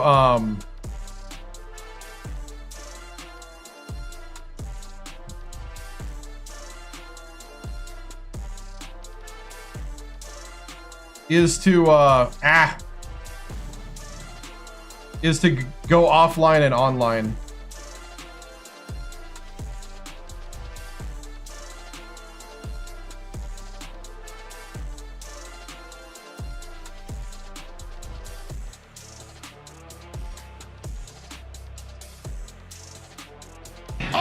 my goodness!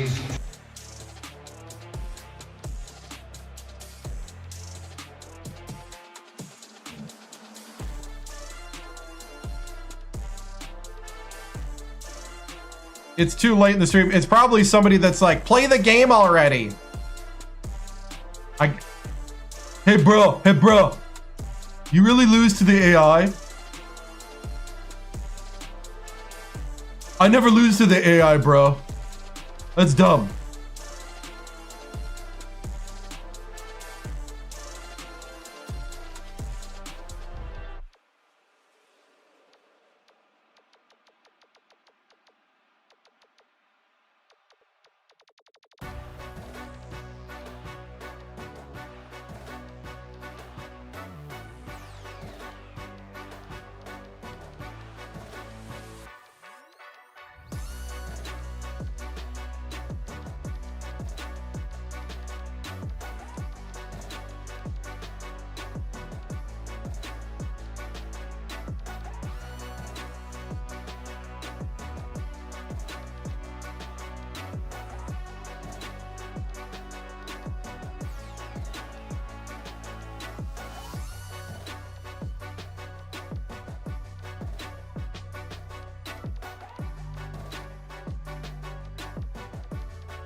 Hey, thank you.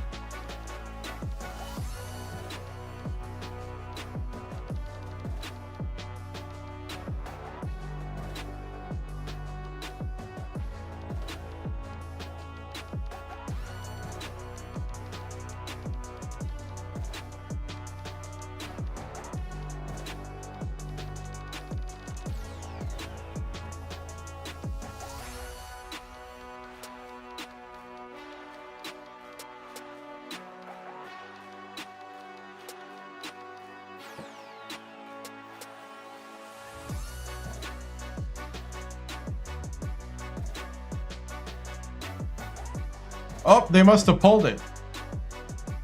I don't see it anymore. Oh, they must have revoked it. That's funny. I think my appeal succeeded. Yeah! Thank you, AI overlords.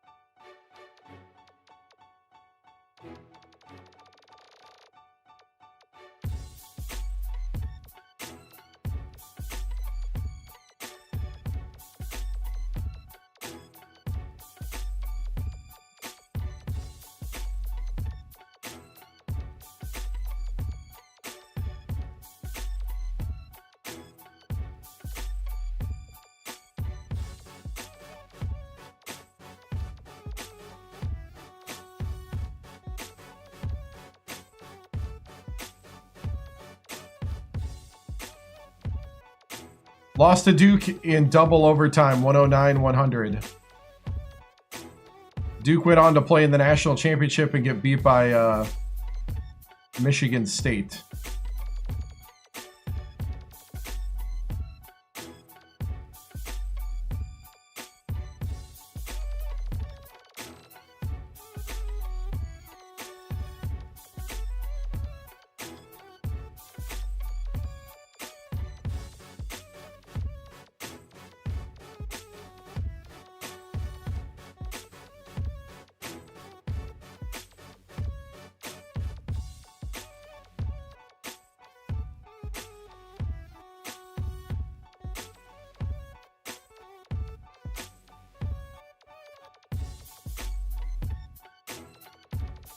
No, we're not. But we definitely have a much harder schedule.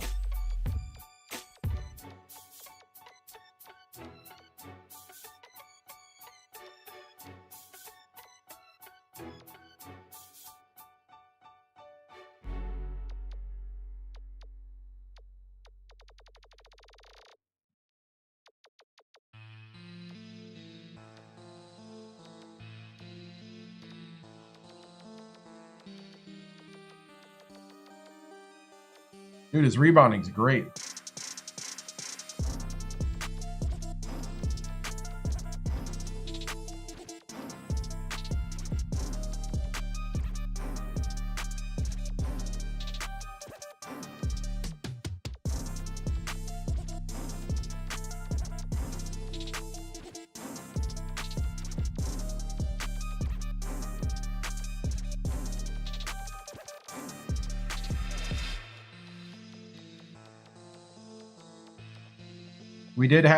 We did have good recruiting. We did. But not that good.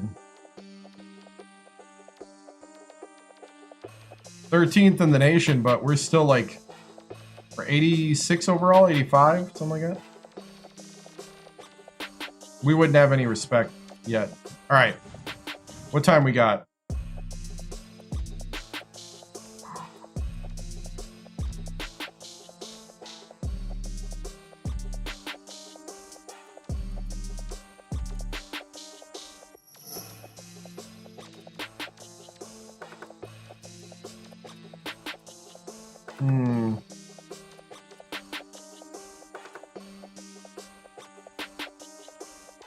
Do we...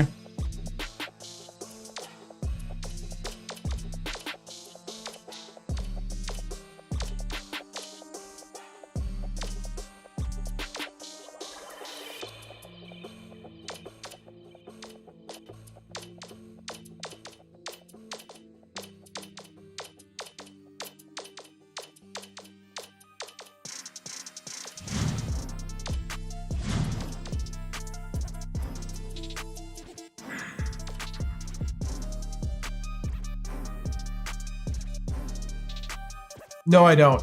It's player by player, depending on what their strengths and weaknesses are. If I want to, sometimes I want to up their strengths, sometimes I want to fill in their weaknesses. It just depends. All right, we're redshirting one guy. We're redshirting one of our bigs.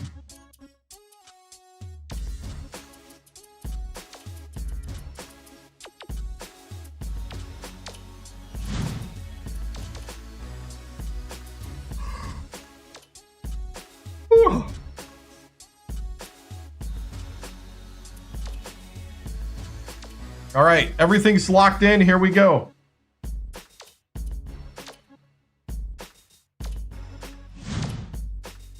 Okay, we can offer the scholarship to this guy. We're gonna fly to Nashville and try to convince him.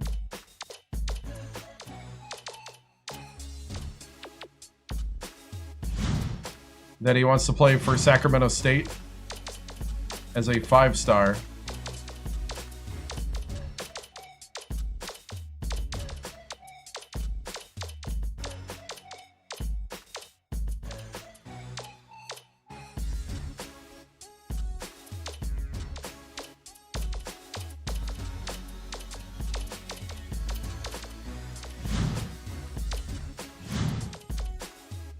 How far do I think this team will go? We should be able to at least get to the Sweet 16, I would think. It doesn't always work like that, but it should.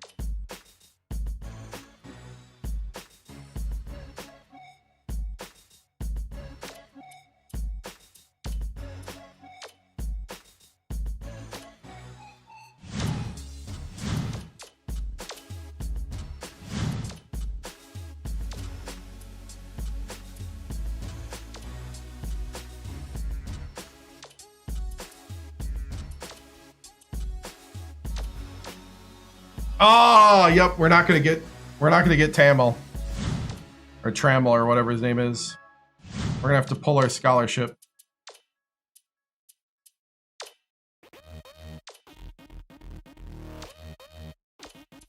Next. Oh, we're not gonna get him.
Yeah.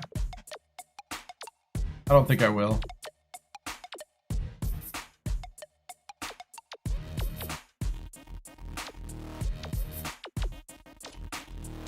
It's hard enough to recruit at a small school.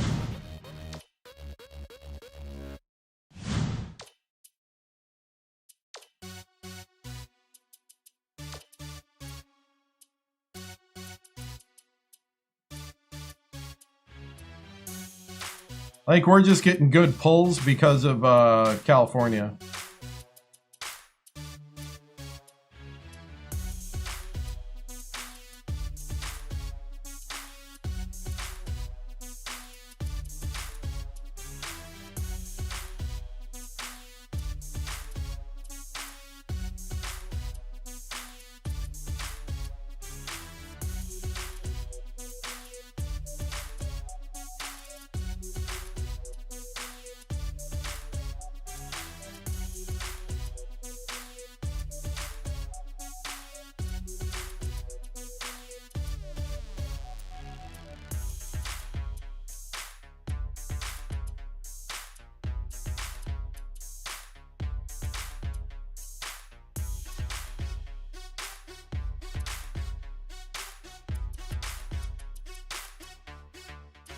All right.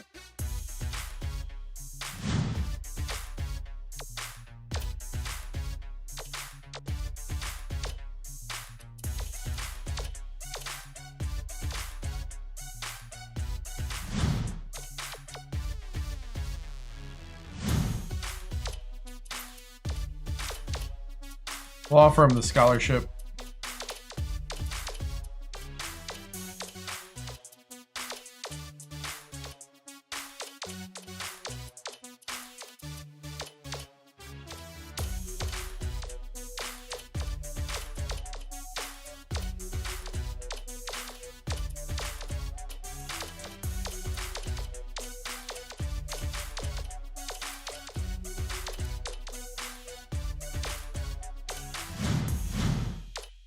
All right. Ah, come on. Okay. You know what? I am really tired. I have to work in the morning. We're going to stop here. We did all the preseason stuff. We will start right away on Thursday at 8 p.m. Central with the first game of the season.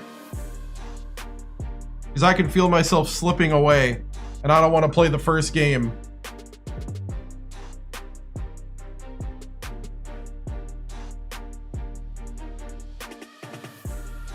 half asleep.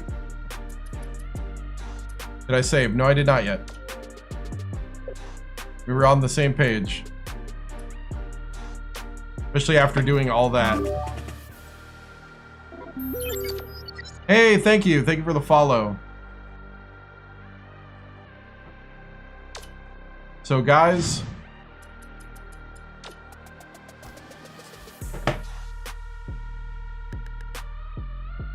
Whew. This team's gonna be cool. I can feel, man. I did not. Lost 109 to 100 in double overtime. They went on to lose to Michigan State in overtime for the national championship.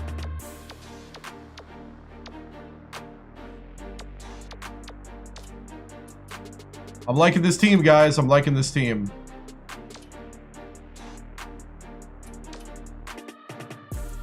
'86 overall. We got some dogs. I like it.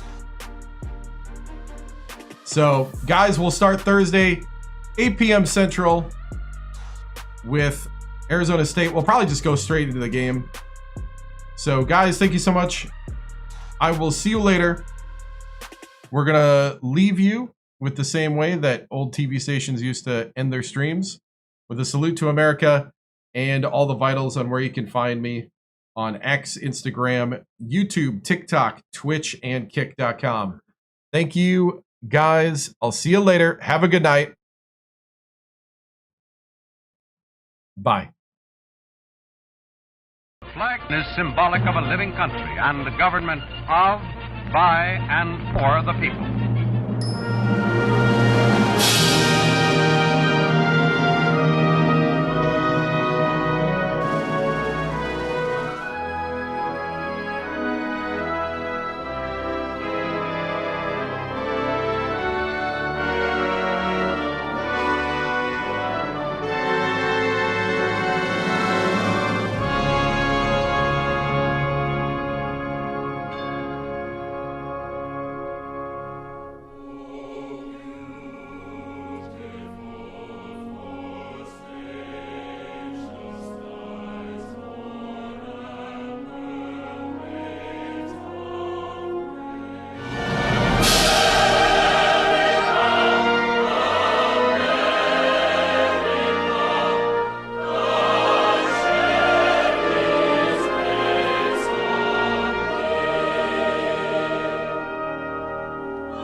This concludes another broadcast day on the 7-Star General Multi-Stream on YouTube, TikTok, Twitch, and Kick.com. We thank you for joining us across games, chats, highlights, and the unpredictable moments that make this channel truly one of a kind.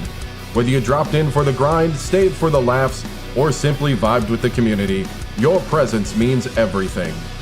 The 7-Star General salutes viewers from every corner of the internet. Your loyalty, support, and hype fuel each stream, and together we continue to build something extraordinary. Until next time, keep your systems cool, your minds sharp, and your spirits even sharper. From all of us here at the 7-Star General channel, good night, stay strong, and stay legendary.